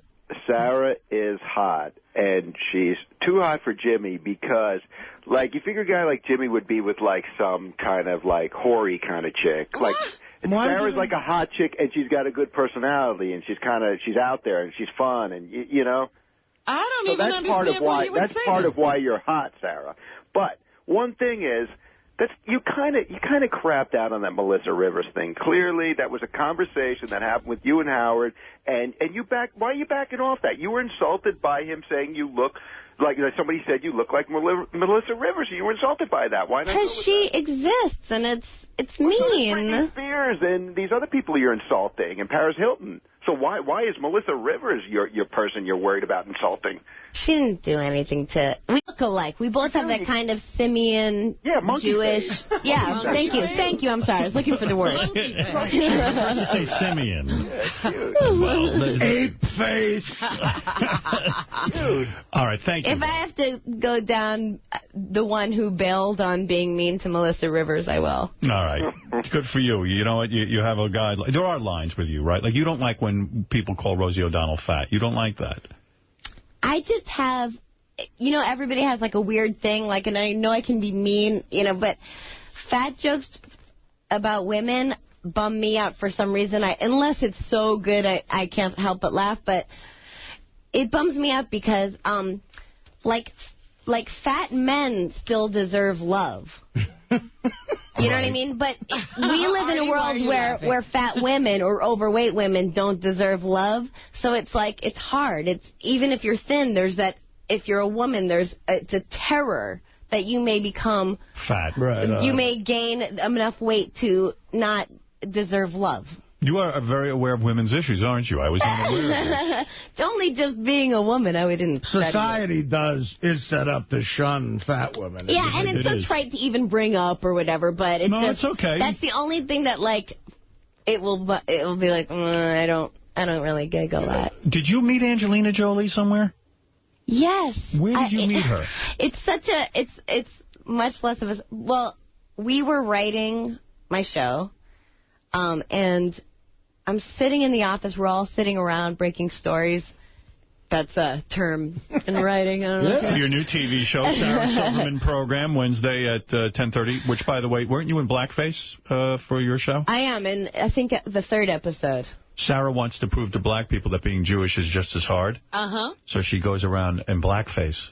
Well, I think that I look like a black person, but when you see me, it's revealed that I'm completely in blackface, and I'm like, I look in the mirror and I'm like, oh, I look like the beautiful Queen Latifah. But we shot in a church in, am I talking to myself? Very few people will work in blackface. I'm just complimenting you that you are taking risks on your TV show. Thank you so much. And you're trying to make things happen. By the way, Sarah, Wednesday night at 10:30 is the premiere of the Sarah Silverman Show, and it is on the what network? It's on Comedy Central after an all-new South Park program. That's a good lead-in. So this is your second season. A lot of people thought you would fail. A lot of people thought you wouldn't go another season, right? They did? Oh, I did. I didn't. Also, Sarah's performing at Carnegie Hall on November 7th. Oh. I know Beth is going. She can't wait. Very excited. Yeah. She says to me, Beth. I'm going to go buy a ticket to see Sarah. I said, she goes, really, I want a free ticket, but I don't want to ask, you know. So I said, I can't ask. She said, well, write Jimmy a note. We figured this out. We wrote Jimmy a note and said, by the way, Beth's going to come say hello to Sarah backstage. She's going to go buy a ticket to the show. That's what you did. And what happened? Jimmy goes, oh, you don't have to buy a ticket. I said Sarah can sell her one for cheaper. Right. With the joint. See Sarah performing at Carnegie Hall on November 7th as part of the New York Comedy Festival. For tickets, go to NewYorkComedyFestival.com. Sorry, I'm not that professional. You should make out with Beth on stage. That would be really good. I love Beth. There's a closer. I would love to see that. Two of you getting it on right in front of the audience. Very nice. Very, very nice. I actually recently told the guys I was writing with, we spend many hours together, the story about Beth playing basketball and losing her 2 front teeth. Have you ever told that story here? I have told that, yeah. All right, so anyway, so you're in a writing meeting. How do you meet Angelina Jolie? Okay, so I look out the window, and Angelina Jolie is coming out of the bathroom on the lot there. And I'm like, that's Angelina Jolie. Is she as beautiful as we see in the picture? I think she's getting too thin, by the way. She's very thin, but stunningly beautiful. Okay. So somehow we all end up writing out on the front steps, like within a minute. The whole team says, hey, let's go sit there. One by one, we're all kind of like, and we're pretending to write, but our hearts are just pounding. And do you realize that her life must be filled with people who act like they're bumping into her? It's so awful. I can't imagine. And she's like on the food truck, God knows why. And my dog, luckily, runs over to her, and someone kind of points me out. You sent your dog over. Go ahead. I didn't. I really didn't. And I'm like, Ducky, no. So she comes over. She came over, and she said hi to me. Oh. And she said hi, and that her and Brad liked the show, and she was so nice. And it was like, I've met a lot of famous people or whatever, but I was starstruck. Is she a girl crush or something? You know how they say girl crush? Yeah, I guess. I mean, I don't know. But, I mean, she was so beautiful. Not so beautiful you would have lesbian love with her, though, I'm not really into lesbian love, but, I mean, she... Would you do her? Her lips look like a perfect vagina. Right. And... I know what you mean. And, oh, we know what you mean.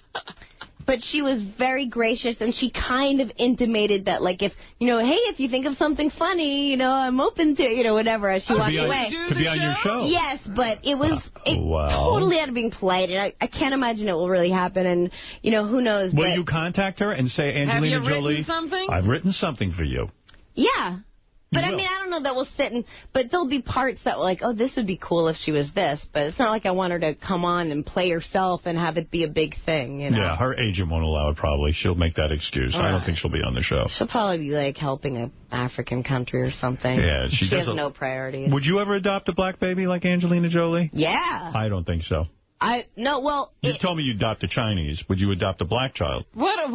I'd adopt a Chinese? Yes. No, that's just a joke where I say, if I adopt from China, I'll adopt a boy from China because I heard that the girls there are, like, useless. But in reality, I have 2 nephews from Ethiopia adopted. You do? Yeah. I didn't know that. Yeah, my sister has 5 kids, 3 vagina and 2 adopted. Is it strange to be at a family function and have black children? They are like superheroes because next to us, like northeastern coast Jews. Right.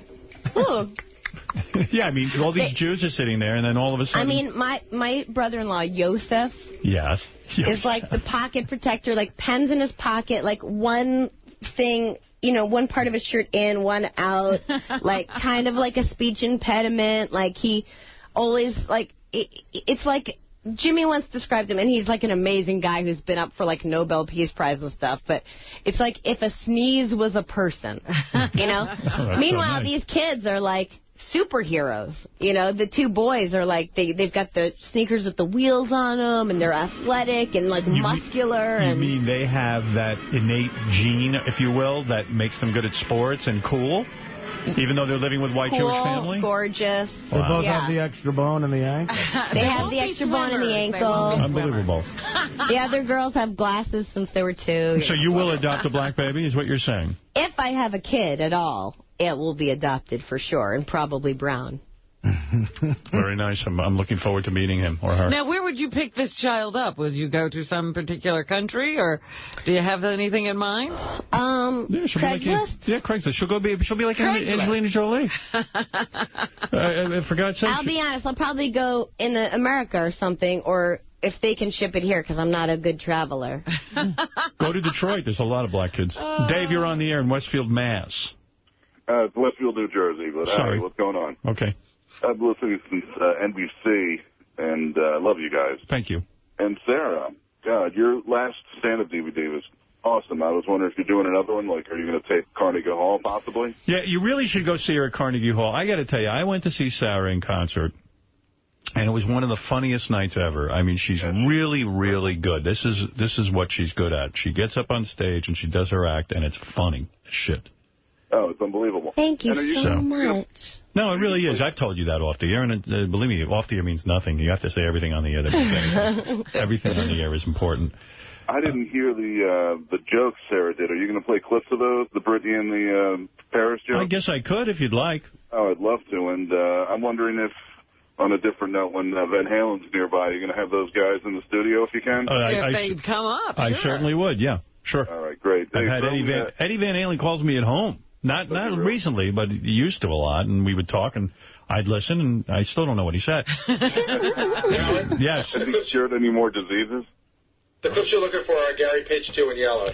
All right, let's go to Gary's page in yellow and see if we can find those clips.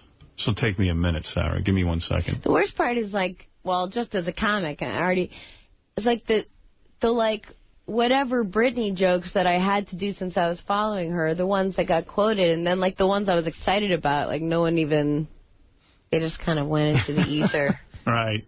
What, you did all of them? But where is it, Gary? It's not on here. They only paid attention to the first one? Well, not the crowd, but everything after, you know? Like, I had jokes I was actually excited about. What page, Gary?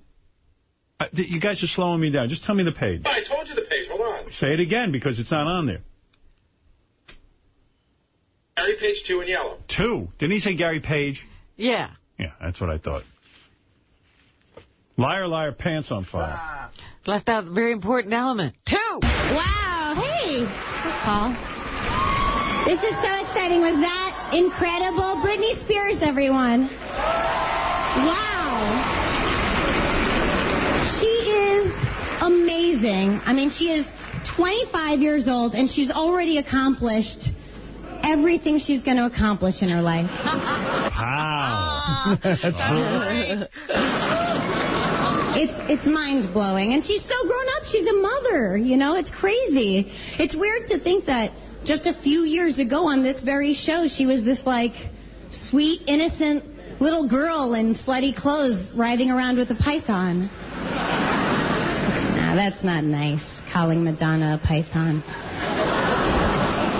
That's good stuff. Yeah. What, now you feel bad or you're happy? You're proud of yourself? No, it's hard to hear yourself be jokey. Here's Paris Hilton. In a couple of days, Paris Hilton is going to jail.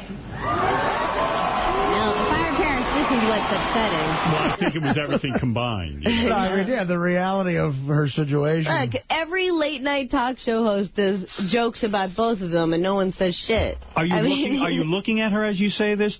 Are you so aware where she's sitting as you're talking about her? She was right in front of me. So you saw her as you're speaking? Yeah, she was obstructed only by a big, fat, 50-year-old cameraman who was like this in her face, and it just made me think, God, her example of adults in her life is so bad. But I've always worried about comedians when I see them on stage. Are you staring into the blackness, the darkness, or are you staring at people to see their reactions? Well, both shows the audience was really lit. So you because they're shooting the audience, you know.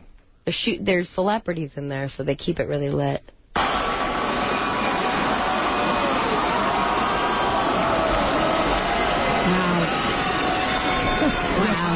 Thank you. The judge says that it's going to be a no-frills thing, and that is ridiculous. She is totally going to get special treatment. As a matter of fact, I heard that to make her feel like more comfortable in prison, the guards are going to paint the bars to look like penises. Pow! So you gave it to her. So there you go. I don't know. Take that. It's not my usual stand-up thing. I usually make fun of people, but not like specific people, more just like blacks and Jews and Mexicans. Right. Keep it general and then no one gets hurt. Yeah, David, you're on the air. Hey now. Hey now. I wanted to ask Sarah what she thinks about this article online that says she's 50 years old. Oh, my God. Where is that? How old are you? Do you ever I'm give 36. You're 36. You look great for 50. I know, my God. Could you imagine? That's not true. Are you saying she looks bad for 36? Right, for 36, too. Let's go to Dr. Jules. Dr. Jules, go ahead. Hey, now. Hey, now. I'm driving on the LA. Sarah, your older sister went to BU, right? Yeah, 3 of my sisters went to BU. You came to visit your sister in Warren Towers? Yeah, Susie. This is Dr. Jules, and your sister was my first love. And I don't know if you told Howard this, but she's a rabbi, right? Yeah. Wait, who is this? Dr. Jules. Dr. Jules. Just the drunk's ass. The guy who fixed Kuro's ass. Did you a lover of Sarah's sister? Sarah's sister actually de-virginized me. I was a late bloomer. Wow. Jules. She had a sick body. She probably still has a sick body. She's gorgeous. She was in Israel. So he lost his virginity to your sister. Rabbi. Oh, my God. That's unbelievable. How was she in bed? Was she terrific? She was awesome. Awesome. Well, that's a very nice report. Yeah, she was hot shit. Yeah, huh? Is your sister as hot as you, or are you hotter? Well, she's a little older now, and she's, a rabbi living in Israel, but she's the still sister hot. I know, she has another sister who's in show business who's very hot. Yeah, very Laura's gorgeous. She's on my show, yeah. Is your sister, the rabbi, upset with the kind of career you have, that you have a racy act and stuff? Does she ever try Are you going to hell? No, she loves it. She does like it. Yeah. She's funny. She's like... on Yom Kippur or whatever, that's when you like... whatever? You don't know that holiday? Well, whatever. Why are you trying to act like you're not Jewy? You know Yom Kippur. Susie got Jewy on her own. I mean, we grew up in New Hampshire. We weren't religious at all. Oh, okay, all right. But, reform, I think. Yeah. Yeah, all right, go ahead. But like on Yom Kippur, you apologize for things of the year that you've done or whatever, and she'd call me up and be like, I'm sorry if I was cunty this year. Well, that's very nice. Yeah. Dan, you're on the air. See, Jews are better than Catholics give you shit about material. Go ahead, Dan. You're on in Niagara Falls. Hi-oh. Hey-oh. Hey, Sarah, you're great. You're definitely... I called in when Joan Rivers was on. I told her that you two are the 2 funniest women in comedy, probably. Thank you. I love Joan Rivers. I want to enlighten you guys about wiping your ass. Howard, I can't believe you've been wiping the wrong way for so long. My mother never really taught me. I had to figure it out on my own, and obviously I did it the wrong way. And Richard still wipes that way? I also blame Ray Stern for the way I wipe. A lot of people do. Let's go to Mel. Mel, go ahead. Yeah, hey now, Howard. Good morning, Sarah. What is the best way to eat the pot, like with yogurt or cook it? And describe what Jimmy Kimmel's balls smell like. Two legitimate questions. When you make, I can tell you she eats brownies. Well, sometimes you can just make fudge or something. It doesn't matter. You put the pot in like an olive oil, and you simmer it for about 25 minutes, and then you can do anything you want with it. Why simmer? Who says Jewish women can't cook? Is pot stronger cooked than regular smoking pot? It's kind of stronger, and it's just different. It's just more of a mild but constant. But it's not anything I'd want to do if I wasn't on vacation. Do you smoke pot before you go out, let's say, on the Video Music Awards? Or No way. I never do that. It's only for after when all my work is done, I'll take a puff. I can't work on it. Years ago, you remember the club down on Ludlow Street, Luna Lounge? Yeah. Years ago, someone gave me a pot brownie down there. This had to be about 95 or something. And they said it was from you. Really? That's what they said. That's what they told me. And all I know is I ate the fucking thing. And by that point, I had done some drugs. I don't mind telling you. And I was tripping. I was like tripping out of my mind. She has very strong pot, you say. And on the Is that possibly true? It's possibly true. I used to make a big batch on my birthday every year. On the second question, I imagine vanilla, right? Vanilla what? The smell of Jimmy's balls. Oh, I'm sorry. You're right. I suspect a little hint of pine tree and vanilla. It's like a combination of like a vanilla apricot mixed with hamburger. Does Jimmy ever smell bad down there? I mean, does he ever wipe? No, he's very clean, and he showers right before bed. Oh, okay, good. Yeah, so when you make love to him, he's very clean and there's no odor. Yeah. That's good. I like that. Let's go to Ralph. Go ahead, Ralph. Oh, Ralph. Hey, Ralph. Hi, Ralph. Hey, now. Hey, quick thing. Was your sister on The Comeback? Yes. Yeah, come on. You're pandering. You're so much hotter than your sister. I mean, she's cute, but you're hot. What is wrong with No, I'm flattered you say that because everybody always says she's hotter than me. So no, she's hot, Ralph. Yeah. In person, she's very hot, at least. And you know what? Pot brownies are the best, man. Howard, do you ever have a pot brownie? Yeah, a million years ago. I don't like pot. It gives you like an ecstasy high. It's different. No, friends of mine that don't like pot have enjoyed pot brownies, but I would do it on a vacation, not because it kills you or anything, but it's just kind of like a slow-burning... Is every weekend a vacation for you? No, I don't know. I do it on, like, if we go away on vacation. Yeah, but now you're not going to be able to do it. You've announced to everybody how you're traveling with your pot. I know. Yeah, you have to come up with a new thing. Make a pot pedophore. Jimmy's not going to be pleased with Sarah, me. do you go to those pot stores in L.A.? I mean, they're everywhere now. I know. No, I don't. You can't get legal pot? Anybody who's claims to have a backache could get legal pot, you know. Yeah, no, I'm sure I could, but I don't. It's always around. You know what the deal is, Howard, with that? It's legal out there, right? But everybody is sort of afraid to do it because your name has to go on the list. Right. And, you know, so people are like, oh, I don't want to go on the list. Like, my friend David, he's a writer. He's a complete fuck-up. He's like, yeah, but I don't want to go. I don't want to get on the list. I'm like, dude, what does it matter if you're on the list? All right, thank you, Ralph, for that comment. Nan, you're on the air. That was a good story, though, Ralph. Yeah, way to tell a story. People are right. They say don't let Ralph You let him pull go in. on too long. See, before you were cutting him off early. Nan, go ahead in River Edge, New Jersey. Hi. Actually, love the show. Love all the guys over there. I just called because actually I went to college with Sarah like 10 million years ago, and she was Nan. Yeah, do you remember me? Nan and Jen? Yes, Nan and Jen. Oh my gosh! Hi. Hello. And I was calling because she is totally the same as she was back then. I mean, this girl like. Jeans, T-shirt. She totally didn't think she was hot. We all thought she was hot. And it's hysterical that it's actually very cool that you're still so much the same person. When you saw her on Saturday Night Live, for example, were you like, oh, my God, that's the girl I went to school with? Well, I mean, yeah. We were all like a gang. Exactly. And a lot of the kids, everybody, well, most of the people were in the acting track, so it's kind of like who's going to make it. Did you ever see Sarah naked? You must have. I think, well, I don't want to, yeah, I think there was a towel, but, when you and Allison were living in that apartment on Mercer Street. Yeah, there's a lot of nudity. Yeah. How does she look naked? Well, I mean, she's a beautiful girl. I mean, she's always been, tall, just gorgeous girl. So, I mean, There you go. You're lucky. You're getting a lot of good calls Thanks, today. Nan. I know. I really lucked out. We'll see how the emails are tomorrow. I can't believe you actually remember. I'm like, she's never even... All right. We love a reunion, but who gives a shit? Yeah, TJ, you're on the air. all right, bye, Nan. All right, bye. TJ, go ahead. Hey, Howard, what's up, brother? Hi. Listen, I got to say, first of all, the fact that Sarah is funny makes her hot as it is. The fact that she's beautiful on top of it is just absolutely unbelievable. I would spank her so hard, it's ridiculous. Right. Do you like spanking? Yeah. You would like to be spanked. I can't imagine spanking Sarah.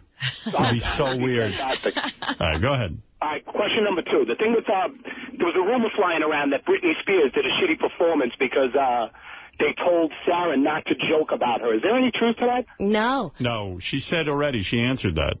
In fact, she had no advance warning, Britney Spears, of what Sarah was No, they didn't tell me not to do anything, and I didn't do the jokes until they were live. So right, they never say to you... It's a lie. They lied. So they never say to you, hey, Britney Spears is going to be here. You got to keep your mouth shut about her or anything like that. No. Otherwise, you'd be compromised. You wouldn't do it, probably. Yeah, no, I wouldn't do it. All right. Boy, I'd do it anyway. I mean, not if I'm going on right after Britney. I know. I'm joking. And then you don't do a Britney joke? No, you got to do it. All right, listen. Anyway. I think we've been talking in I think we've had enough. Yeah, I think so. All right, it's time for you to go. It's time for me to wrap up. But I encourage everyone to watch the season premiere of the Sarah Silverman program. As I said, Sarah will be in blackface this year. It premieres Wednesday night at 10:30. You are invited back on Wednesday morning if you want to smell Richard Christie's balls, okay? So you come in and pull his pants. Does it matter when I come? Can I come right before the View so I don't just set it up with Gary. I mean, anytime you want to come, because I want to see you smell his balls. But can we do the thing where Sal writes it and puts it away, what the smells, and then I'll write it? It's all going to be done.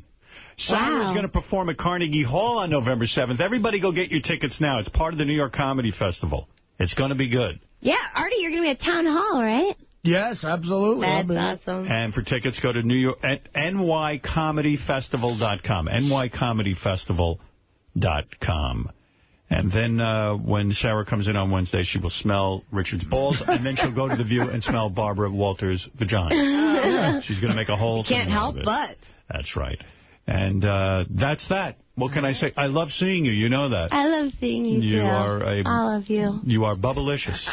You really are. Bye, you guys. Thank you. And we'll be back right after these words. Okay, hi, everybody.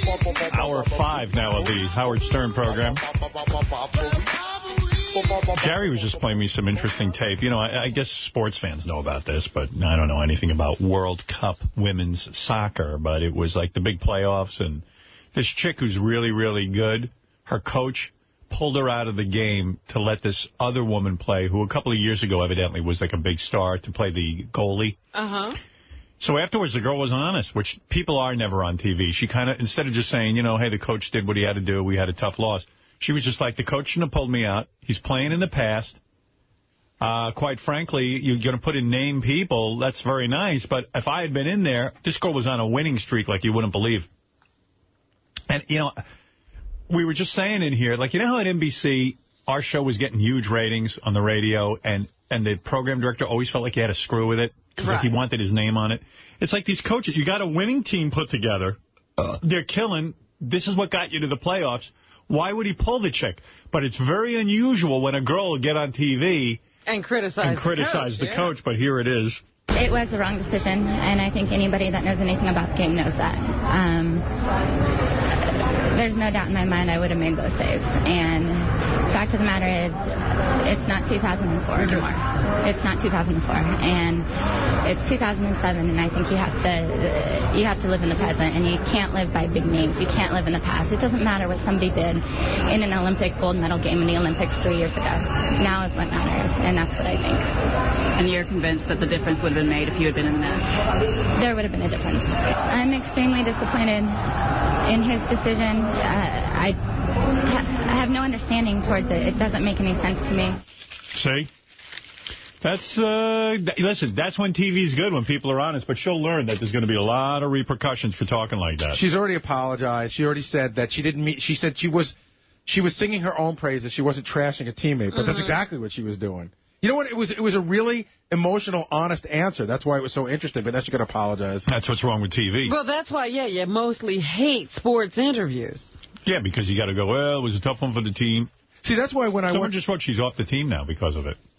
Is that true? I wasn't sure. I heard that she might get off, and then I heard the coach wanted to reconcile with her, so I'm not sure where she is on this.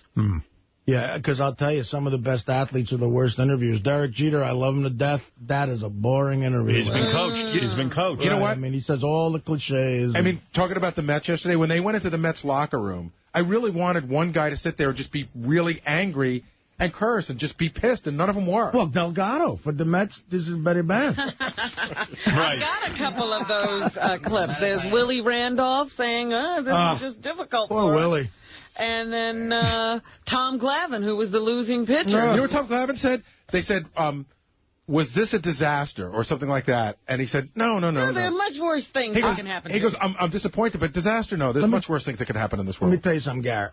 I was pissed for Mets fans when I saw Glavine's interview. I thought he fucking was like, well, there's no big deal. I mean, he looked like he was ready to just go golfing. He was fine. It was a day at the office. It was no big deal. I was pissed. See, that's the problem. That's why people say these guys get paid so much money. They're like, you know what? That's not a big deal to us. So I'm not losing anything. He's got a ring with the Braves. He's like, fuck it. The Mets are a gay, pathetic team with awful fans. The biggest cut, Howard, the biggest cut against Willie Randolph the whole year, the last year, is that Willie, he's a very calm guy. He's not a yeller and a screamer.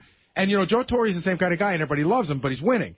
So everybody's been complaining, like Willie's got to get angry, that he doesn't argue with umpires enough, that he doesn't throw things. And I have to say that after they lost on Thursday, they had the press conference, right? This is when, or maybe, Thursday, because now they're tied. And he comes to the press conference, and Willie Randolph looked petrified. He looked scared beyond belief. And I really wanted him to walk in and turn the table upside down and go, this fucking sucks. Here's Willie Randolph, 2-2. Oh, you got him? Yeah. All right, let's hear it. Yeah, he's too relaxed, you're saying. All right. We thought we were going to win and move on today, and everything just kind of comes down real quick on you, real quick. I mean, it's a long, tough season, and, we fought hard at times to get where we are right now, and it's just very stunning to, no matter how many times you've been in this spot, it's still difficult.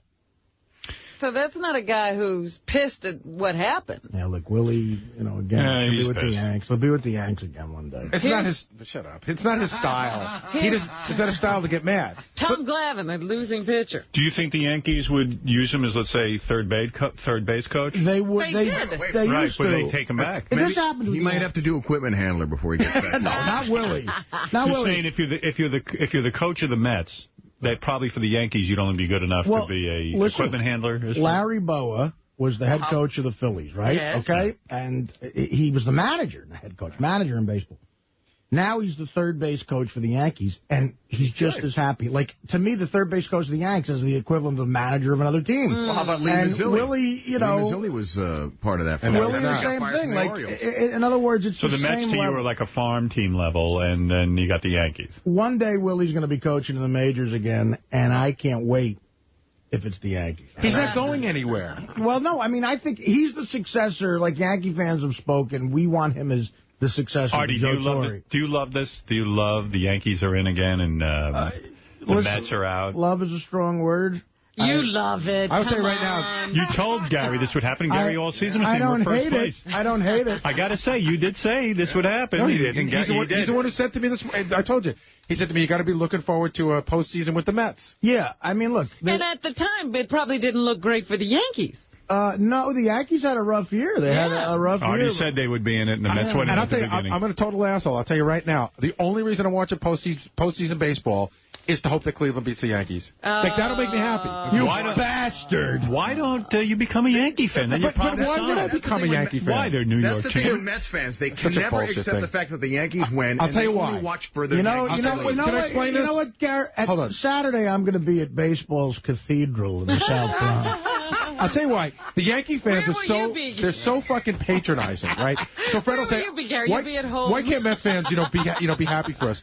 Anytime you talk about anything, the first words out of a Yankee fan's mouth are, we've got 26 championships. How many do you have? And they rub it in your face all the time. Right. No. So it's like, of course, when you have 26 championships, you can be more gracious. That's not what I say to you. I say that we beat you head up one time. That's the more impressive thing to me. If you would beat us in 2000, we would...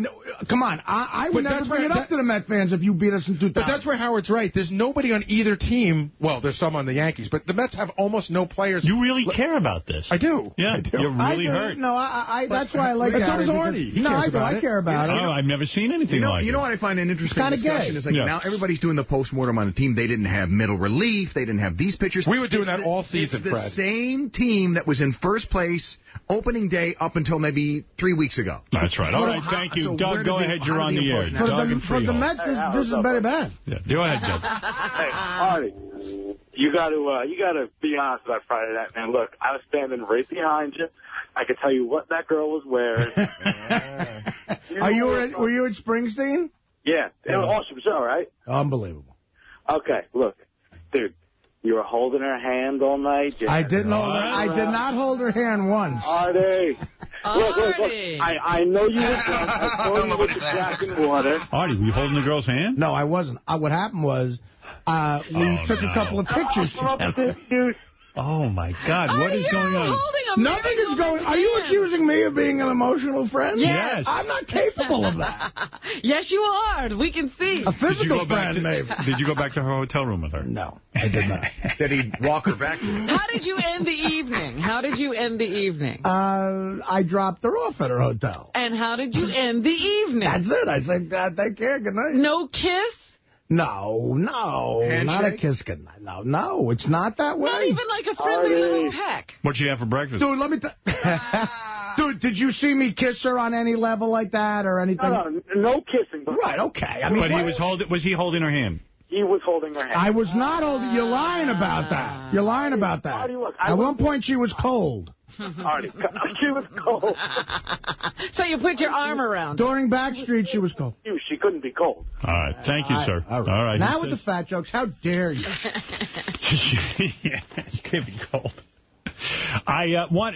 Did anybody else watch 60 Minutes last night? Yes, I did. I was watching 60 Minutes, and Clarence Thomas, who is a judge on the Supreme Court, and if you remember, he had this hard time getting confirmed because he had this incident with Anita Hill. She accused him of sexual harassment. Well, they interviewed this guy, and the interview was excellent. 60 Minutes was excellent. Yes. And Clarence Thomas was on there, and I'm watching this thing thinking, boy, this guy I am so honored that he sits on the Supreme Court. I was like, wow, what a thoughtful man. He reminded me in a lot of ways of your opinion on race, Robin, where you say, why does anyone have to judge me? I'm a human being. That's right. You're an individual. You can have your own thoughts. There's not a set of rules out there. You can only think this way. Yeah, he was super articulate. He was super brilliant, I thought. Obviously a compassionate man as well. And had overcome incredible obstacles to get on the Supreme Court. I mean, he grew up in abject poverty. So I'm watching this, and then, of course, they bring up Anita Hill. And I said to Beth, God, this makes me so angry because here's this wonderful guy. I'm loving him. I love what he has to say. He's articulate. He's no dope. He's not even caught up with the fact that he's a Supreme Court justice. In fact, you can almost say he does it for his country, but he could be doing a lot better things. Right. That was pretty amazing. No ego, headiness about him at all. And I really just loved the guy. And then they went through the Anita Hill thing again. And I remember how I felt at the time. I said, Anita Hill wasn't even looking to testify. This was closed and secret. She said, look, this guy was sexually harassing me. And he said a lot of inappropriate things to me and blah, blah, blah, blah, blah. And I was very, very upset with Clarence Thomas's nomination as a result. Because anybody who would do that has a serious fucking mental problem. I mean, honestly, when you take a girl who you work with and you start to fucking make her miserable because you can't control what's in your pants, I just think that's the worst thing you can do. Well, there's a lot worse, but that's pretty bad. That's bad. You don't want that guy on the Supreme Court. Right. And certainly deciding the fate of people, because it shows you have a flaw. So I'm watching this thing, and I said, I really like this guy. I like what he stands for. But for Christ's sake, how do I not believe Anita Hill? Well, that was my problem essentially when I was watching it. Yeah. I was like, after he's tainted for the rest of his life, no matter what, because I will always think there has to be something to that story. Me too, and it pisses me off because suppose for a second, and could be, suppose for a second that Anita Hill was full of shit. Right. Now it ruins this guy for the rest of his life. He's got a wife. He's got a high profile job. And he's a man who wants to be remembered for other things than that. But I still can't help but feel somewhere deep in my heart that Anita Hill was the real deal. Now, it could be that she's... I have always thought that Anita Hill, even at the time, I said to myself, all right, what is a possible scenario here? A possible scenario is this woman sits in that office, these things go on, she's pissed about it the whole time, but he doesn't know she's pissed. Yeah, I don't know. It's hard to figure out what went on. That's the only way I could reconcile who some people were saying he was and who she was saying he was. There was something revealing, though. He said, this is all, a lot of phony baloney stuff, and they're doing to me exactly what they did to Bill Clinton. Now, when he said that, I said, wow, now that's the one weird statement. Bill Clinton did something wrong. Bill Clinton is a philanderer. Right. And he said they're doing to Bill Clinton the same thing. Well, that wasn't exactly what he was saying, though. He wasn't saying that they had the same things done to him because of women. He was saying it was the kind of, you don't like his politics, so you assassinate him for his sexual behavior. So even still. But what he's saying is essentially this was the same weapon. He's claiming it never happened, and there is no proof that it ever happened. Okay. But with Bill, and it was just a bunch of people saying things, and when they couldn't get Bill Clinton politically, they went after his sexual history. Okay. Well, if he's saying that, then that's a little better. But I just want to say the guy was really great. But shit, this Anita Hill thing always eats at me. Now, it could be that Anita Hill was crazy, but I look at this woman. She never sat there and looked for attention afterwards. She never tried to get money for this. But have you seen people who, you know, they bristle every time a certain thing comes, but they never tell the people, they never say this is, and they continue to work where they work. She accepted, you know, other positions with him. She asked him for recommendations. He helped her in her career. Right. Now, why do you continue an association with a person? That's true. You consider so horrible or heinous. I do want to believe, and though. Why do you expose other people to him? Like, if he's this bad, why would you want other young women to have to deal with him as well? I do want to believe that Clarence Thomas didn't do that stuff, because I really liked the guy last night on 60 Minutes, and it was really, really good. And the other thing I wanted to ask you, if you saw, this was floating around the Internet. I didn't actually see the Letterman show when he did this, David Letterman, but he interviewed Paris Hilton. I keep reading about this, and I didn't hear it either. I have it. I have some clips, at least. The thing is that a lot of people said to me, boy, he really gave it to Paris Hilton. You know, in true Letterman style, he kind of made fun of her, but gently. He tweaked her. And you could tell she was really annoyed. Mm-hmm. He kept pressing her about prison. And really, you know, Paris Hilton is so dumb that she doesn't realize, like, there's what nothing. What else are you going to talk to her about? She wants to talk about her new perfume, you know. Like, anyway, Dave did this thing, and a lot of people thought it was one of David Letterman's better moments. I kind of wanted him to get real with her and say, what is the problem here about talking about prison? Why can't you talk about it? It's the most interesting thing about him. Yeah, but that's not his style. But anyway, here's David Letterman. Our first guest is a woman of many talents. She is a film star, a recording artist, and an entrepreneur. This is her latest fragrance called Can Can. Take a look at this right there. Ladies and gentlemen, here's the lovely Paris Hilton. Paris. I was sitting there thinking, does she realize why they're playing ICE Paris in the morning? Like, did she even get that joke? No. Yeah. You look wonderful. Thank you. You look better than ever. Thank you so much for being here. How have you been? You all right? Good. Good to be back in New York. Yeah, good to have you here. How much time do you spend in New York City? A lot? Not as often as I'd like. Which do you prefer, New York City or Los Angeles? I like both. I like the weather in L.A. better, but I love New York City. New York City is exciting, though, isn't it? I was born here, yeah. Yeah, good for you. How'd you like being in jail? That's how you start. Not too much. God, that was just a horrible thing. God, wasn't it horrible? Yeah, it was, definitely. And you know what? They locked up your friend Nicole. She was only in for a short period of time, wasn't she? Now, how can she was only in for like 45 minutes? How did that work? How can somebody only be in for 45 minutes? I don't know. Tell us, now looking back on that experience, what have we learned? What can you tell us? What's different about you going forward as you look back? Well, obviously it was a very traumatic experience. God, was it? You know, I think did it, so yeah. I feel like I can do anything. You can survive anything. Yeah, sure. Definitely. And I guess the food was just awful, wasn't it? Yes. Yeah. It's not supposed to be good. It's jail. Did you have... So it seems to be reasonable, right? Yeah, but it seems like an all right conversation to me. I don't know. It starts to get weirder and weirder, and she gets more and more upset that he's still talking about it. It's just bizarre when you think about it, isn't it? That this was part of your life, that this actually happened to you, that you were in prison, for God's sakes? I can't believe it either, but it's made me a stronger person. Yeah. So. And what is it you did? Do you know what you did? I'm not sure. I don't think I don't want to do that. It was something about driving with an invalid license, wasn't it? Yeah. And well, you learned your lesson. Do you drive now? Yes. Yeah. And when you go out, do you still use alcohol? Do you drink at all?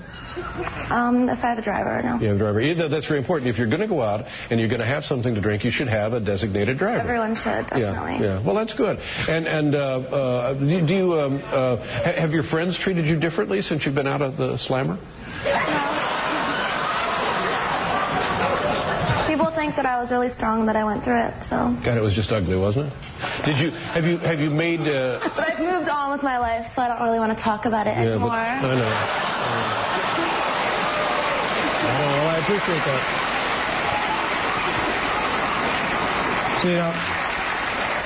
This is where you and I are different, because this is all I want to talk about.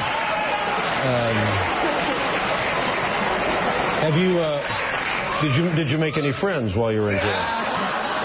Answering any more questions. No more questions about I'm jail? here for my clothing line and my movie and my perfume. I'm not here to talk about that. But I would just say that a person in your position could serve now as, I think, an exemplary role model for youngsters. And there's a lot of trouble in the world for kids. They have to be very careful. And they see now what has happened to you, and it might occur to them, my gosh, if it happens to someone wealthy and famous and powerful, it might happen to me, so I better straighten my life out. Exactly. Yeah. And do you get correspondence like that from kids and teachers and clergymen and stuff? I'm going on to the next question. Okay. I'm over it. Yeah. But I would...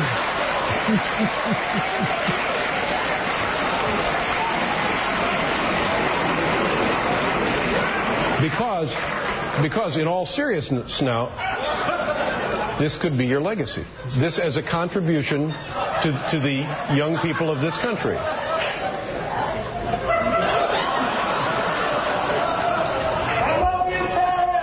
Love you too. Yeah. Somebody you met in prison? Because...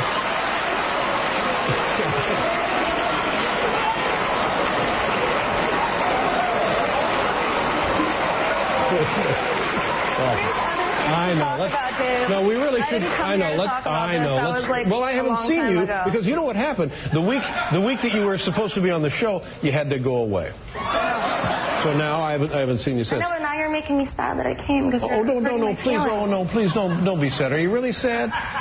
No. Are you feeling better now?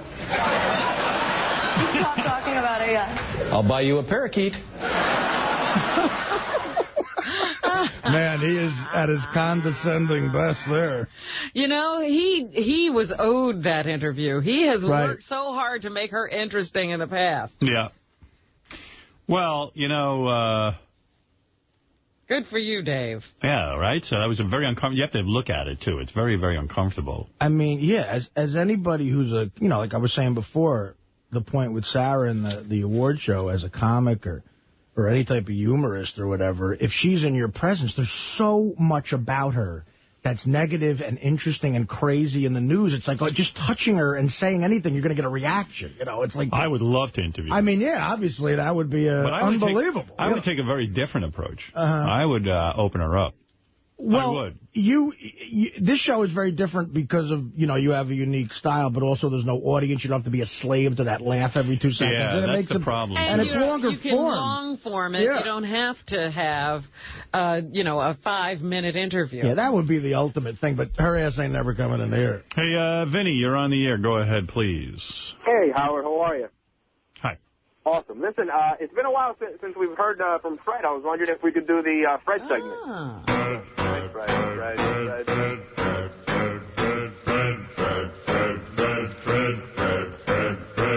He's a Fred, he's wonderful Fred. He's a Fred, he's wonderful Fred. He's a Fred, he's wonderful Fred. He's a Fred, he's wonderful Fred. He's a Fred, he's wonderful Fred. He's a Fred, he's wonderful Fred. He's a Fred, he's wonderful Fred. He's wonderful, wonderful Fred.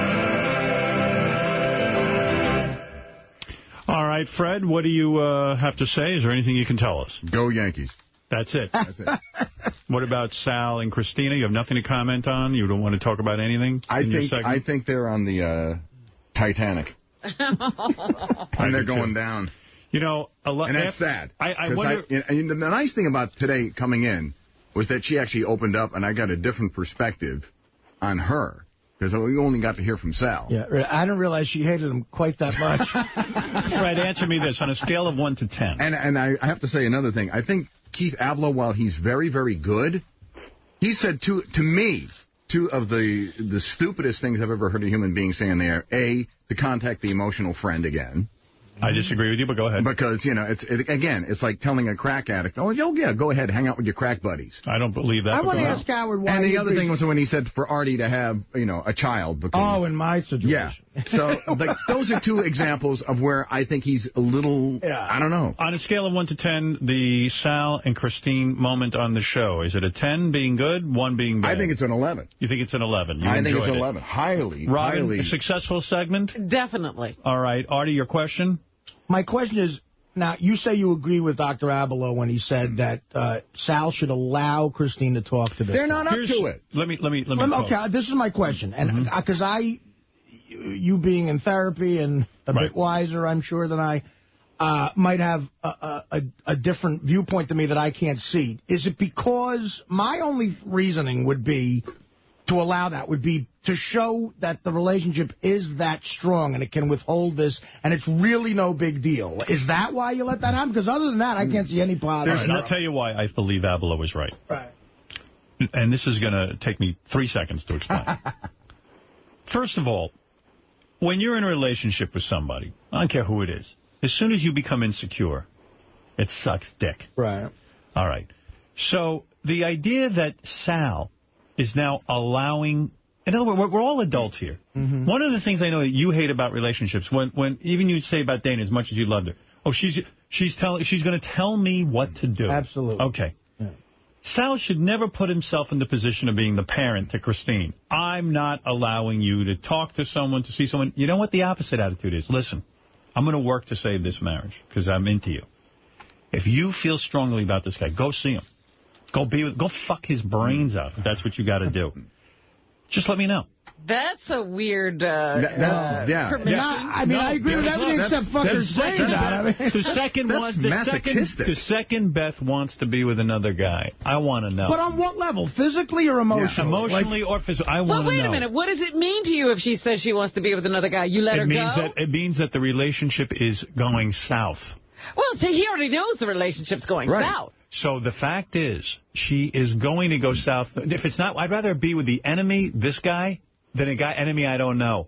In other words, I'd rather be upfront about everything. When the thing is going to hell in a handbasket, there's nothing left of the relationship. See, I think what you're all missing is what Abelo actually said was... Go ahead. Christine has her own life. She has to do what she is going to do. Right. It's not a giving permission thing at all. Exactly. But it should never be you forbid. I don't. You cannot forbid. If I'm explaining it wrong, I'm agreeing with you 100%. And I am too. As a matter of fact, Sal doesn't give her enough credit for having a brain. It's like Christine said. Sal's at work here all day. He sees strippers. He sees this one. He has that one. He has this. Who knows who he confides in? Right. And she's not forbidding anything. Right. No. Right. She's not forbidding anything. Let her do her life. And you know what? If she let into Sal... she kind of got in trouble by allowing it to go on and her resentments to fester.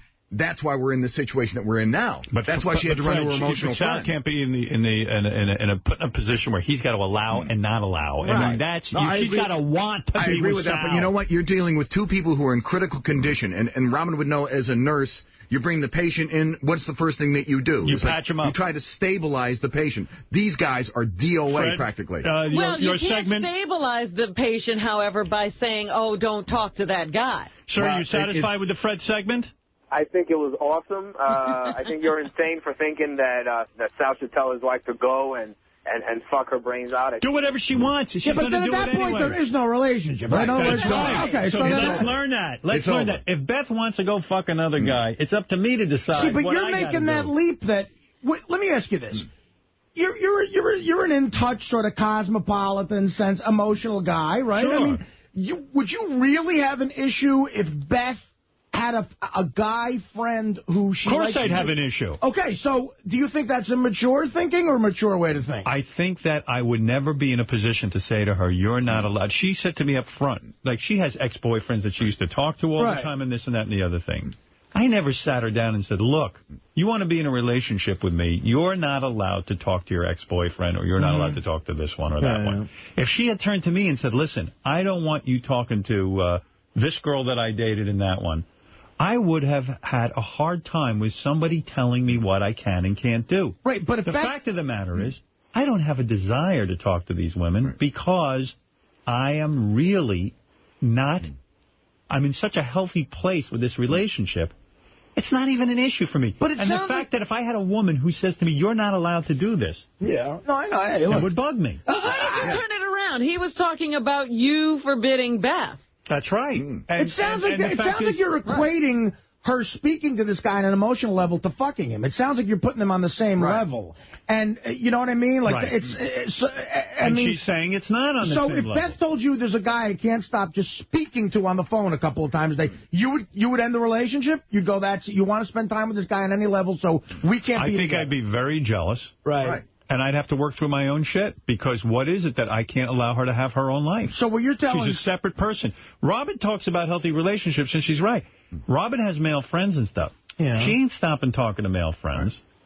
I couldn't. Now I drop my friends? Now, I do have serious problems. I'm in a psychiatrist a couple of times a week. I'm very possessive. Because it sounds like what you're... No, I'm telling you, I would have a very difficult time. Well, let me tell you something. If Beth did that. And I'm telling you, it would be something that I would struggle with. Because there was a point at which I had a very close emotional tie with a guy. Go ahead. And we were not in a relationship, but we were connected. This is a guy who was married. You said you were an emotional friend, right? And then I started to get involved with Mr. X. Mr. X. And I had to, it was my own.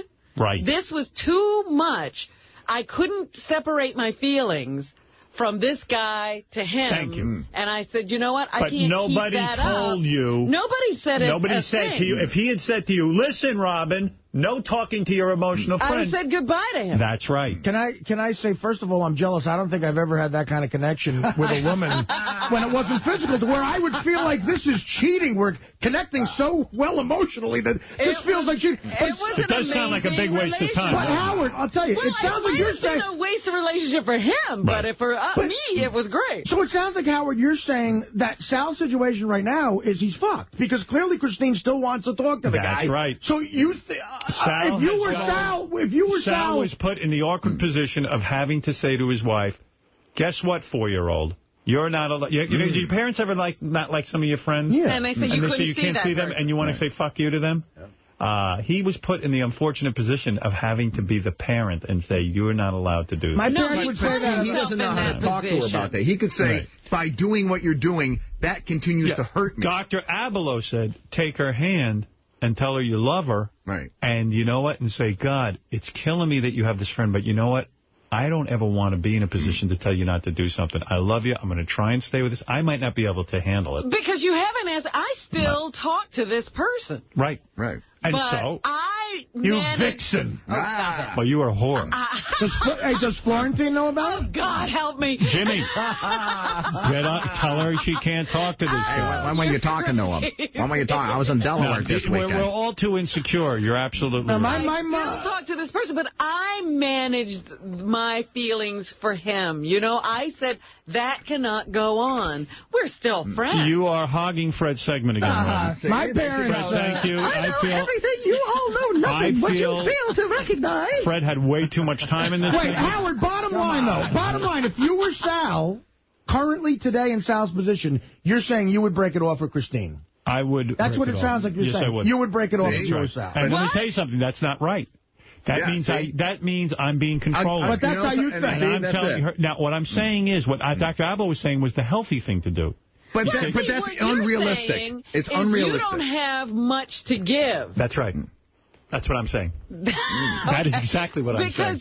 Because what's happening there is she wasn't getting something in her relationship. That's right. But was she ever? And now that you recognize that she wasn't getting it, you're saying, I can't give it, get out, I'll find somebody else. That's right. You see, on one level... It's very dangerous to be with me. On one level, Trust me, Robin, you have no idea the depths. Oh, my God. Let me tell you something, but I know the right thing. You know... The right thing is not to be controlling. Howard, on one level... In a perfect world, you'd be absolutely right, but they're nowhere near ready for that kind of philosophy. On one level... Just not. You're being unbelievably mature to me. Get there by saying, practicing something else. Well, on one level, Howard's being mature to me. Run. Because on one level, Howard's being completely mature to me. On one level, you're not. The one level where I agree with you is She should want to not talk to this guy on her own because she's so into Sal. That I totally agree, but just or the fact if she that, talks to this guy, that she still wants to talk to him as a reason to leave her, that's where I disagree with you. If it's just talking, it's not a reason to leave. It's my problem. Right, well, that's what I'm saying. That's why I disagree with you. I'm not healthy. And that you should disagree with me. But I might be the same way as you. That's right. But the right thing to do, so much hope for you while you were talking. Wait a second here. We're overlooking one important thing. That emotional friend that Robin had there. Yeah, Jimmy. Was he able to fart on command? That's what I want to know. Could he shit in an upper decker? No, I doubt he it. can't. That's right. My parents used to forbid me. Won't you? All right, my parents forbid me to talk to certain friends, but that was irracial. Well, that I understand. So you still can't talk. All right, thank you, Fred. You've done a wonderful job. All right, there he goes with his music. All right. It's a great Fred segment. Well, everybody hogged his segment. I know. How did that happen? All right, I got a little Ralph, in there. You're calling in too much, and I'm going to get complaint letters. Yeah, I'm really sorry, but you're really getting me all excited today.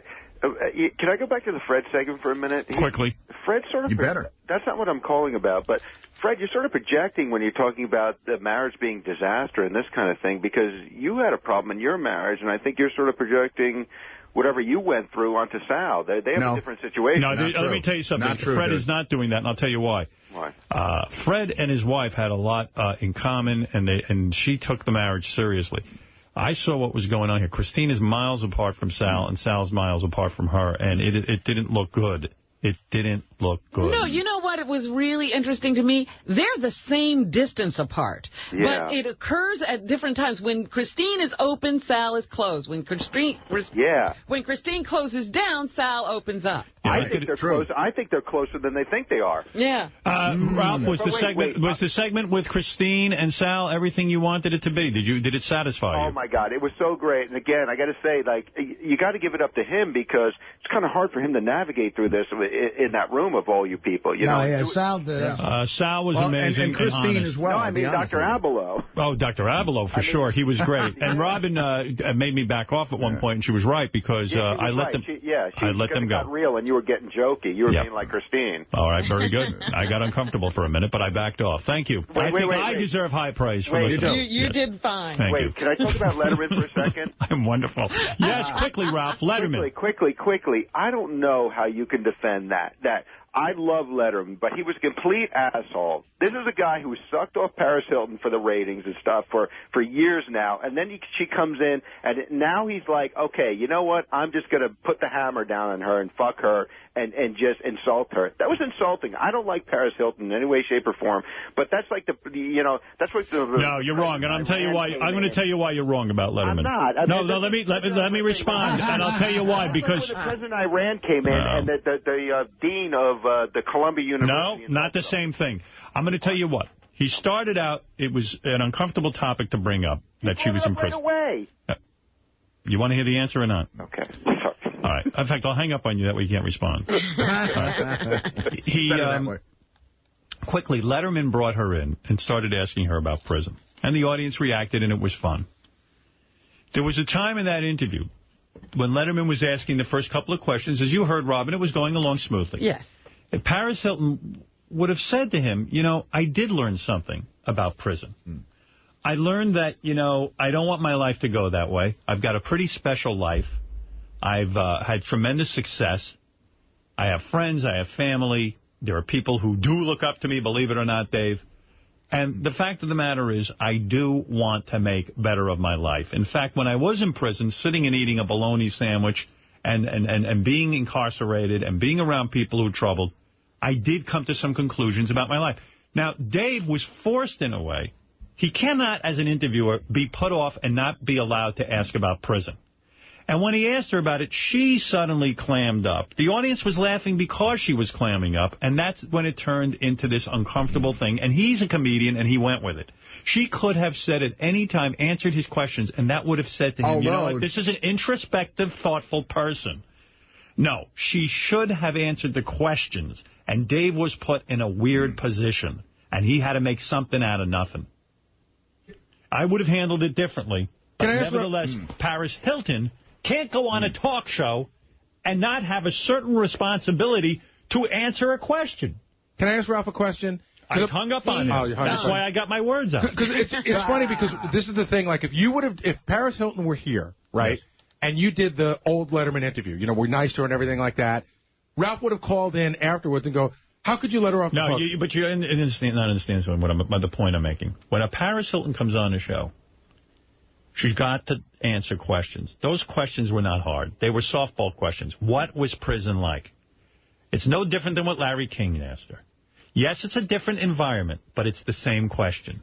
And she should have gone with it. But she decided she wanted to bore David Letterman's audience by talking about her clothing line and her perfume. And the audience would have loved her for it, and she would have rolled with it and had some fun with it, people would have said, you know what, she's not a bad person. Howard, you're leaving out one important fact. She's borderline retarded. That's right. And that's why this was funny. Not because of what David Letterman did. Right. Because of that she's borderline retarded and doesn't get the joke. That's why the country's laughing at her. But don't you think that based on her past interviews with Dave, that they sort of knew that what they got was what they were getting? Listen, you cannot go to prison and go on David Letterman and not expect to be asked about it. It's how you handle things. You could ask me any question right now. Ask me the most embarrassing question you can think of, and I'll show you how to handle it. How big is your dick? Okay, Dave, you've asked a question. It's embarrassing. I'm on in front of the whole country. Come on, Howard, you can answer it. It's not very big. That's it. End of the sentence. What is there to be afraid of? No place to go. Ask me about prison. Ask me about anything. Okay. Ask me why my marriage failed. Why'd your marriage fail, Howard? You know why? Why? Who the hell knows? You must know. But Howard, Dave, come on. Dave, You've married for 20 years. You must know. Dave, I'm going to be honest with you. Okay. I'm a rat-fuck scumbag. Living with me is a nightmare. If you could last 20 minutes with me, then I would say you're Superman. But, Howard, wouldn't you say the bulk That's it. I answered the question. Wouldn't you say the bulk of people who are interviewed can't do it the way you were just doing it? Doesn't matter, so answer honestly. Brad Pitt couldn't do that. Could Brad Pitt do what you just did? Brad Pitt doesn't have a brain in his head. Now stop that. Brad Pitt is building a smart New Orleans. What? Was the old one dumb? It's very late. I got to take a break. Really? After the break, I'm going to come back in here. I'm going to let Robin do a thing. Langford's going to do his real quick. Oh, we didn't even get to Langford yet. We cannot keep calling Brad Pitt stupid when he's rebuilding the world. It's true. What faith do I have in the world? Wait, how smart is it if he's rebuilding a place where it already flooded out? Come on. You had your segment. Now all of a sudden you're on fire. I can't believe you said that. I gave you your segment, and that was it. Now you go back to being quiet. This is one of those days where I'm like, why not do heroin? We'll be back right after these words. This is Hardball with Chris Matthews. It's all going to China, Chris, and there's nothing to stop it. And both parties are involved in it. Both parties are complicit. Okay, Pat Buchanan, Gene Robinson, thank you both. Play Hardball with us again tomorrow. Tuesday, our guests will include President Bush's sister, Dora Bush Cook.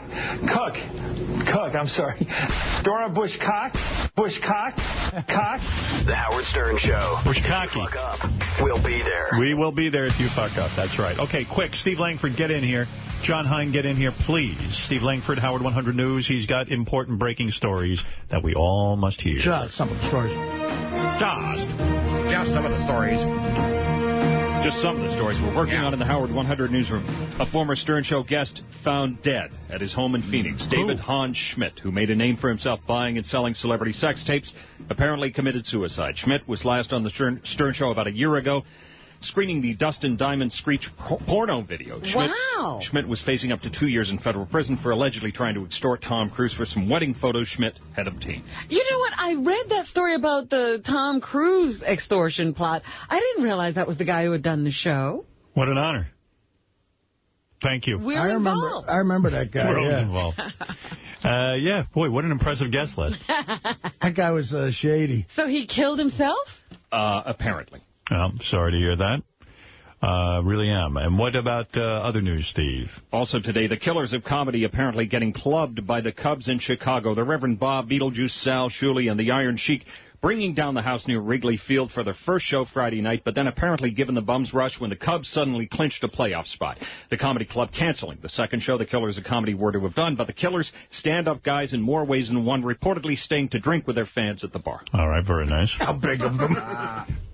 You could buy us free drinks if you want. Also, the Stern fan who cooked up that hysterical hissy fit Leave Artie Alone video, getting a handwritten thank you note from Artie Lang along with a check. Artie using Matt Crouch's video Valentine at his recent show in Detroit. And others talk Crouch may do more material for Artie on his website. All right. He's a funny guy. I paid him for using the tape. Anything else? All right, Steve? How much? You want to know? Yeah. 350? No, 350? No, what the fuck? That was pretty good. What am I, an asshole? What else? By the way, Daily Variety reporting Artie Lang has signed with the Endeavor Talent Agency. Endeavor representing stars such as Adam Sandler, Chris Rock, and believe it or not, Shia LaBeouf. Wow. Oh, your favorite.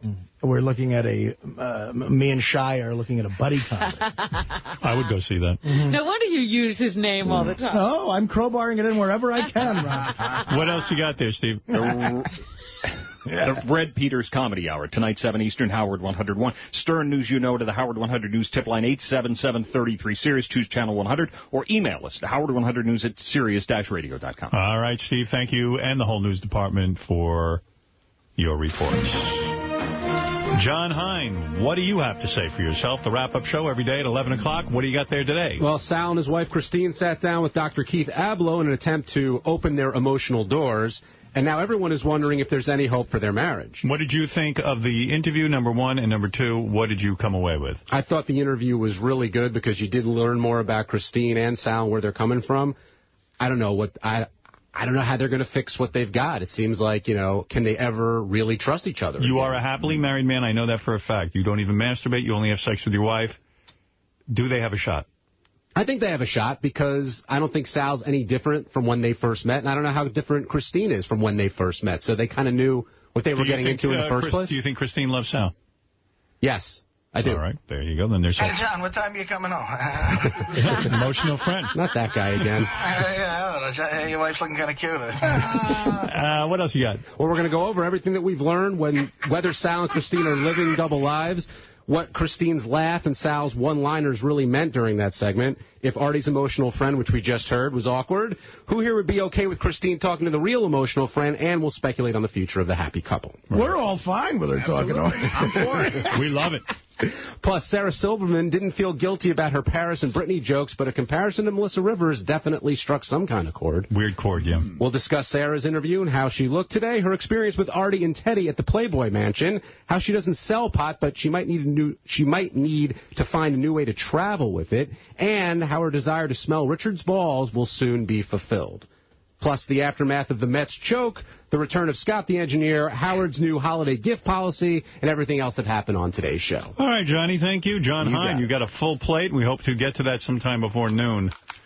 I mean, it's already 5 of 11, so we understand that you're going to have to wait in the wings. But, John, thank you for the wrap-up show. Let's go over to Robin Quivers. He's got a lot to discuss. We should wrap this up quickly. Well, Robin, come on. You've got news, too. You've been preparing all morning, and let's not make short shrift of it. Your brown mouth, Robin, brown mouth. Let me lick it, Robin, up and down, brown mouth. I love this song, but, of course... Too much for today. Too much today, yeah.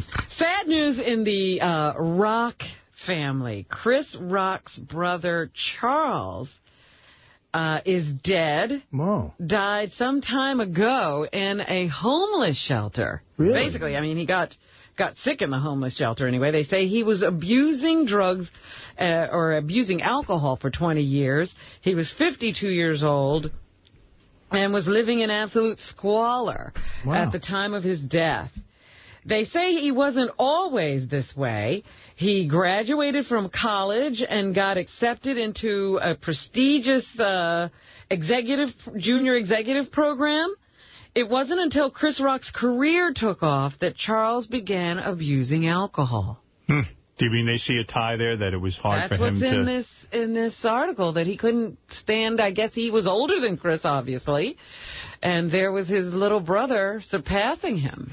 See, I had read that he, like you said, he was in this program, and he was a successful guy, married with children, and the whole deal.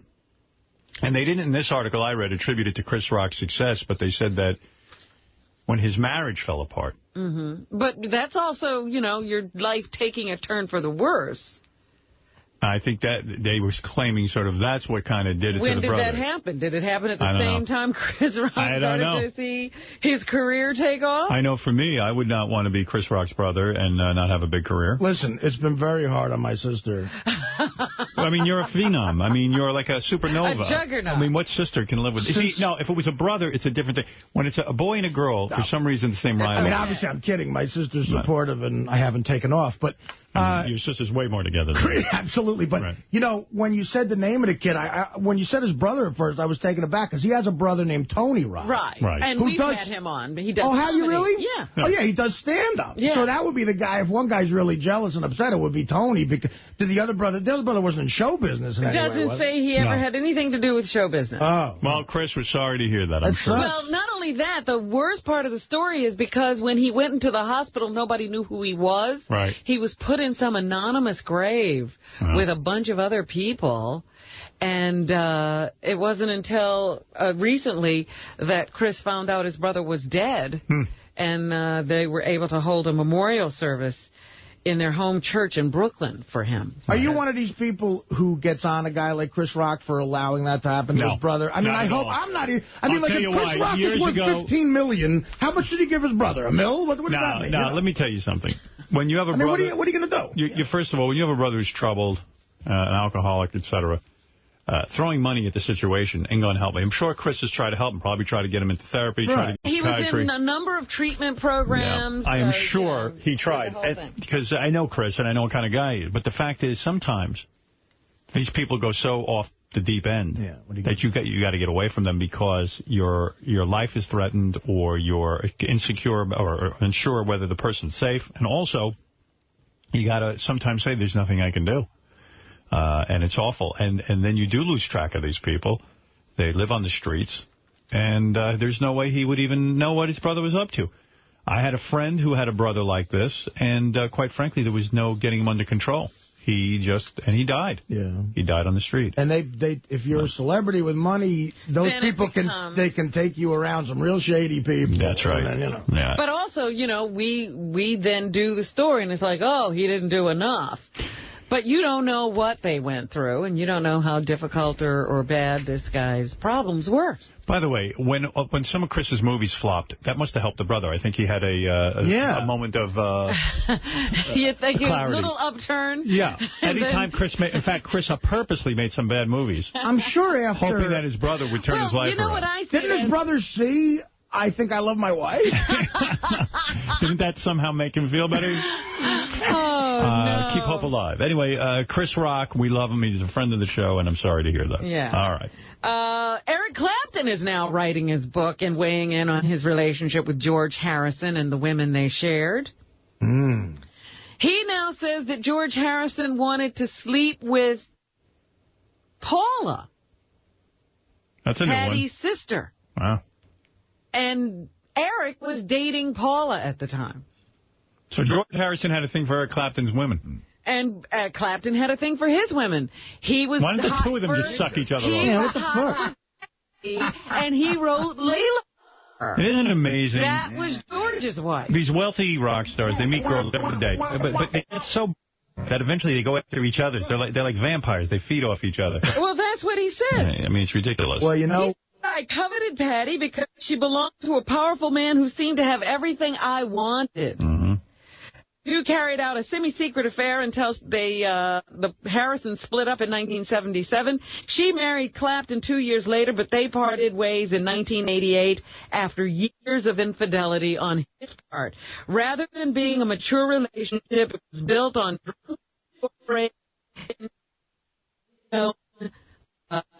as the unknown. That's what he wrote. I see that. I see that with my relationship. I see guys I know, rich guys, famous guys. They try to get Beth. I see it because they see we have something good and they want it for themselves. They don't understand it's two of you, right? Not getting her. Exactly. You know. That's something that I read recently that some guy got the rights to this. In the mid-'70s, there were two Yankee pitchers, Fritz Peterson and I believe Mike Markevich. They switched families.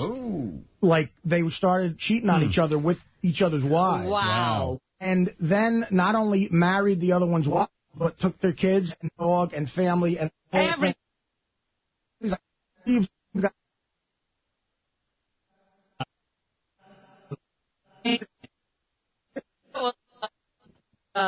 Eric. Bring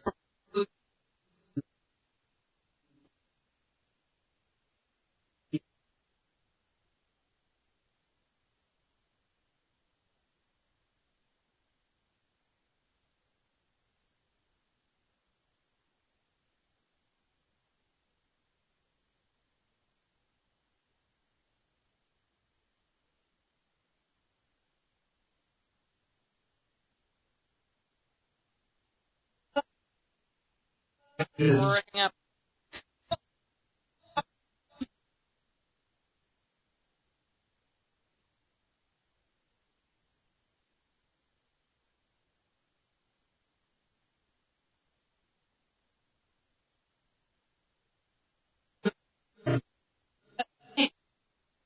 Work.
As being 80 years old. You're talking about James Bond's movie? Yeah. Right. Yes. Thank you. In 14 of the Old Evolution. Here's a little nap of. Problem is that you never do anything with me. That's fuck. Another little clip. Pushy. Was it pussy? Yeah. Anything else, Rob? Yes, play the second clip. Oh, the second clip. Yeah. Well, hear all the clips. Oh, you're such a flatterer, James. No, Moneypenny, you know there never has been, and there never will be anybody but you. See, she made it through 2 Bonds, at least. That was The Spy Who Loved Me, 77. Which one was Roger Moore? The second one was Roger Moore. Because they both had pretty low voice. My goodness. Yeah. We were talking about Clarence Thomas earlier. I pulled a couple of clips from that 60 Minutes interview. It was impressive. Here, he referred to his sandbagging during those 1991 hearings as a high-tech lynching that harmed the nation himself and his accuser, Anita Hill. He added that Hill put on a good act, number 6. She was not the demure, religious, conservative person that they portrayed. That's not the person I knew. So he's saying that, you know, the woman that testified against him was not the woman he worked with all those years. If Clarence Thomas can go on 60 Minutes and talk about Anita Hill, Paris Hilton could go on David Letterman and talk about prison. Clarence Thomas is intelligent, and he's going to... Right. You know, of all the Anita Hill accusations, what was the worst one? Like, what's the one you just wouldn't be able to live with if you were a fan of Clarence Thomas? Like, what's the worst thing? Well, the fact that he would make sexual comments to her in overtures, when, you know, and in her workplace. Yeah. It was a preponderance of things. It wasn't any single, you know, it wasn't like she said he not, you know, pushed her up against the wall wall and felt her up or anything like that. It was just an overall, she claimed that he made this whole sexual environment in the office that was uncomfortable and the women had to put up Absolutely. with it. In his defense, though, she has great tits. Yeah, I mean, listen, so far, get a guy a break. Guy's a brother. He also says Anita Hill's accusations, if they were true, she would have come forward much sooner. Number 7. She could defend herself, let's just put it that way. And she did not take slights very kindly. And anyone who did anything, she responded very quickly. All right, honey. And here's why he called it a high-tech lynching. If somebody just wantonly tries to destroy you, if somebody comes in and just drags you out of your house and beats the hell out of you, what is it? So there you go. Clarence Thomas weighing in on his history.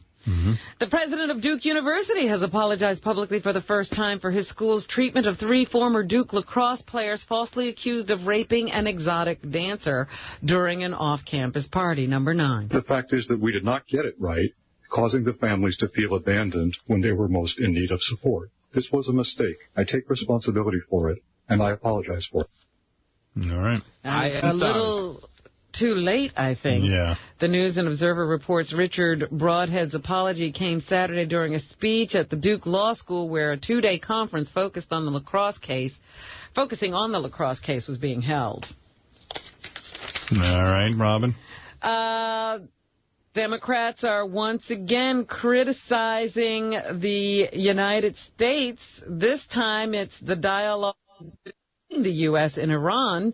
Here is Democratic presidential candidate Bill Richardson, who says this is the wrong way to go. Number 10. The administration is ramping up. You can just see it. Resolutions in the Senate, and I regret Senator Clinton voted for this resolution labeling the Revolutionary Guard terrorists. He says this continues to hurt the U.S. image in the Muslim world. Right. Also, Speaker Nancy Pelosi says the Republican Party itself, at least the Republicans in Congress, have now taken ownership of this war. Number 11. It was President Bush's war, and now it is the Republicans in Congress war. And that is marks a big turning point for us because we had hoped to have bipartisanship in redeploying the troops out of Iraq to... All right, whatever. That brought cute Pelosi? Yeah, she's not bad. Yeah, I thought I saw For one. a politician. For a politician. Oh, Robin. Yeah. Think of Sarah. And I want to mention, I don't know if you were going to bring it up, Pam Anderson's marrying that guy. Oh, I was going to say, is Which it time guy? for an intervention? Yeah, I mean... The magician guy? No. This guy... The Rick Solomon. The guy who videotaped Paris Hilton with the guy himself? with the big...